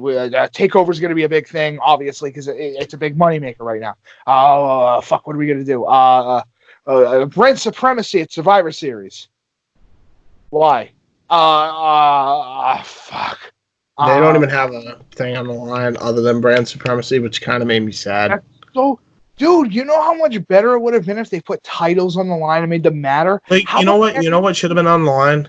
Because Royal Rumble means jack and shit for this anyway. Winner gets the main event of Mania, or winner gets the number 30 entrant in the Rumble. How about brand supremacy? They get to run fucking WrestleMania. That's what it should be, instead of just, we're the better brand, we won, we got points. It's like, wrestling I don't give a fuck about bragging rights. Give me a title. Yeah. Give me the ability to show I'm the best instead of this fucking, oh, dude, I get to say that I'm the best. It's like, I don't give a I'll say that on a daily basis. What the fuck does one little match change? Or show, yeah. That's true. I In fairness, they kind of just said what we already knew anyway, which was NXT was the better brand. But that's the problem, is that they shouldn't be admitting that. They really, I'm being 100% honest, they really shouldn't be. Because if you're admitting that your C developmental show that was on fucking the app for about 5 years, Was better than this, yeah. is better than your $1 million making main event, like weekly products that are on television that have commercials and marketing and advertisement and merchandise, and this little independent show that has fucking guys from just that's fucking duct taped together to work, and it's better. There's some problems. Yeah. That's like I'll give the example. I'll give a really good example. That's like with us, because James, at a certain point, James and I will have to admit our roster is going to get so fucking big. We're going to have to do some format of like a split. It's going to be huge. Yeah. We're going to have to do some format of a split. And if we're saying that the weekly house show is better than the 2 fucking main event things that we have set up, there's a problem. Yeah. There's a fucking problem. If the house show thing is better than our actual weekly television broadcast, there's a fucking problem. Absolutely. Yeah. Be sorted. But continuing with the show. Adam Cole then says no one can stop him. He's on top of the world pretty much after everything he's accomplished basically the past month. He had the November to remember. Yeah. Tomorrow greatly put it. Then Team SmackDown's backstage. They're all bickering. They can't get along mainly because of King Corbin and Roman Reigns. Yep. So there you go. Also, Fucking Mr. I'm actually the better wrestler versus mayor of fucking Applebee's. Hey, listen, Baron Corbin. Don't talk shit about Mr. Fister and the Sister Resistor, okay? Don't you Whose dare. sister is he fisting? Look at him. Look at him. Did you just hear him, James? Did you hear his response when you asked whose sister he's fisting? What did he say? I said Mr. Fister and the Lister Resistor. That's all I said. Never mind. You're the one that's sister, and that's fucked. Alright, I'm just saying. Listen, Not fisting anyone is my point. just hear me out on this. Somebody gave Baron Corbin a job, and then you know what he looks like to me when he puts on the crown? Mike, And it's King Corbin. It's King Corbin. You gotta call him. I don't give a shit. He ain't my king. He looks like a fucking Burger King fucking ripoff, dude. Well, Mike's gotta get it right. Mike's gotta get it right. It's a king. See, what I was gonna say was, James, he looks like some Burger King Make-A-Wish Foundation survival child. That really should have been cut from the chemo 2 months before. Right. Oof. We're gonna get so much hate from that comment alone. man. I support Make-A-Wish Foundation. I give them donations every year. Don't fucking at me. Just get it. All you have to do, You can kiss the fattest part of my ass. Mike, just get it right though. He's King Corbin. King. No, I don't give it. He ain't our king. What are you not getting about this? Well, Here's Mike. here are the things that Baron Corbin can be king of. He could be king of the mattress firm. He could be king of lard.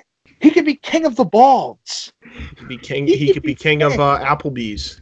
No. He could be king of the Burger Kings. Yeah. He could be king of the autists. He No. could be No. You ain't lumping him on with us. No. No. We're He gets- autistic. I ain't accepting him. No. autistic. He's our king. I'm moving to Canada. Fuck you. Don't worry about it. No, I am worried about it. I don't want him as our king. I don't want a fucking tyrant like that. Look at him. Look at him. Look at him. He's the equivalent of the dump that you leave on the fucking street. Do we gotta do look at this dude again? I will. Don't make me. Do it to it. Put your back into it. Okay. Yes, Queen. Allow me to tell you exactly what Baron Corbin is. 100%. He's the special needs kid that everybody for once a year in high school feels really bad for, so they decide to give him the fucking king crown to the prom. Because they wanted him to at least feel normal. Look at this dude. Look at this dude. Look at this dude. Look at this dude. Look at this dude. Look at this dude. Look at this dude. Look at this dude. Get him in the kin of the wind. Get him in the kin of the wind. Get up. Look at this dude. Look at this dude. Look at this dude. Look at that dude. Right there. Look at that dude. Yep. That dude. Oh, jeez. Look at those armpits. Looking like they're about to come off his fucking shoulders. The article you clicked on, it said WWE fans are hopping on the Baron Corbin bandwagon. Yeah, sure. Yeah. Look at him. Look at that. Look at that trashy physique. Hold on. The Baron Corbin bandwagon is just the beginning of Skyrim. Baron Corbin biography. Look at this dude. Well, type in Kin Corbin so Mike can see him in the Kin getup. Oh, I just know it's a crown. He wears a fucking Burger King crown on his head because he's king of the tards. Look at this dude. Yeah, I don't care about your future goals. Your future goals is to frickin' devour catering. Can you do me a favor? Just zoom in on his head. That's not the real. I want the real crown. Oh yeah, true. The real crown, yeah. Real crown. I want to see that thing fucking full screen, ready to go. James, right there. That's not that one. Trying to zoom in. That's not the real crown. The real crown, the second one from the bottom, furthest from the left. This one. Yeah. Oh my god. This looks bad. Hold on. I can't zoom in. Fucker. How do I zoom in? The Google even doesn't want to zoom in on this shit. Look at this dude. No, So Google's telling us don't look at this dude. Hold on. That's the crown they gave him? No, it's click on the crown they gave him. His actual crown he has. Ah, there it is. Is that made out of leather? Yeah. See, I understood the Sheamus leather crown because it made sense for the gimmick.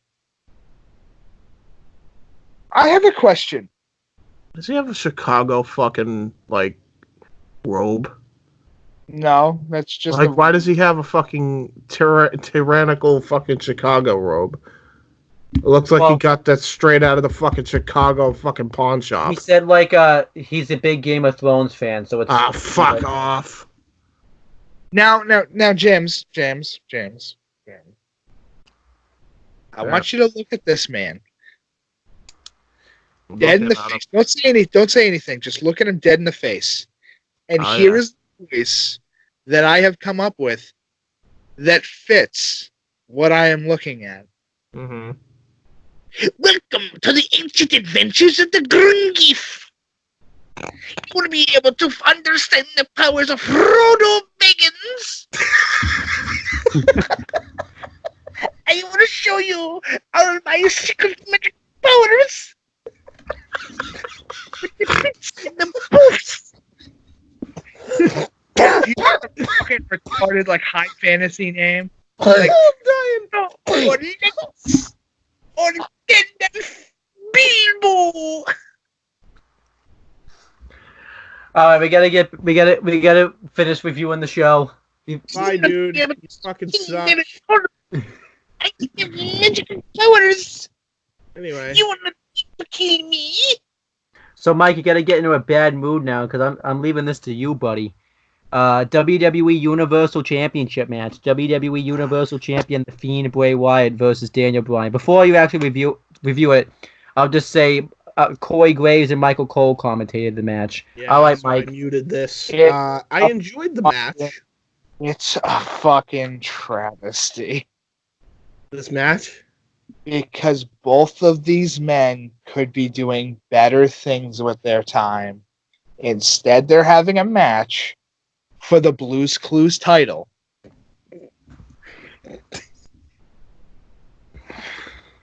And on top of that, Bryan's a very good athlete. Everybody knows that.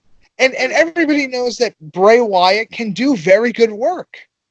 But what happens when you take the Bray Wyatt gimmick and you turn him into Mr. fucking Rogers' neighborhood? Well, you get the Fiend. You get something that just doesn't work. Some fucking Pee-wee's Playhouse monster. Jesus Christ, it's straight up.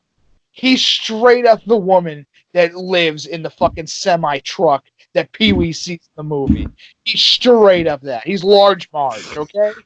Large Marge fights one of the fucking dwarves from Lord of the Rings, and I'm supposed to be impressed by this main event match.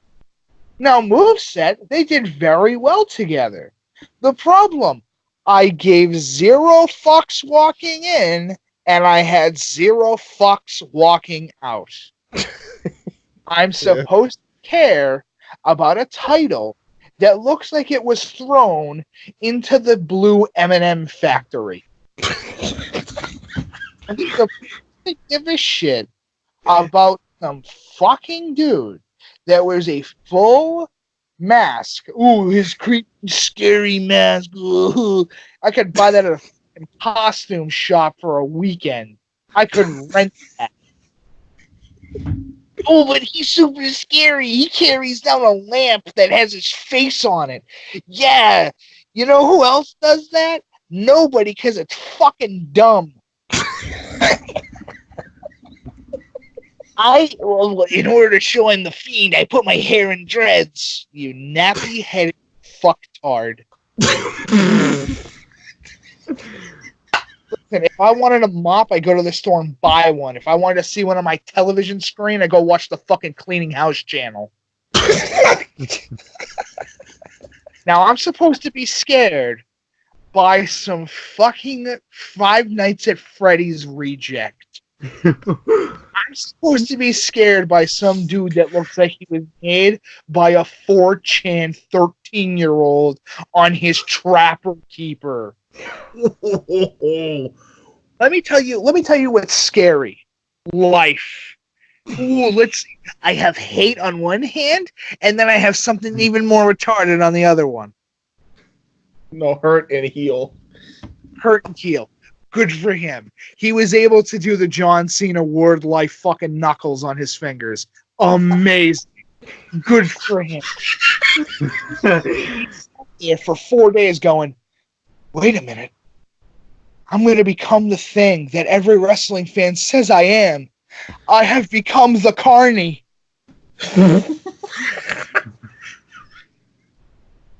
This Carney fuck gets paid to play with puppets, to make film sequences and segments. Dress that as some pedophile in a fuck, dude. You can straight up just, you ready? Here's his face. Here's fucking Bray Wyatt. Now watch. I give you a fucking white van with candy. Put it right behind it with free candy. I swear to God, it's gonna work. Oh, and by the way, he ripped the gimmick off. What? Nobody knows that he ripped the gimmick off? Yeah. No, he straight up ripped the gimmick off. From what? I know where you're going with this. Okay, where am I going? Fucking clown. This James. Where am I going with this? The fucking clown. No, not at all. I mean, kinda. Correct. You're correct with the first part of the name, but he got his gimmick from Clown, from the Spawn series. Oh, shit. So That's wait, true, though. It's not original? Everyone says it's original, it's new, it's fresh, it's something that would... Dude, he just literally took the fucking Clown character from House of a Thousand Corpses and then said, what if we put Clown from Spawn whose demonic name is Violator. We mix them together. And then I'm going to wear this goofy, this fucking carny looking, fucking ridiculous nonsense that straight up looks like I drew a terrible face on a piece of paper. I could draw that mask on a piece of paper. You know when you're a kid and you want to draw monsters and you draw them with like really goofy, like darkened eyes and sharp, like fucking jagged teeth? Yeah. That's all he did. He took a piece of paper. He took a piece of paper out of social studies class because he got bored. Because he'll never find his place in the world. And he decided, except for JoJo's ass. So when do we get to the point where we finally have to give Bray Wyatt a house? Because his shit constantly is getting burned down. Right. I didn't know we were in the fucking Salem witch trials. I didn't know that we're just burning people's houses down in professional wrestling now. I thought it was originally, I'll come to your house and kick your ass. It's now, I am Sister Abigail. Burn down my house. So, Bray, Husky Harris, whatever you want to go by. I'm sorry that this is the best you could come up creatively. You are the equivalent of a guy who dresses in an alien costume with little, like, fucking light brights or LEDs in his fingers and goes up to kids in the neighborhood going, boogity, boogity, boogity. That's terrifying. That's scary. Now, I know a lot of people are going to be like, Mike, what do you mean he's Clown from Spawn? This is the one time I'm going to turn on my fucking camera. Oh, shit. One time. I'm going to be turning on my camera. How much do I know about Spawn? There we go. With the camera? That's how much I know about Spawn. I bought a stat for $67. I can't tell the difference. I've been following the character since fucking the early 2000s, right after that shit-tastic movie came out. And by the way, boys and girls, ladies and gentlemen of all ages, when a character that comes up with, I'm going to become Mr. Rogers' Neighborhood and Pee Wee Herman, and I'm just going to throw a bunch of nonsense into it. I'm the Fiend.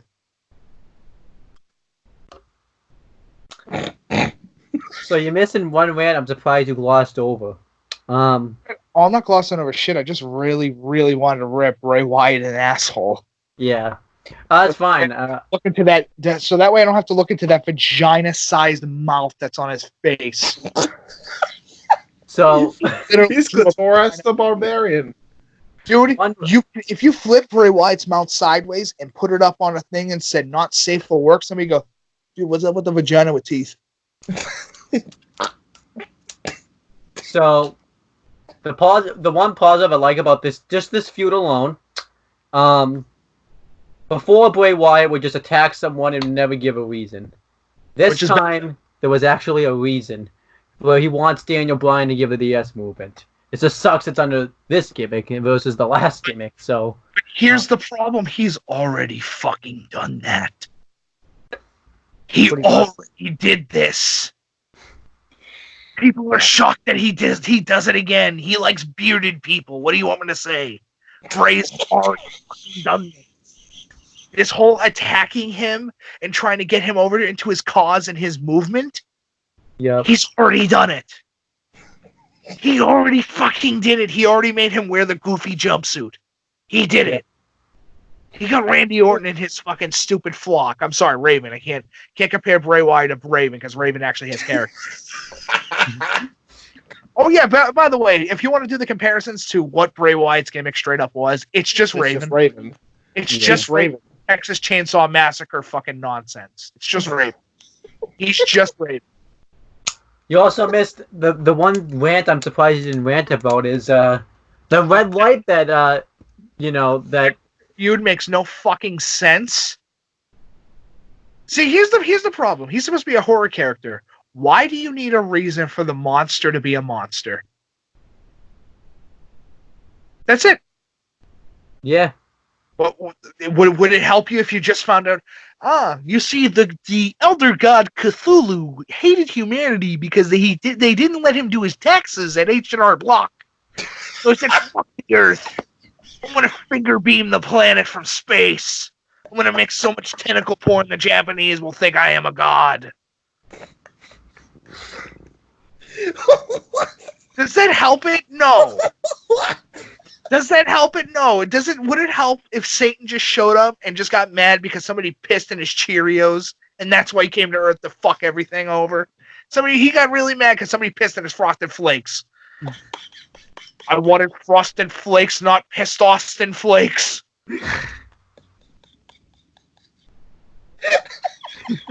I see that Owen's fucking done. And I have to rant in a second too. Like, Go right ahead. but I have to try to have a straight.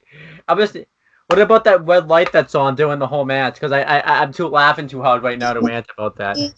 Oh, you mean that stupid fucking goofy?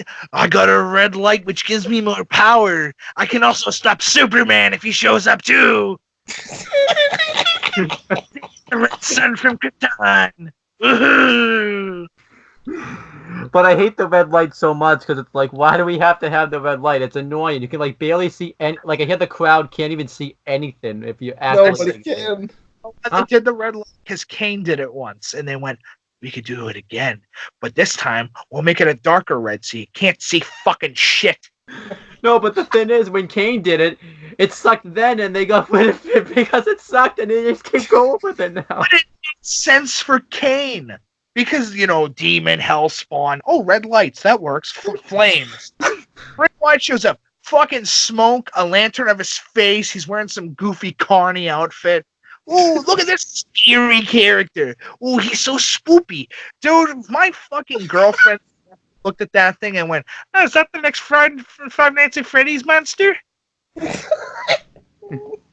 Oh, he's so scary. Oh, yeah, I'm so scared. I will say though, the match was really good because it's Daniel Bryan in the match. And that's about it. But guess what? You couldn't see the match because the red lights were so fucking annoying that you can't see shit. There's a way you can see it. You're gonna hate it though. You gotta turn the screen black and white. I already had to do that. That's what I had to do. There's only one device it's not shitty on. The phone. Which is up. No, Jim, did I tell you that's what I had to do to watch this match? I had to go into the color correction system of my television and turn the fucking thing black and white to see what's going on.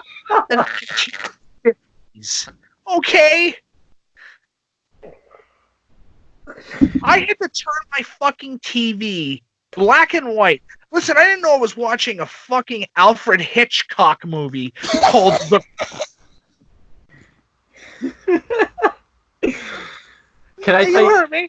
That could go right up on the thing. My fucking TV has an incredible color palette. I can fucking see grass grow from a mile away in most games. I put this on, I can't see fucking shit. You know what this match is the equivalent of? Take a flashlight and put it next. Said he can see grass growing video games from a mile away. This fucking thing was so goddamn annoyingly red that I had to turn my TV black and white to fully watch the match. It got to the point where it said, "Fuck it, just mute my TV and have the full silent film experience."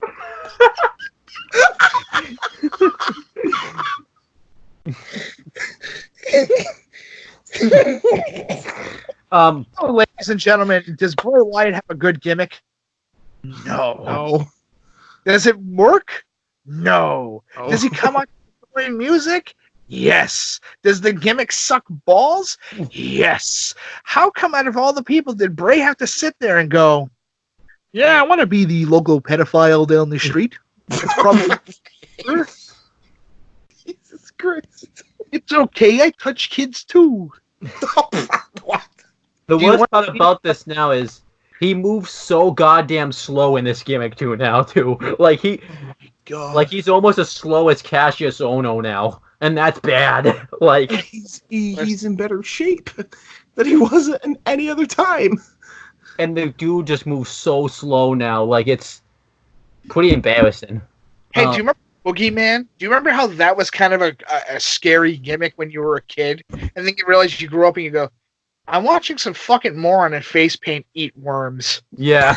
This doesn't work. It No. might as well just be that anyway. But the Hey, match, remember when Kane first showed up and the fact that his entire body was covered, his face was covered, and made him inhuman, and it worked? yep. Do you know Yeah. what doesn't work? That the guy that runs the fucking horror house at the local carnival is a professional wrestler now. Yep. Yeah. I will say this though. Fucking This was way better than any match The Fiend had with Seth Rollins. Daniel Bryan actually got more out of him than Seth Rollins did, mainly because why? Is it because Seth was too busy bitching and moaning about his life on Twitter, yet he has one of the hottest women in the entire company sucking his cock every night? well, if she can find it, anyways. His 3-inch pecker. The 1-inch punch. Yeah. Same Got- size as your pecker. Oh yeah, I'll go through the match move by. In his member. I'll go through the match though, move for move. Oh God, please, can we just skip? Daniel Bryan loses. I do like the fact that he didn't get fully squashed though. There was points you thought he was actually going to win. I would have just put the title on him, honestly, to be real. But Yeah. obviously they have. They wanted to sell their fucking I can't wait belts. for Hold on. They wanted to sell their belts. Hold on, let's get the belt up before we end this whole part. Oh of yeah, it. doesn't the belt look different now? Like than the blue one now? For the Fiend, not for Bray Wyatt, Mr. Rogers. I don't think I've seen this yet. Oh, I can't wait. Oh, I'm gonna Yeah. shit all Oh, over. I'm getting it up. I'm getting it up. Where By the is way, it? too, Where is it? I just kind of find it funny. Last Joe. James, because you commented on this post, isn't it kind of funny? I posted about the Fiend being stale months ago, like a month ago, and everyone was hating on me, and now people are saying they're sick of the Fiend now. Yep. Because the gimmick is ridiculous. Yep. Okay. What? I can't wait for the Bray Wyatt's next gimmick. He shows up as this guy named IRS, and he does taxes. Yep. Want to know the worst part? Here we go. Here's the title. Here we go. It's time. It's time to show you this utter travesty. Read the headline and then see the picture.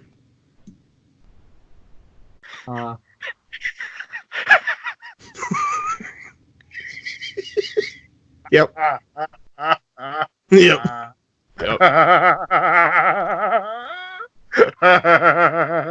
What the fuck is that? I can't see it. I don't know why. Hold on. Oh, Owen. I got you. please, I got blow you. that I got you, Owen. I'll send it to you. Let's Oh find out. Go, Owen. It's in the chat. Oh my gosh. Now I see it. What is that? Ready, Owen? Ready? That's the headline on Forbes. The Fiend's new historically expensive. So it's $6,500. Yep. It's the equivalent. It's the equivalent of a down payment on between 1 to 2 vehicles. Who would pay money? Who's paid money for this? WWE. They fucking paid for that redesign. It looks so terrible. Yeah, it's for the Fiend only. It's for the Fiend only. That means he's not losing. That means he's not losing the championship anytime soon. Then, right? Can you do me a favor, really quick, please? Really quick. Can you find an image of him holding that fucking monstrosity in his hands? Oh yeah, The Fiend. WWE title belt. Just go under images. You'll be able to find it. yeah. There- Go I- on. I've been trying to find it. It wasn't there. Trying to find it. I'm trying to find it. Oh, that image does not help him with the baby holding the title. That does not help my case. Wow, that's bad. I want my baby back ribs, and I will eat your children. And that's apparently his son, by the way. I will eat my child to gain strength. Yep. It's fucking Kronos? That's pretty sad. But I'll say the match was really good. I thought Daniel Bryan did really good job out there. So Yeah. yeah, He did. Yeah, he did. I'll give it 3.5. Just 3.5 for me too. I'm giving it 2.5 because of the fact of the fucking milestone I had to do to get this, to even see this nonsense. sure. If it requires, I don't blame you. He had to put the TV on black and white. Yeah. if it requires my TV to go back to 1950 to watch the match, there's a problem. Yep. Yep. Anyway. So Next. James, I'm looking at this title right now. I'm looking at this title. Yep.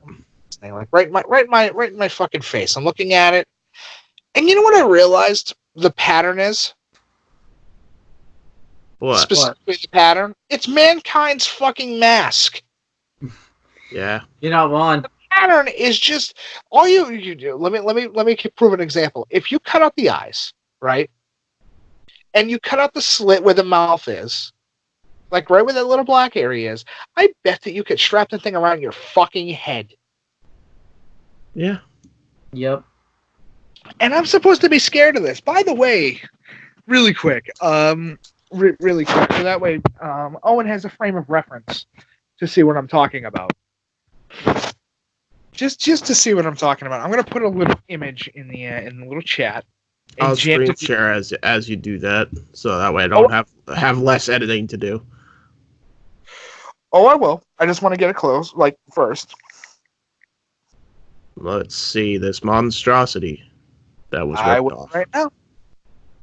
I just have to. I want to make sure I have a very good image, so that way when he sees it, he can go. Ding, ding, ding, ding, ding, ding. I got it up. There we go. You boys ready Sure. Yep. to see the creative genius that is Daniel Bryan? Yeah. Where he got his gimmick from? Oh boy, UFC. Oh, you're going to the UFC fighter, aren't you? nope. Oh my God! You mean Bray Wyatt? Oh Jesus Christ! That's clown. That's clown. That's clown. Oh my God! It's a full-on ripoff. Straight up a full-on ripoff. Oh my God! He's just clown. Well, there you go. It's over. He's just clown. Bray like, Wyatt there is- exposed. He is just clown. Like there is no second side to this whole thing. He is just clown. There you go. And And I I, know think a lot of that people- being said, we'll end this burial of Bray Wyatt's fiend persona here. For now, I'll dig that fucker up and put him back in. Yep. Next. I'll make sure that Take us through the Rey Mysterio interview. This was cool.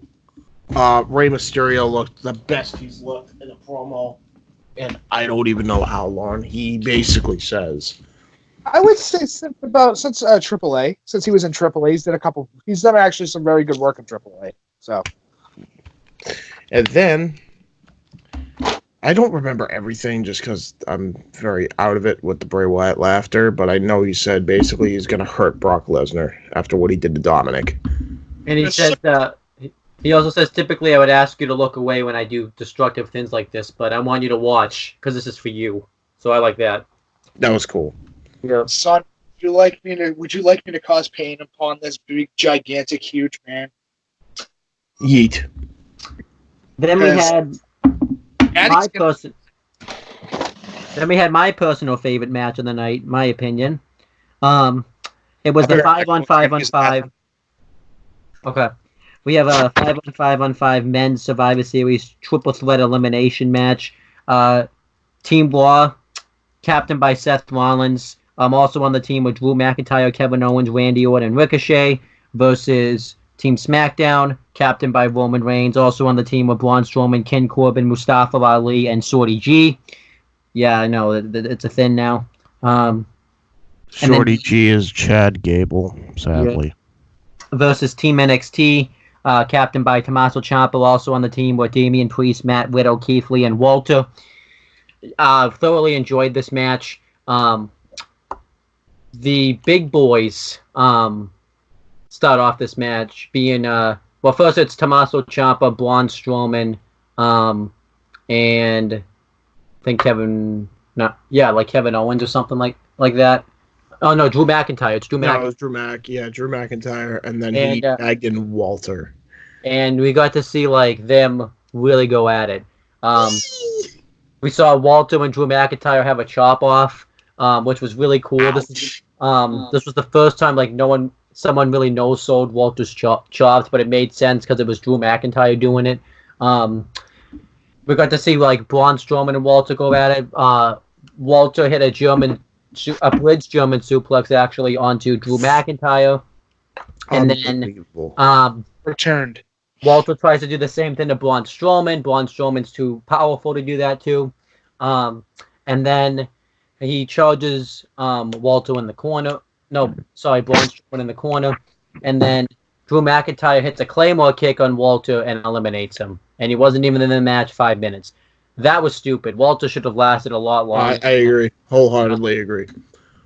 That was really stupid. Yes. So Done. I think the only reason I can come up with that someone came up with, I'll give Simon Miller credit, is I guess Walter did a thing on like the forums recently where he said he never wants to go to the main roster. So I'm assuming Vince was teaching him a lesson here. So there you go. But even though I don't really get that, because all this does is just validate Walter not wanting to go to the main roster now. So it's He has every right to say that because guess what? It's a pain in the ass. Yeah. Yeah, I'm just saying though. But why would Vince? It's not fucking Because easy. Vince, you know why? You want to know why, Owen? Because Vince is a fucking idiot. Yeah. You want to know? Everybody wants to tell me, you don't give Vince the credit he deserves when he does shit like this. Can you fucking blame me? Then, yeah, pretty much, the match continues, and everyone just kind of starts, going at it. You see, Ricochet and, Shorty G, go at it. I have to say it too, because I haven't seen him dressed like this. Shorty G's attire just is shit. He's dressed like the fucking basketball team. What's that basketball team? From Cincinnati. Cincinnati. Hold on a second. I should be able to.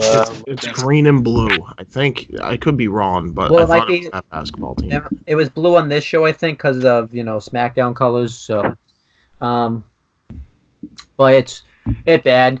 But it was really cool to see Shorty G and Ricochet go at it. He hit the Chaos Theory. Oh, and I forgot to mention Corey Graves, Vic Joseph, and Nigel McGuinness were on commentary for this match. I muted this too. Is it because of Corey Graves? Yep. And Shorty G hits the Chaos Theory on Ricochet. I thought he legitimately like broke his neck with the way Ricochet landed. Like I agree. I think he was legit out of it. Actually, I didn't mute it. You know what I did? I didn't mute it. I remember this match now. I turned on Spanish commentary. Oh, you can do that? Yeah. Yes. I went on the SAP options and turned it into Spanish. Nice. So, James, what was his color palette? Blue, green. Blue, green. Oh, fuck, I don't know. Because that I wouldn't think that's Cincinnati. Because they don't have a basketball team. Oh. Maybe it's, I don't know. Who cares? I know it was basically a basketball team. But we got to see Shorty. It's a terrible attire. Shorty G gets What? Huh? Blue and green, like neon green. Shorty G gets Ricochet into the ankle lock, and then we got to see Shorty G and Matt Riddle go at it. This was awesome stuff. They really put on a this looked like a struggle, by the way, like an actual mat wrestling clinic between these two. Great. And Matt Riddle Matt Riddle put Shorty G into the ankle lock. Just but, please call him Chad Gable. I fucking hate it with every fiber of my being. Every time you say Shorty G, Chad Gable. We're calling him Chad. This is pissing me off. I'm getting. It's up to Mike. Calling him Chad. We're calling him Chad Gable. I can't believe Chad sounds better. How about Short? How about name they came up with? I prefer Chad Shorty. Fuck off. Fucking hate this name. Chad Gable. Chad Gable. Then Kevin Owens gets tagged in and he starts getting onto a wall. Roman Reigns and Ken Corbin start arguing with each other. Kevin Owens uses this as a distraction to super kick Roman Reigns. And then he just starts cleaning house. He hits a stunner on Ken Corbin. He hits a cannonball to Roman Reigns. But I forgot the most important part. There's a spot in the match where Kevin Owens has to choose whether he wants to hit a frog splash onto Chad Gable or to Matt Riddle. He chooses Chad Gable. Chad Gable, and he eliminates Chad Gable. Continuity. Hey. And then obviously he just starts running house as I talked about. Then Tommaso Ciampa though catches Kevin Owens with the Willow's Bell. That's what it's called. Finally. Yeah, and he beats Kevin Owens and he eliminates him. Which was kind of disappointing because I kind of wanted them to do a little bit more with like the Kevin Owens thing since he showed up at the NXT. But I guess with what we got, I'm fine with it. But I will say, you know why it makes sense? Because Tommaso Ciampa knows what it's like to backstab. So does Kevin Owens. So Kevin Owens should have expected it from Tommaso Ciampa. Guess what? Yep. Continuity. Hey. And then it's a little thinner, like right here. So Randy Orton comes in like a snake because he's a Viper. This was so good. And he's gonna this little stare down between Orton and Ciampa was great. He's gonna lay out Tommaso Ciampa with the RKO out of nowhere, but Tommaso Ciampa like basically knows it's coming. He just turns around, but he doesn't turn around like into the RKO. He just turns his head, it was kind of like they was like playing mind games with each other. It was so cool. They go at it. Ciampa goes for the Willow's Bell. And as everybody knows, it's basically a draping DDT, and Randy Orton's like the one that in WWE's like perfected this move pretty much. He actually Continuity. By the way, James, I have two answers. Yep. It could be the Vancouver Canucks. You just sent the Fiend title. What? I didn't send anything. Oh, well, it just popped up again for whatever reason. He is either Vancouver Canucks. That's what he was. He could be the Seattle Seahawks. No, or he could be Canucks. the NBA basketball team, the Wolves. It's either the Wolves or the Canucks. Where's he from? Vancouver. Or no, Yeah. He's from Canada. Yeah, so it's the Canucks. Yeah, there you go. Anyway, as you were saying, Owen. Randy Orton counters the Willow's Bell, which actually makes sense. He should be able to counter like a move he's perfected. And I actually like that reason Nigel gave, where he says like, Ciampa didn't have him all the way into the ropes, so it actually made sense. So that was cool. You didn't hear this, James, because you were watching this via Spanish commentary, so you didn't get to hear Nigel on commentary. I'd rather listen to shit I don't understand than a fucking asshole. Yep. Then Matt Riddle. No, then Randy Orton hits an RKO on Ciampa eventually, and then Damian Priest tags himself in, and Damian Priest goes for the Reckoning, but Orton counters that into an RKO. That was such a cool counter. I liked it. What was disappointing is Damian Priest really didn't get to do much in this match, so that was disappointing. Yeah, but it's okay. Yeah, it's fine. I'll let it slide. Then he goes for one on Matt Riddle, and Matt Riddle surprises him with the most devastating move in all of professional wrestling, fluke roll-up, and eliminates Randy Orton, which that was cool. I like the fact that Matt Riddle got to win on Randy Orton. What a freaking way to put over Matt Riddle. Holy shit. And afterwards, Randy Orton's pissed and RKO's Matt Riddle, and Ken Corbin takes advantage and covers him. And I know everyone hates King Corbin, but this was actually a good This way is to smart. This was smart booking. You could tell Yeah. this match had NXT hands all over it. The finger. Well, I do think it had some, H. I do think it had some of Vince's hands because of who was booked kind of strongly towards the end of the match. I don't think so. Well, yeah, but I don't think so. Not the way they did this. This made too much sense the way they did it. But yeah, then King Corbin at some point eliminates Ricochet with the end of days. Ricochet really didn't do much in this match. I think mainly because of taking that chaos theory. He does go for like the 630 on Keith Lee, but Keith Lee wasn't having any of that, so he didn't want to deal with that. No shit. Yeah. Then Mustafa Ali has his time to shine, and he was obviously the most over in this match, other than Walter, which is why I'm more pissed that Walter got out so early, because he was the most over guy in the match. But because it was in Chicago, Mustafa Ali is getting onto a wall where he tags himself in, and King Corbin gets pissed about this, and Mustafa Ali just brushes him off, but when he gets into the ring, he gets the stomp on Seth Rollins gets the stomp on him, and eliminates him, and everybody booed. Seth Rollins was the one that was the most hated. And I just watched the Brian and Vinny show. I haven't gotten to this part yet, but it's called Seth Rollins is now the new Roman Reigns, because he pretty much is the new Roman Reigns. Like, it's really at this point.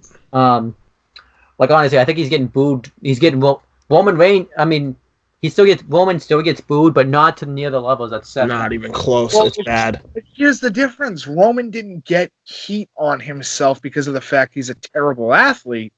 It's because the company fucking pushed him in ways that he didn't need to be pushed. Yeah. Right. That was the problem. With Seth, it's because he's a fucking scumbag that has to constantly go, well, you just don't understand my opinion because you're a pleb.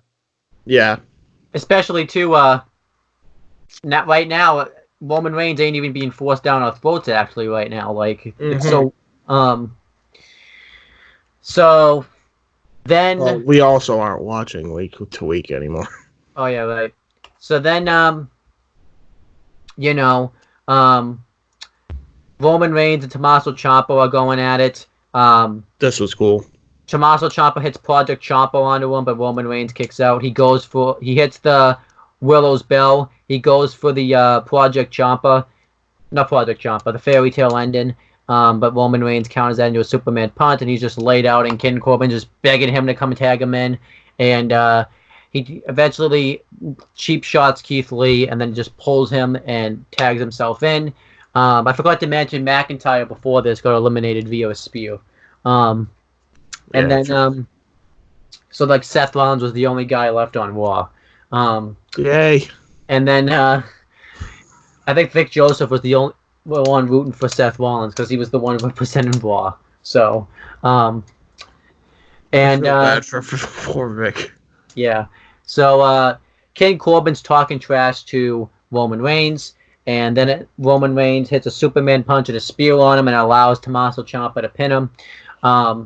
So I kind of like that they use that to kind of continue the feud between King Corbin and Roman Reigns. And then it's down to Ciampa and Lee on NXT, and Seth versus Roman Reigns, and Seth and Raw and Roman Reigns on SmackDown. And Seth and Roman realize they have to like work together to take out NXT because they have the advantage pretty much. So they're double teaming Tommaso Ciampa. Keith Lee's doing the best he can to even the odds, but it's I think Seth had been like laid out for a while and was more refreshed. They go for the Shield Bomb minus one member that I don't remember the name of because the WWE apparently forgot who it was too. I forget who's the last guy in the Shield. I don't think anyone will ever know until the guy comes back. This is the only time There was a third member to the Shield? Yeah. Oh, it was Cassius Ohno. That's right. I'll have to explain that joke to Mike. Owen, you're wrong. No, it can't be Cassius Ohno. It was another guy. What's his name? Daniel Spivey. That's who it was. Well, I have to explain my joke, Mike, Cassius Ohno was like originally supposed to be in the Shield over Roman Reigns, so that's why I said Cassius So Ohno. glad he wasn't. And I know. said We're gonna, Ivy because I wanted to laugh my fucking ass off at a stupid joke that only works if you're a wrestling fan. No, it was beaver cleavage. but yeah, well, but it's the only time I've ever seen the Shield bomb like get booed. Like typically, if they go to hit it, it always gets cheered. But I think because everyone was so pro NXT, they didn't want to see this happen. And Because they were missing a member too. yeah, Keith Lee just comes in and hits like a wicked, like high cross body, taking out everybody. Like it was so nuts. cool. Eventually though he gets taken out. And By Keith Lee with a spirit bomb. no, that's not it. What happens is Keith Lee gets thrown over the table, and then eventually Tommaso Ciampa and Seth Rollins are going at it. Roman Reigns Superman punches Ciampa, and Rollins hits the stomp on him and eliminates Ciampa. Crowd booed when Ciampa got out, mainly because I think it was Seth that was eliminating him. So I think that's what I think if Roman had just pinned him, I don't think people would have been that mad. Yeah. And then it's pretty much a 2-on-1 situation. Seth Rollins and Roman Reigns versus Keith Lee, even though Seth Rollins and Roman Reigns, are on different brands, but they want to get rid of Keith Lee. And Keith Lee he goes for a fireman's carry jackhammer, but Rollins counters it and hits a frog splash, but Keith Lee kicks out. And then he hits the fireman's carry jackhammer and eliminates Seth Rollins. I think because they were into Keith Lee, but the crowd exploded when Rollins got out. Great. That was such a great elimination. Then it's down to Keith Lee and Roman Reigns. And this is where everything turned around. So the first exchange of these two after they have a vicious stare down, Keith Lee pulls out of nowhere a Van Daminator. Roman goes for the Superman punch. They dodge each other. It was like... And Keith Lee gets hit with the Superman punch by Roman Reigns, and the referee counts. And I think Keith Lee kicked out a bit too late because I think it was originally 3, but I liked it. It made it more dramatic. Yeah, I was happy. And then Keith Lee hits a sit-out powerbomb onto Roman Reigns, but Roman Reigns kicks out, which was nuts. That was so good. Then fucking exchange between these two was so good. Then Keith Lee goes for the moonsault, but the Roman Reigns moves out of the way and hits a spear on Keith Lee and gets the win. And this actually doesn't hurt Keith Lee. I think he had such a good performance. You do a thing where it's called even if the man needs to lose, which, let's be honest, SmackDown needed to get on the board somehow. Well, they were already on the board, but, I think... Make him strong in defeat. Yeah, and that's what happened. And, I can't believe I'm saying this, because I don't think a year ago I would be saying this, but at least it wasn't... It was Roman Reigns that got the win versus Seth Rollins. I can't believe I'm saying that. Because that's the problem with... I'll be saying this till, the end of 2019 completely. And it's the fact that this fucking idiot just had to open his mouth and had to say some dumb shit and had to cause a problem and had to make an issue of nothing. It's like you guys are fucking under millionaires. You're almost millionaires with the amount of money that you get from the company. You make a fuck ton of money every week. Yep. A fuck ton. Just based upon your name alone. Yep. It's the fact that they even have the gall to attack the fans that are criticizing them. The fans have the right to criticize because they're the one paying for your fucking bills. Yeah. Sorry, that's how this works. It's a business where it's literally you literally have to suck the fans' cock. I'm sorry. Put it in your mouth and enjoy, because that's all you're going to be getting. Is fan dick. Because it's all they're the ones paying for it. The way you say it, dude. I know it's. Seth probably should. That would finally calm him down and make him realize, wow, he is inadequate in the bedroom. But I know. Jesus Christ! He's just murking everybody tonight. Yeah. Killing all No, them. he's just like he's taking a fucking magnum. He's like, Magaya. I'm committing seppuku on all these fools. You know what I mean? You I forgot motherfucker- one thing. Okay, guy. Braun Strowman got eliminated by countout, which made no sense because it's a triple threat match. Like, why is he getting counted No. out? Now, countout can't exist in a triple threat match. It's one of those things of It's a It tag need- match, so that's why. Just go with it at this point. I don't care. It just doesn't do anything for Braun Strowman because it's like, it's not protect. I get they want to protect him, but this isn't. It's not protecting him now at this point. So, but the match was great. I really enjoyed it. With Keith Lee, Matt Riddle, and just everybody looked strong. They pushed future feuds like Roman Reigns and King Corbin. You had that thing where Fuck like that. I hate that feud.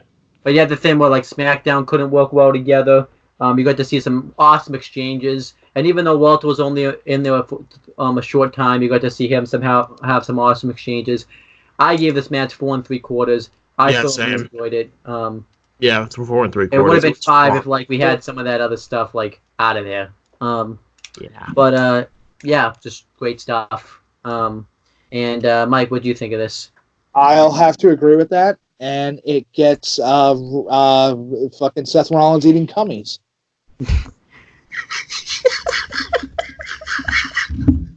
Then Reigns does an interview saying that he's proud of SmackDown and everyone. You That, like, wanna wait for a second? I wanna let James have his What's up? moment. God Wanna damn it. wait a second and let James have his moment? You realize this is going in the best of November fucking highlight reel, right? It's December, dumbass. This is supposed to be in November because this shit happened in November. Whoopsie poopsie. You fuck. you're just making. I think Mike just wants to make a lot of work for you. So That's what he always does. I'm not attempting though. I'm just like saying words. That's all I'm doing. all I right, can't so help it. It's not my fault. I'm a Shakespearean fuckboy that can just make things work. Shakespearean fuckboy. I feel like too. You just James. You just Mike could literally say anything. You know, just laugh at it. Like Anything. Fuck off. No, you didn't. yeah, look, man. Now he's laughing now. So You disappoint me. Shield, brother. all right. Yeah, Roman Reigns does an interview and he's proud of each members of his team's performance except for King Corbin. So, like I said, they're continuing that feud or starting it. I don't even know. Ooh. Becky Lynch is backstage. You want to take this, James? No. You didn't like it? He even says that That's Seth too is bad. inadequate in the bedroom. Remember promos right now. I think what they had to do was they realized Raw, no matter what happened now, like even if Becky Lynch won, it meant nothing. So they wanted to give a reason why Becky Lynch would still want to win. And I thought they did a good job of that. She wanted to show Shayna Baszler that she was the best champion. And she wanted to give Bayley a receipt from turning her back on her. So there you go. Yeah. And by the way, unpopular opinion, probably should have won. I'll get into that. Then we had a no holds barred match for the WWE Championship. WWE Champion Brock Lesnar with Paul Heyman versus Rey Mysterio. They do the introductions, and Paul Heyman actually says that Brock Lesnar was weighed 2.5 Rey Mysterios. I think that might be true. I don't think Paul Heyman would lie about that, but Paul Heyman's known to be a liar, so it's a good chance of that. Because of the- No, he's right. He's right. Because Rey Mysterio's what, 160 pounds, and Brock's. a dump truck. But yeah, we had this match. It was pretty damn good. Rey Mysterio immediately goes for the lead. This is insane. James, are you really laughing at the? Mike's just saying I that. didn't expect it. You didn't expect me to say the word dump truck. No, I didn't.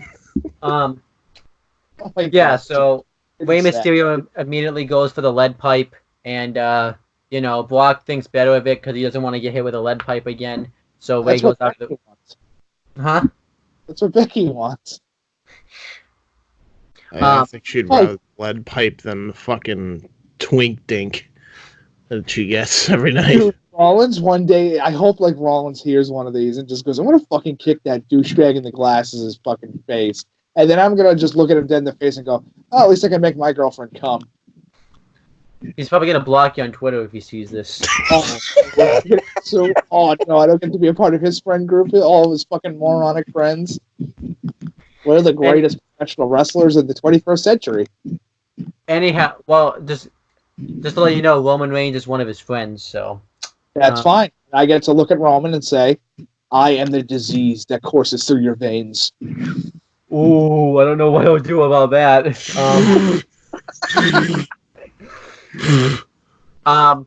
But continuing... But yeah... That was just...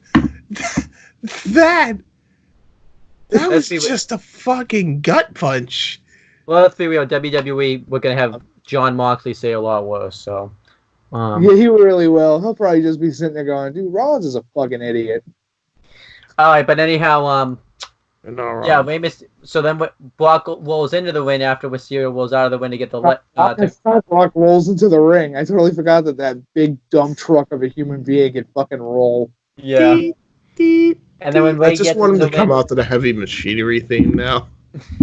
And then when Ray rolls... Does anyone remember that segment where Brock Lesnar came out to like the mariachi band thing like in 2004? Like, hey, you remember when that was considered racist and nobody cared? Anyhow, continuing though. Well, in the hey, you remember that even though it was racist, he was the heel, and the heel lost in the feud. I remember better times. Meanwhile, Triple H. I was waiting for that one. Anyhow, continuing. So yeah, when Ray gets into the ring, Brock nearly takes his head off with a clothesline. Apparently in wrestling, just heads don't need to be on your body. They could just be. You don't need that. You don't need any of that. What do you need heads on your body for? So we now go live to Trisha Takanawa for the reportment of Rey Mysterio's missing head. Trisha?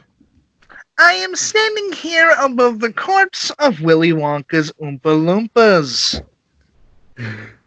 He was found today decapitated inside of the ring by a man that is the equivalent of Teddy Ruxpin going ape shit.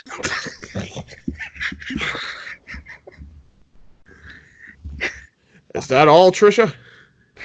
As you can see with the corpse, he wears a mask. Oscar the Grouch was not happy about it.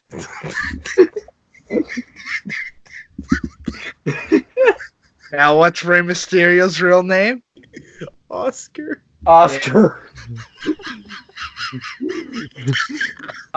Continuing though. Speaking of that, you just remind Owen, don't fucking interrupt me. Don't do it. It's a bad idea. I'll never do that again. Trisha, is there any other news that needs to be reported? I believe that I have an accurate picture of Seth Rollins' dink. However, it does require going to a local science museum and finding the electron microscope. Fuck. We should just change this from the Survivor Series and War Games review to Mike's roasting fucking day. You could just put that. You could put that in the title. Mike's roasting day. Mike. No, this is the title. I'm calling it Survivor Series and War Games review. This is the subtitle. Mike murks everyone. Yes. Trisha Takanawa reports murking. All right. Getting back to Topics of the Wrestling Rundown. For some reason, these cuckfucks believe that they are funny, but in actuality, they're a bunch of speds. I am. I can't even deny that. Do we gotta take it? Don't we gotta take it back? Don't we gotta take it back to Tom though before Well, thank you very much, Trisha. We now go live to Ollie Williams with the Black U weather forecast when it comes to Rey Mysterio's missing head. Ollie.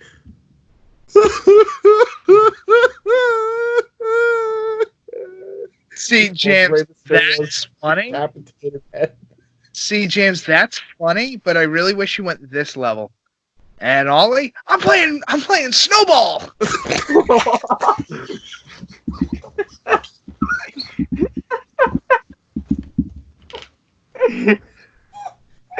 You killed James. He's dead. Mike, you're killing everyone today. I'm murking James. James is just gonna have an image on the front of the screen. James Hebert died of laughter. It must have been the Joker. It's his toxin. His laughing gas has killed us all. Gotham is in peril. Speaking of the Joker, I think Rey Mysterio was supposed to be dressed as the Joker, but I'm gonna be honest. Even though he had the green hair and the nose, it just looked like he was just coming out as a clown. I didn't get the Joker vibe. But Dude, who allowed Rey Mysterio? It was a triple A reference. It was a triple A reference to what was it? The what was the clown fucking luchador from way back in the day? El Clown? No. Something else. But it was a triple A reference. I found that out. Oh, okay. But continuing though, like I said, Brock just destroys Rey Mysterio in the beginning. Because Oh, I forgot to mention Vic Joseph and Jerry the King Lawler did commentary for this match. Yes. And Brock hits the German suplexes. He throws him on the outside. He throws him over the Spanish announce table. And Kim was like, "Knock it up," pretty much saying, "That's enough." Like, I guess it was just too much for Kim to take. He was very sad. Yeah. No, he's mad. He was Pine fall off the Hell in the Cell. The Undertaker light people on fire. And Kane rape a woman. Yep. Just putting it out there, this is not the weirdest thing that has happened to the King's fucking life. Yeah. Truth. He wasn't sad though. He wasn't sad, James. He was mad. He was more mad than anything else. He was mad. He was sad mad. He was sad mad. He was shatty. So then Brock Lesnar takes like the top part of the Spanish announce table and suplexes Rey Mysterio onto it. And then this is just brutal.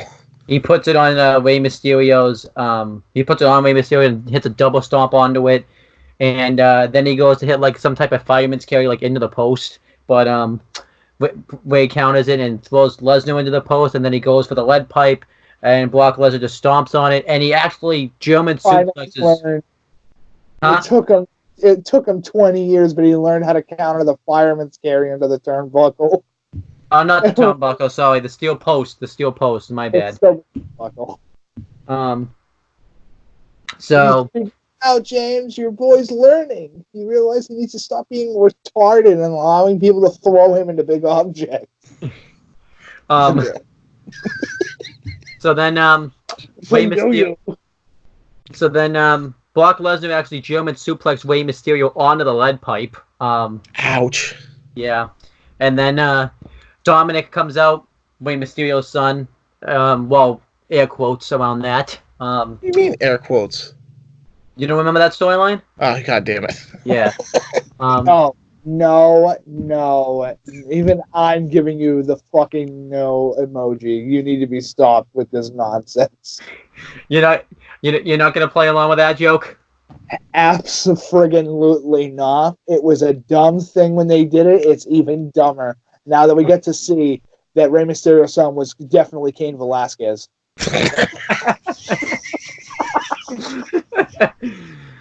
Anyhow, continuing. Dominic comes out and is gonna throw in the towel. But Brock Lesnar just stands there. He takes the towel and throws it out of the ring. And he's going to hurt Dominic, but Rey Mysterio uses this as an opportunity to hit a low blow. Then Dominic hits a low blow. Rey Mysterio beats down Brock Lesnar with the lead pipe. And then Dominic grabs a chair and hits Brock Lesnar across the back with it. And then they both hit a double 619 on to Brock Lesnar. Somehow not fucking up the transition. Thank Christ. Yep.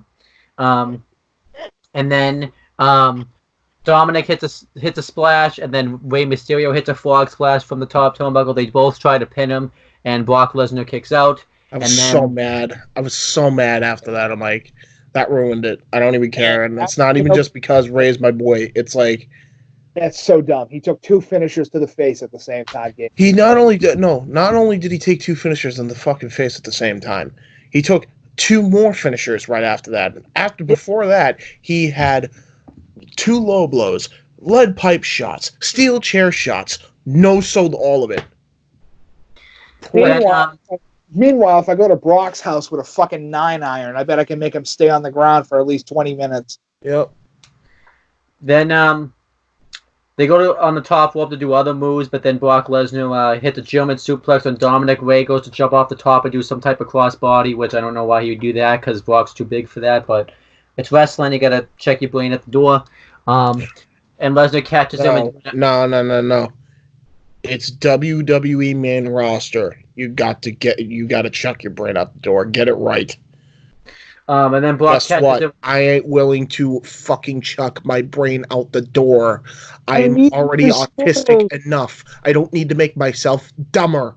It just sounded like you said chuck your brain that you're gonna chuck your brain at the door instead of check. I think you fucked up there. Hey, it's gonna that's gonna be the most useful thing he's done with the brain in Ohio. Hey, then we don't have Immortal. Come on, man. Just shit all over it. Just fucking shit all over it. So then, Brock Maybe catches could fart again into the mic.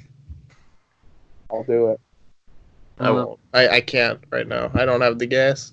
I'll shit myself. That's true. So then, then Brock catches him into an F5 and beats Rey Mysterio, and then that was it. The match is so stupid. The match was pretty good. I gave it 3 1/4. I thought they did everything you needed. It would have been 5 if you could end it with those double splashes. And however, Mysterio gets the shock win. I wish we could have had like that fairy tale ending of Rey Mysterio winning the championship. If you wanted to take the title off him the next night, fine. Because Simon Miller even said this, we're just back to where we always are with Brock Lesnar, where the championship's just never going to be on television now. Like, so aggravated with this. It's just so aggravated. More WWE events than Brock has actually fucking been at since he's been in WWE. This year? Probably. Which is 0. Yeah, he was for pay-per-views. It's without a doubt. Yeah, it's without a doubt. Why would you fucking do that to your title? I can understand if it's like we don't have any like current. They don't care. Well, they don't care. If they're not gonna care, why the fuck should I? Well, I actually would have tuned into Raw if Mysterio won the belt. You know, I would have fucking tuned in after the whole Roman Reigns if they followed up on the whole Keith Lee deal. Nope. Apparently, they fucking did a whole dog food segment this week. It's like, if they don't care, why the fuck should I? But here's the whole thing, and this is what I'll say. If you want to give the title to Brock and have him hold on to it for a little while, no. You can build it. No. You know why? Beat him? I'm kiboshing that. You know why? I've seen that. Once. I know. From 2014 until fucking now. He's been over half a decade with a major belt, and it hasn't even been seen half the decade. It maybe has seen a quarter of the decade at the least. Now, here's the whole thing, and this is my one part that I would say. If it was like way back in the day, we'll say like, I'll give the example with Undertaker at WrestleMania, right? He wins the World Heavyweight title at WrestleMania. He holds it from that WrestleMania to the next one because that's when he'll make his next appearance. I would be like, okay, that's fine. So that way, when somebody finally beats him, just make it like the year prior, and then that way that fucking title goes on to somebody that was able to not only obtain it but beat him for the title at the biggest pay-per-view that he's never lost at. That's my example. However, never going to happen because WWE will never do long planning because they want to give the fan base exactly what they want, which usually doesn't work because they don't even give. Do they? Do they give the fans what they want anymore? I mean, I wanted dick pics of Seth Rollins, and that's all over the internet. So, Jesus Christ! The match was pretty good. I gave it 3 1/4. 3 1/4, I guess, but yeah. I give it a 2. Regardless of what our rating is, we can all agree that the best title match on the show was the fucking NXT title match. It's not even Absolutely. close. Yes, and that's So, Mike- upsetting So, Mike, why a 2? because I was so burnt the fuck out that this main event hit, and I went, I don't even care. As soon as I saw, because it was that moment where I went, finally, somebody's going to beat Brock. This is going to be awesome. Ray's had a lot of story going into it. As soon as I saw him kick the fuck out of literally Finisher City, I'm like, okay, I'm done. Yep.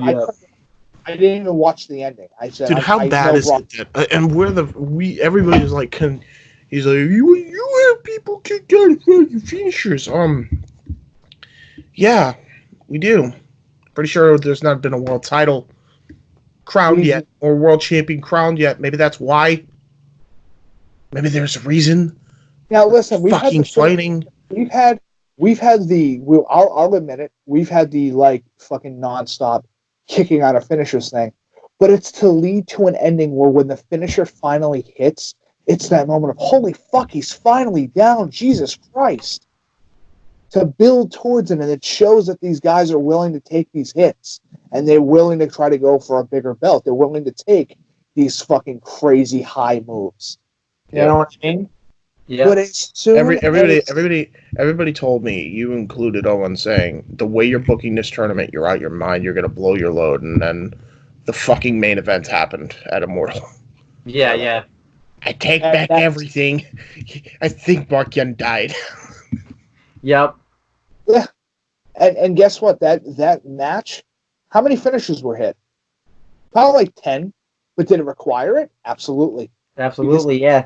It needed to show that they're not gonna be taken out by little finishers. Nope. The first fucking fall is to a power bomb. A straight up fucking last ride style power bomb.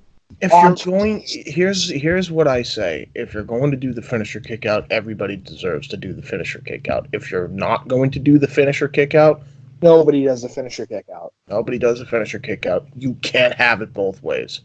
Yeah. And let me put it like this, and just to give an example. Let's say we were to have like just a great example because it's a perfect synopsis on this. What if we had Kyle versus Shawn Maverick? It's pretty damn close. It's like almost identical to Brock versus Ray. Yeah. Would you believe more that I'll give an example because it now exists because we were able to create it. If Kyle hit a top rope dynamite destroyer, would that keep Shawn down knowing his history? Yeah. Yeah. I don't know. I want Owen to fucking. Would it keep it down? Would it keep him down? Yeah, would it keep him down? If you put it this way, I'll book the match for him. Let's say we're gonna do it right. Yeah, we're gonna have Kyle hits 2 dynamite destroyers, doesn't get the win. Hits a Brock lock, Shawn doesn't tap out. Hits the fucking sunset flip powerbomb onto the apron, doesn't keep him down. Cher's in the middle of the ring, and then he goes to the top rope, dynamite devastator, dynamite destroyer from the top rope onto the chair. 1, 2, 3. So does that sound believable to you after all the shit he went through after that? Absolutely. Why didn't this happen with Brock and Ray?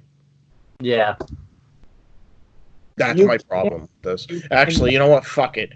I'm giving this a 2.5, and that's generous. And that's only because my boy's in it. Especially too, like Way couldn't even kick out a 1F. Way couldn't even kick out a 1F5 either. Couldn't even kick out a 1F5. I thought we were past the whole Seth Rollins build. No. That's it. 1F5. Oh, and let's fucking cut time short on our pay-per-view doing that, by the way. This is why I'm giving this fucking nonsense, too. Because of the fact that this physically spits in the fan's face, making you go, the 619, it's one of Ray's greatest finishers. He hits the West Coast pop. It does fucking nothing. He's hitting with pipes. He's hitting with chairs. He's hitting with every single piece of offense. Did a fucking Eddie Guerrero frog splash, 2 of them. And he straight up rockets up off the ground. I don't want to lose. 2 people cover his fucking shoulders to the fucking mat. No, not enough. All right, moving on. We had the main event. Shayna wins. Can we just say that?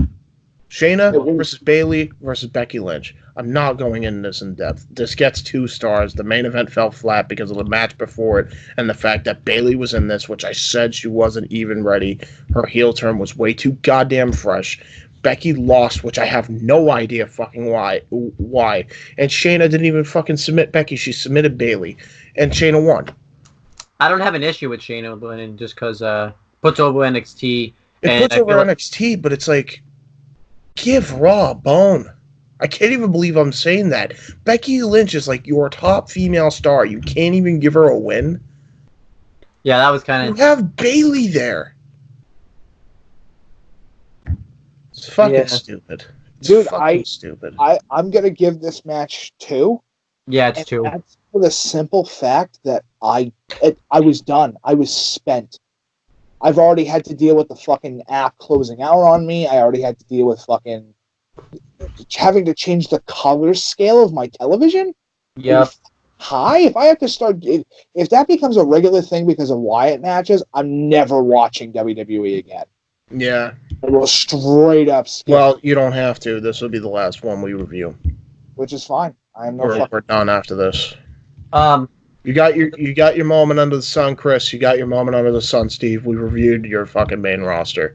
Your beloved main roster. I fucking hate this garbage. The only reason Survivor Series was good. And by the way, this is still a B+ show to me. This is actually a B+ show. I give this thing straight up a C+. The main event kills this fight. I don't care.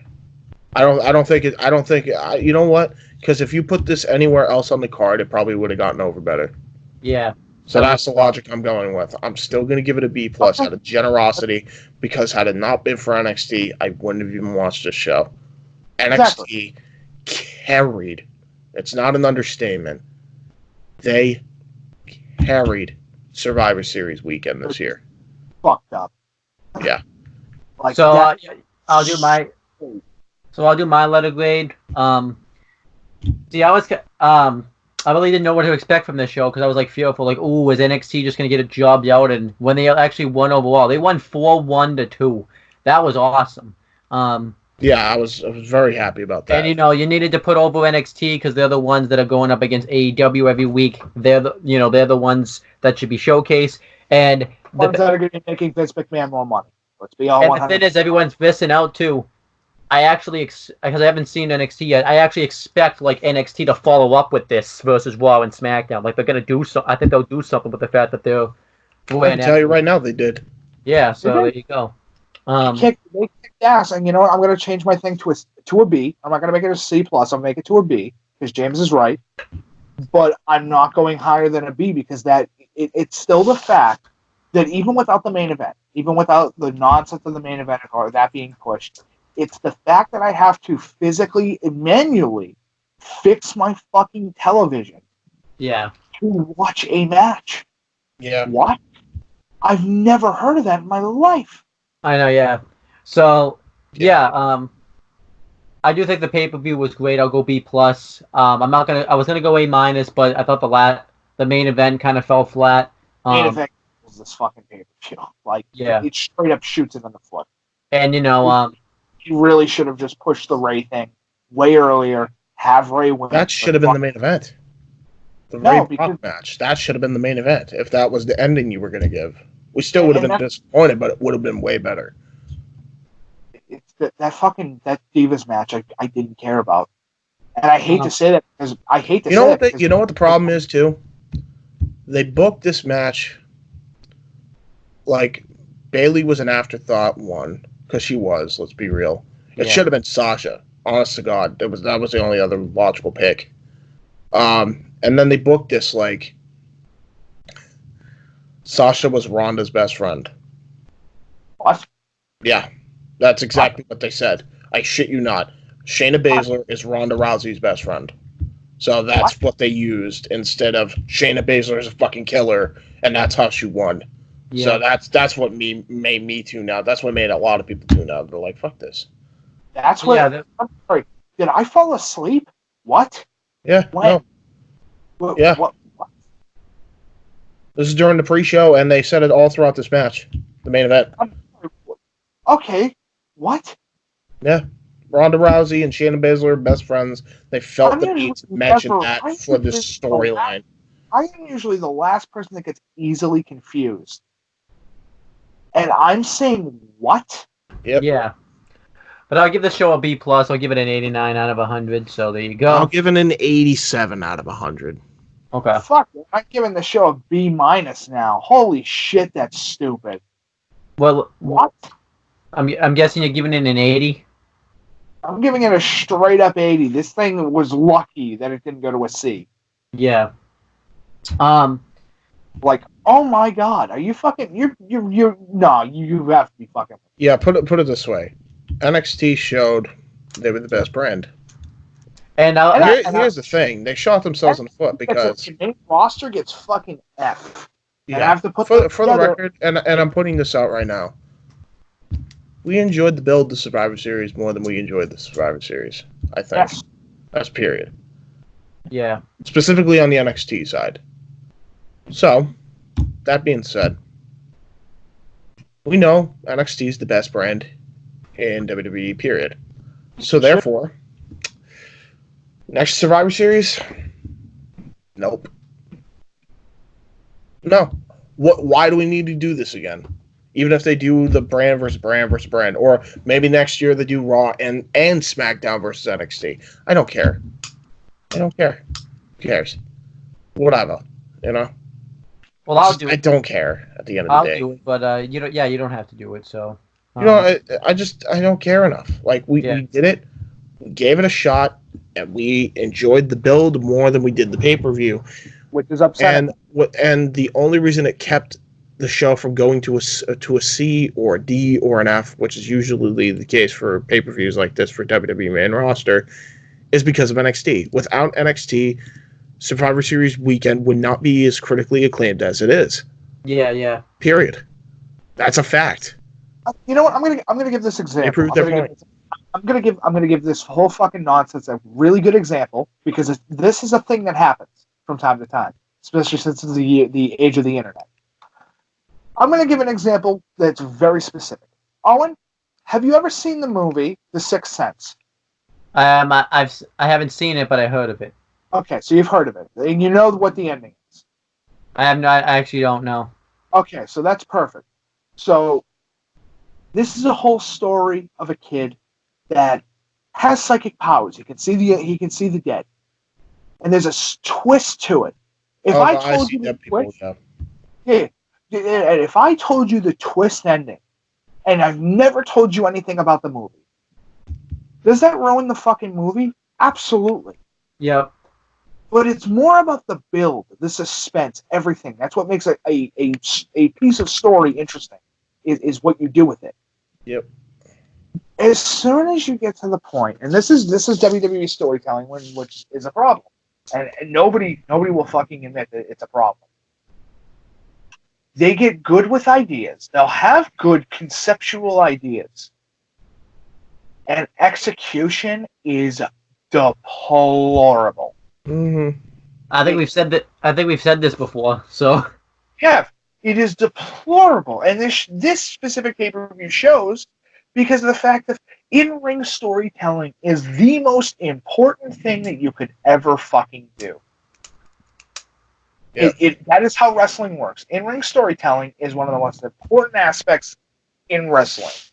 If you can't tell a story in the ring and be able to control the story and be able to make it work for you, then what's the fucking point? What was the point? What was the point of Ray fighting Lesnar besides the fact of Ray or Brock really likes fighting small guys? yeah, because what was the point of this whole build, this whole thing, if it leads to a payoff that's the equivalent of a B-movie fucking cash cow? exactly. It doesn't work, and nobody cares about it. Yeah. Because everyone tuned in the match to see Ray get his revenge on Dominic, and we didn't get that. Brock just won. You keep getting it's okay. This is a little out there of a thing to say, but fuck it, I don't care. This is the equivalent of me doing this. Here's the ending of your story. The big surprise. The big thing. And it just turns out that the cook's the killer. Oh, and I literally dropped hints throughout the entire book. And I literally told you it was the killer. What? Why? Yep. What was the whole point of the story? Yeah. What was the whole point? And everybody wants to be like, you gotta give them a chance. You never give them a chance. Rey Mysterio, he won the United States Championship. Is it the WWE title? Nope. I don't No, give because a Rey- fuck. Do you No. understand You- me? Why would you Don't give Rey Mysterio so much stake to a title that, I'm going to be honest, he doesn't need? Nope. Rey does not need a World Heavyweight Championship fucking victory, besides the fact that he's owed it after the amount of time and His effort. storyline called for it, even if it lasted a month. Even if it lasted a month. You're giving them. Problem is too. Here's the worst problem of this. If they're gonna go with heel Rollins, which I don't know if they're going to now, but if they are, wouldn't it have made more sense for Rey to win the belt? Yeah. No, James, because here's the whole thing. Here's the WWE staple that you haven't realized yet. No, instead they want to. I'm sorry. Instead they want to do fucking Cain Velasquez and Tyson Fury probably in a triple threat for the fucking title. Can I tell you one of the worst things? I know this off topic, but it's on topic with everything we're saying. So I read online that Vince McMahon hasn't even put together a card for TLC that's like this Sunday. Not this Sunday, but next Sunday. And he says he doesn't want to do that because he doesn't feel the need to. Because let me get the exact quote. So I think he said something because he's only doing it for the network numbers, and everybody already has the network. It's like he's not even given the time to announce a match card. He's so why not even giving the time of day for his goddamn network subscribers. He doesn't care. Do you understand me? Yeah, I'm gonna get this article. Do you understand me, Steve? Do you finally get it, Chris? Do you understand that they don't care about you? If they did, wouldn't they give a shit about so building a pay-per-view? Here's what the oh wait, hold on. That's not the right one article. Hold on. God damn it, Owen. I really hope that Rey goes to AEW. I'm hoping. Dude, it can't come soon enough. I know a lot of people are getting sick of that whole.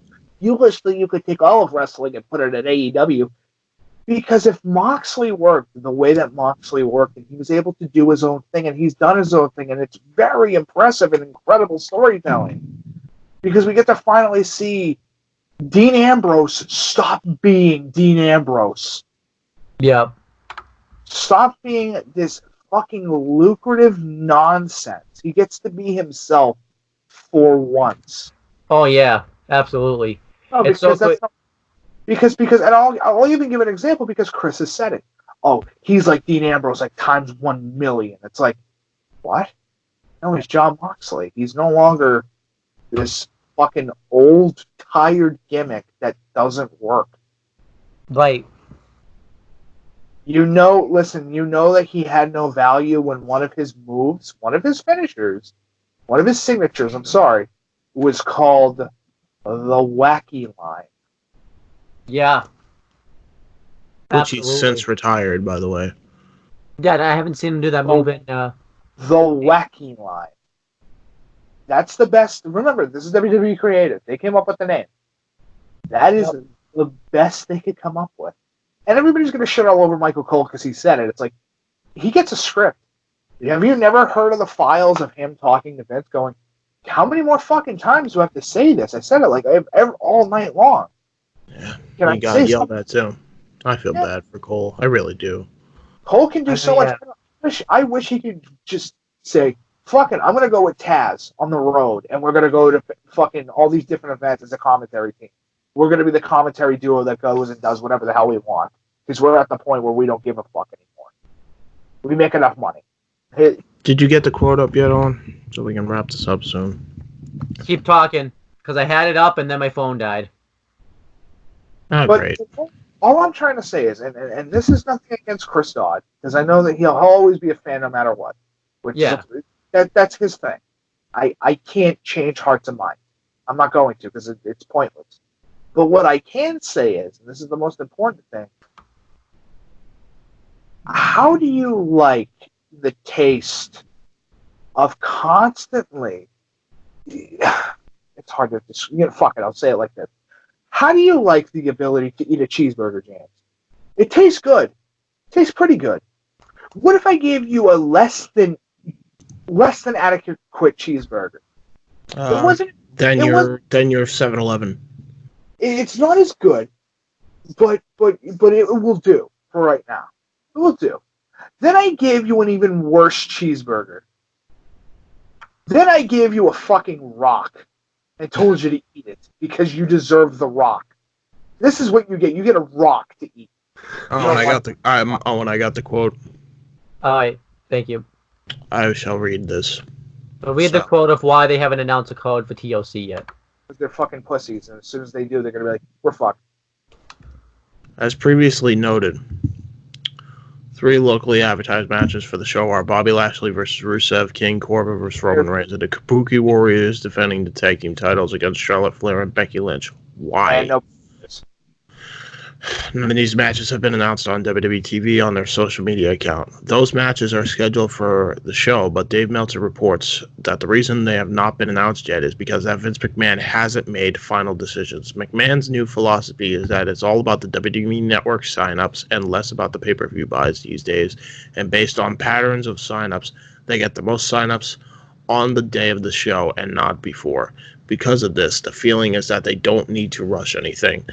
They did announce matches in advance of the Survivor Series pay-per-view, but there were changes made to teams on the weekend of the show, and one match was moved to the kickoff show just hours before they went live. The men's NXT team competitors were not announced until the kickoff show, and a couple of kickoff show matches were announced on the day of the show. Meltzer noted that McMahon has changed course several times, but as of last word, Reigns versus Corbin will have a stipulation, and Lashley versus Rusev will not. Oh, fucking great! That can change within the next week. Just so you have an idea of how much things change in WWE, the main event for Raw was changed just hours before the show went on the air.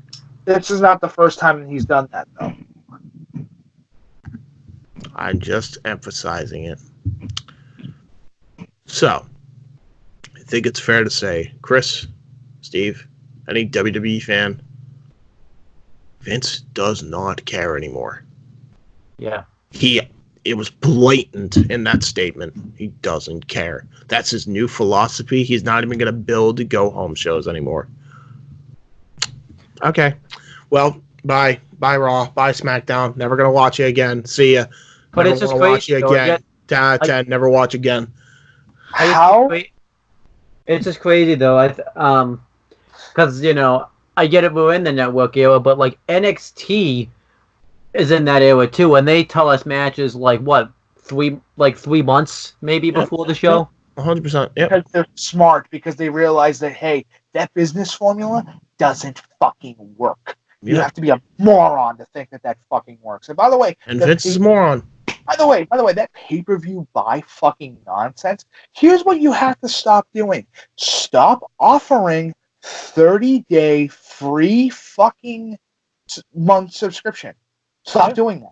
You're killing yourself by doing that, because people are going to only do it when it's like, oh, I could just put a different fucking email in. Oh, yeah. I could just put it. That's all you need is a different email and a different password with a different credit card. And you can just cancel. And you could just cancel and then put in the same fucking information 2 months down the line. I mean, you could also say, you could also give that rant to Netflix and such, because they. Yeah, but here's the difference. Netflix is a catalog fucking website. It's a web launcher primarily for movies and television shows. It is not And a it's a variety show because they actually give shit to people. Comedy shows, fucking cartoons, binge watching episodic television series.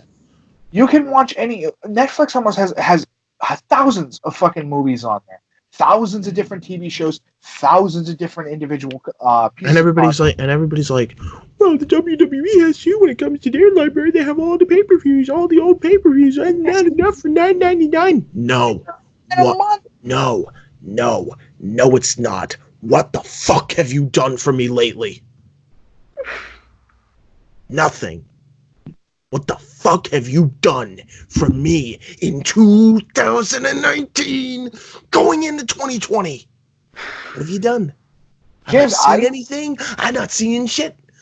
You just proved my point that we've been saying and that every other YouTube podcaster has been saying for years, that NXT is the best fucking brand on fucking television.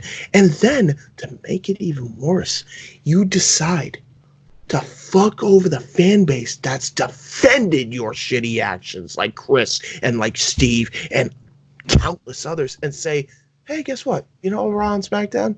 Well, we don't care. You just blatantly said that. Yeah, pretty much. Why the fuck do we need to buy the network anymore? Why? There's no point. And then they want to do a free tier fucking system. Guess what? After you did that, they're being like, well, then I'm unsubbing to the network if they're doing it free. You're fucking moron. Vince, do you understand me? You are the biggest fucking fraud in the history of pro wrestling. Do not at me. You are the biggest fucking piece of shit fraud I've ever met, and I tell that to you to your face. You are a fraud. You are a misogynistic, racist piece of fucking shit who got big because he got lucky with Hulk fucking Hogan. That's it. You got lucky. You are the biggest fucking sham in this industry. Quote me, cunt. Here's the whole thing, and this is the only piece of information that I could truly give. The WWE Network was a dumb idea to begin with. Yep. For the fact that all of that stuff is already on YouTube. Yep. Most of it is, yeah. Yeah. Most, if not all of it is. And then, not to mention, you release matches on YouTube anyway. Yeah. So what's the point? You made a network for something that, okay, great. Oh, you want to know? You want to know the best part about this? You want to know the best part? Let me tell you the best part. You know what WWE does?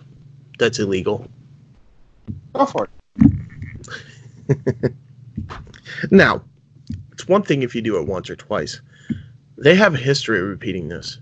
Well, you I mentioned the matches, and then we'll end off with this.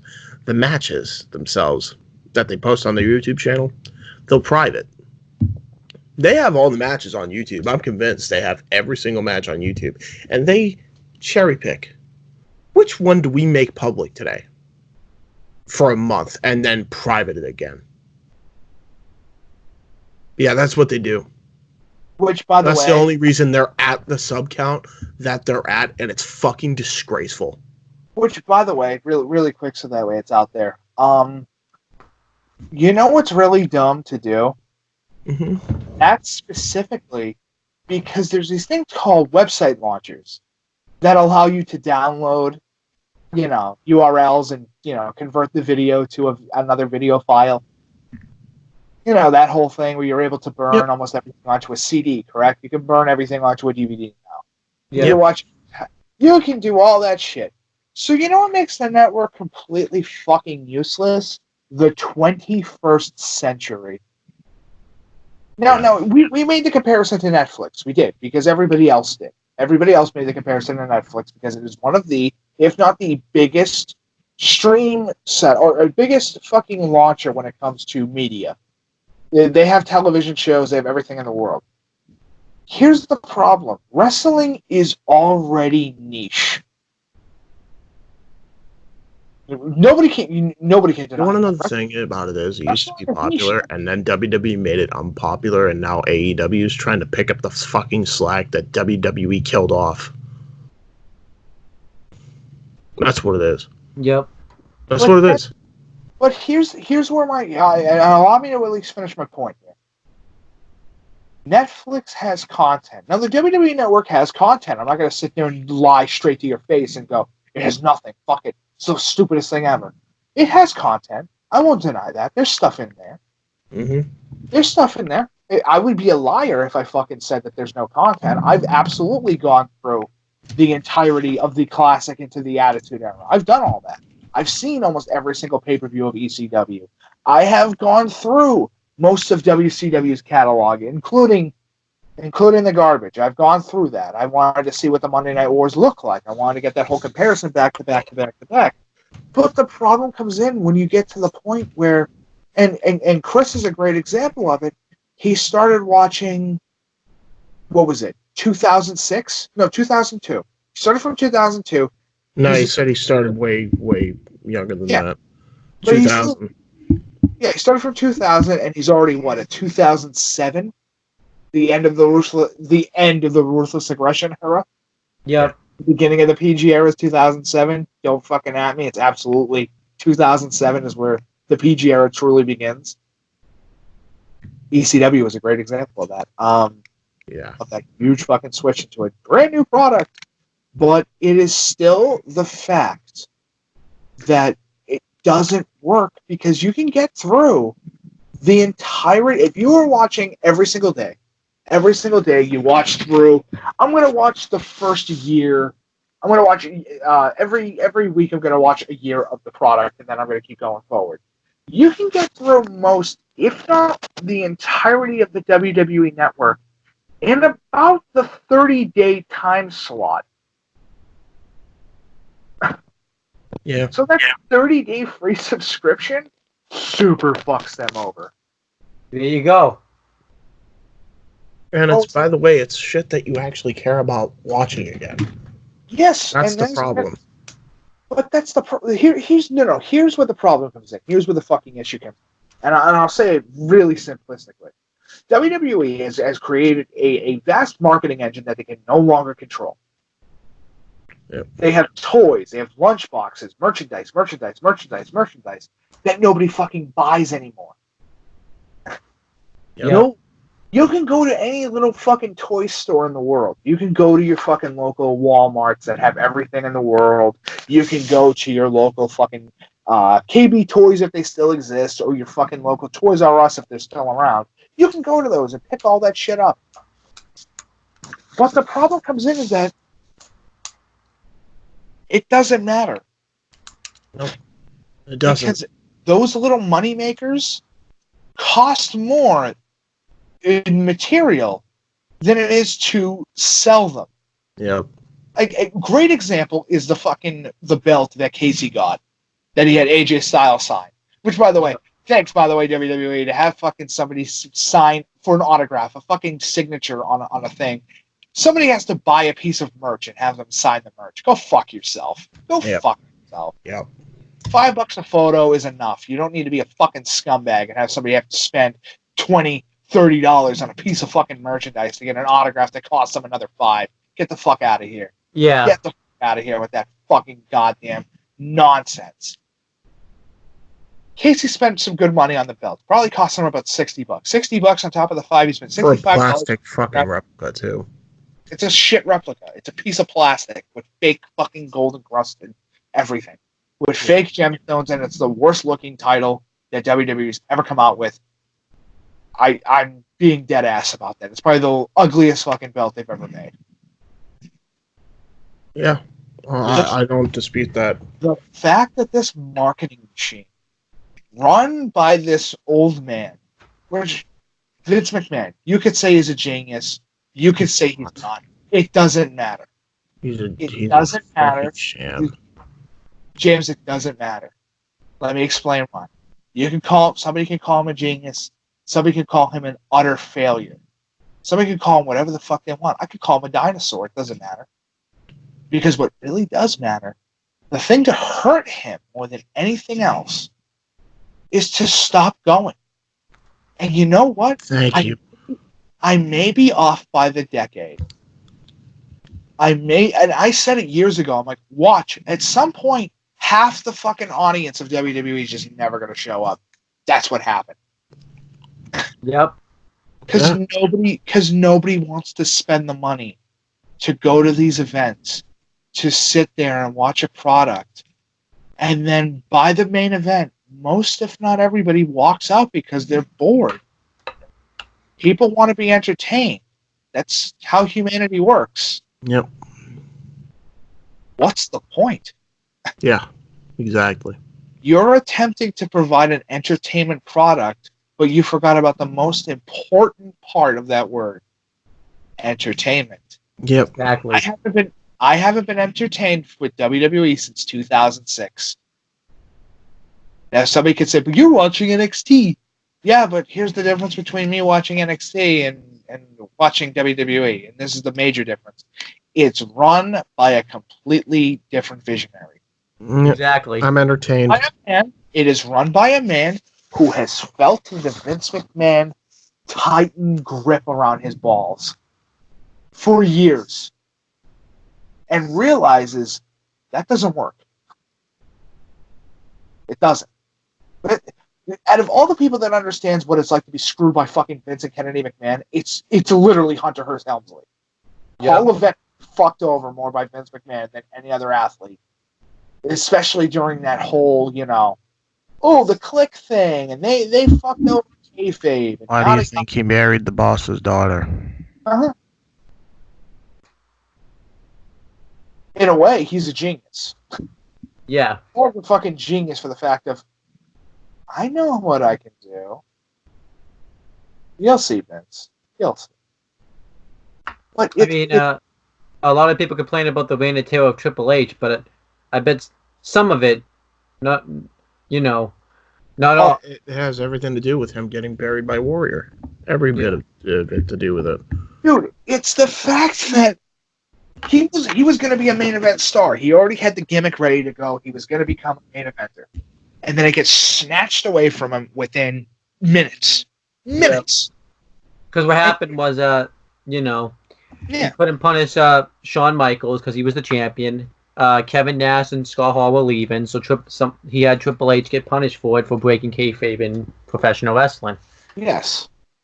Now, I'm not going to sit there and go, well, what about Mean Mark Calloway? It's like, fucking The Undertaker is going to be loyal to Vince McMahon because Vince McMahon did something that no other company did at the time, which I will be 100% honest about. He gave him a job and gave him the ability to have a career. Yep. In a field that he loves. I won't fucking sit there and say Vince McMahon is a monster, because nobody is. Is he a shitty human being and he does terrible things? Yes, but is he a monster? No. No. To classify somebody as a monster, they would have to do some terrible, terrible shit. Is he an idiot, a moron, somebody that you shouldn't trust with money? Absolutely. He also is a scumbag, but not a monster. Yes, he's not a monster. I've heard that claim at least once. Vince McMahon is a monster for what he does to his athletes. It's like, he provides them jobs and work. I wouldn't say that he's a monster. Would I agree that the way that he's doing it is correct? No, because I have my own viewpoint. But it's still the fact that Survivor Series this year was fucking disappointing because of the fact that you have to sit there and go, the C brand show kicked Raw, which has been around since the 90s. I believe Raw and SmackDown's ass. Which SmackDown was created in 2000? Raw was created in 1999. Yeah, 1999. SmackDown, and Raw's 93. Yeah, 93. So 99, so 92 and 93. These things have been around for almost fucking 30, about almost 20, 30 years. They've been around for a long fucking time. And it is still the fact that the stigma in that company is still felt from 92 to now. And if anybody's going to sit there and go, well, the athletes that he has in the company now are completely different from back then. Really? So you're telling me that Brock Lesnar is not just the current Hulk Hogan, the non-stop monster that can't be beat? Except he's a heel, not a babyface. He's a heel, not a babyface. Roman is straight up the Ultimate Warrior with how they have him set up and with his moveset. Yeah. With how he does his moves, he's just the Ultimate Warrior. He throws a fucking Superman punch. He hits the spear. Game over. Done. Same formula, different names to fill the formula. It literally is. It's been the same formula for about 60 The only time it's been different was fucking when they had to change because of Nitro, and then after they beat Nitro, they're like, fuck it. Going back to the same formula. We did not learn. We did. I'll sit there and say Vince Russo is an idiot and a moron, and with Vince McMahon's guidance, they somehow fucking made Monday Night Raw work every single week.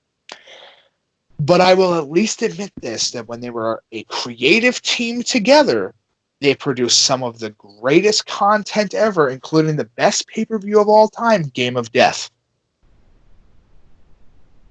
Yeah. That is the best pay-per-view ever because of the fact it flows. The whole fucking pay-per-view works and it flows. Yep. It was run by two pieces of shit human beings.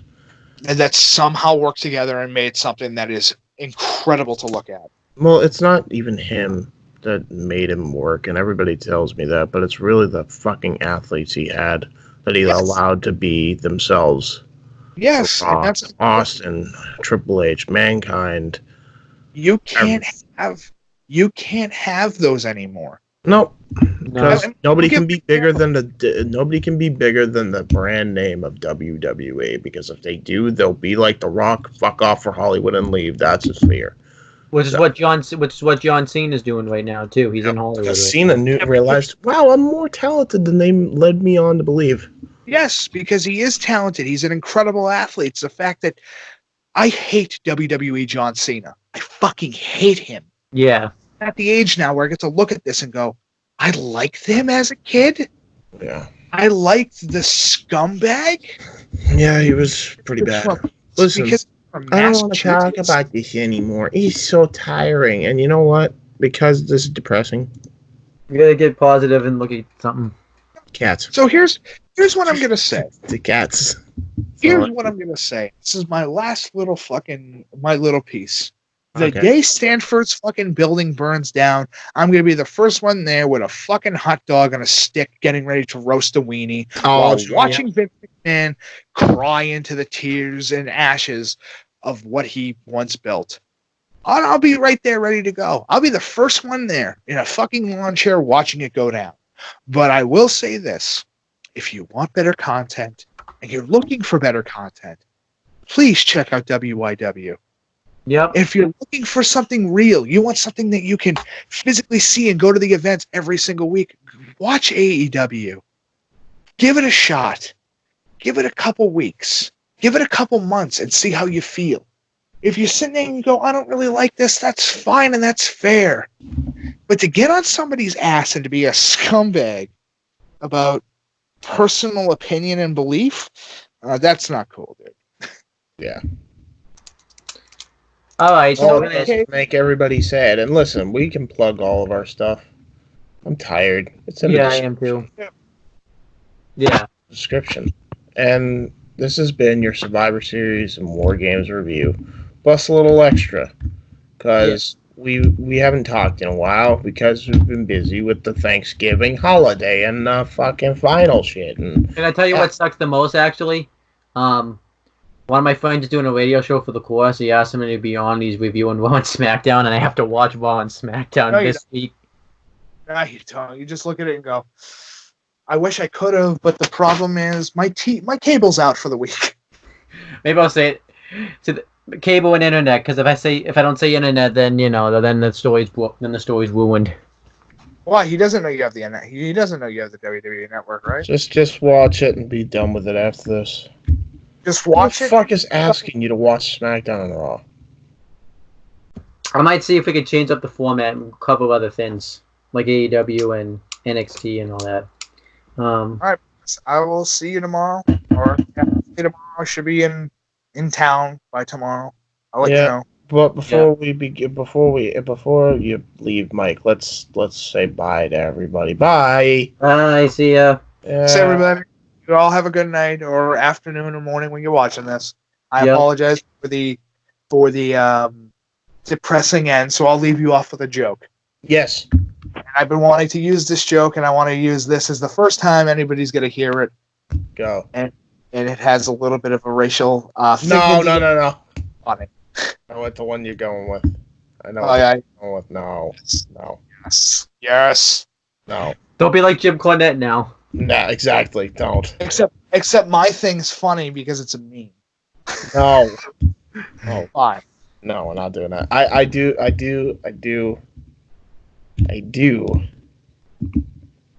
have good news. You're getting married? Oh, good for you. I know. Yay! No, I wish. But I might be in a relationship soon. You've been telling me this nonstop for like weeks. I might be, but I'm going to keep it secret. Here's your happy moment.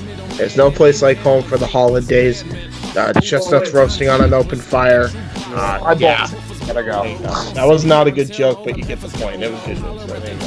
Video's over. Bye! Take that work week off, 5 days in the bucket. Fuck it, you got a boss who's a jerk who doesn't. Throw on some Wu-Tang, bring the motherfucking ruckus. There is no pretext, we are living and we love it on a budget. Never mind, we just nudge it to the side. Give the kids a little time, we are living till we die.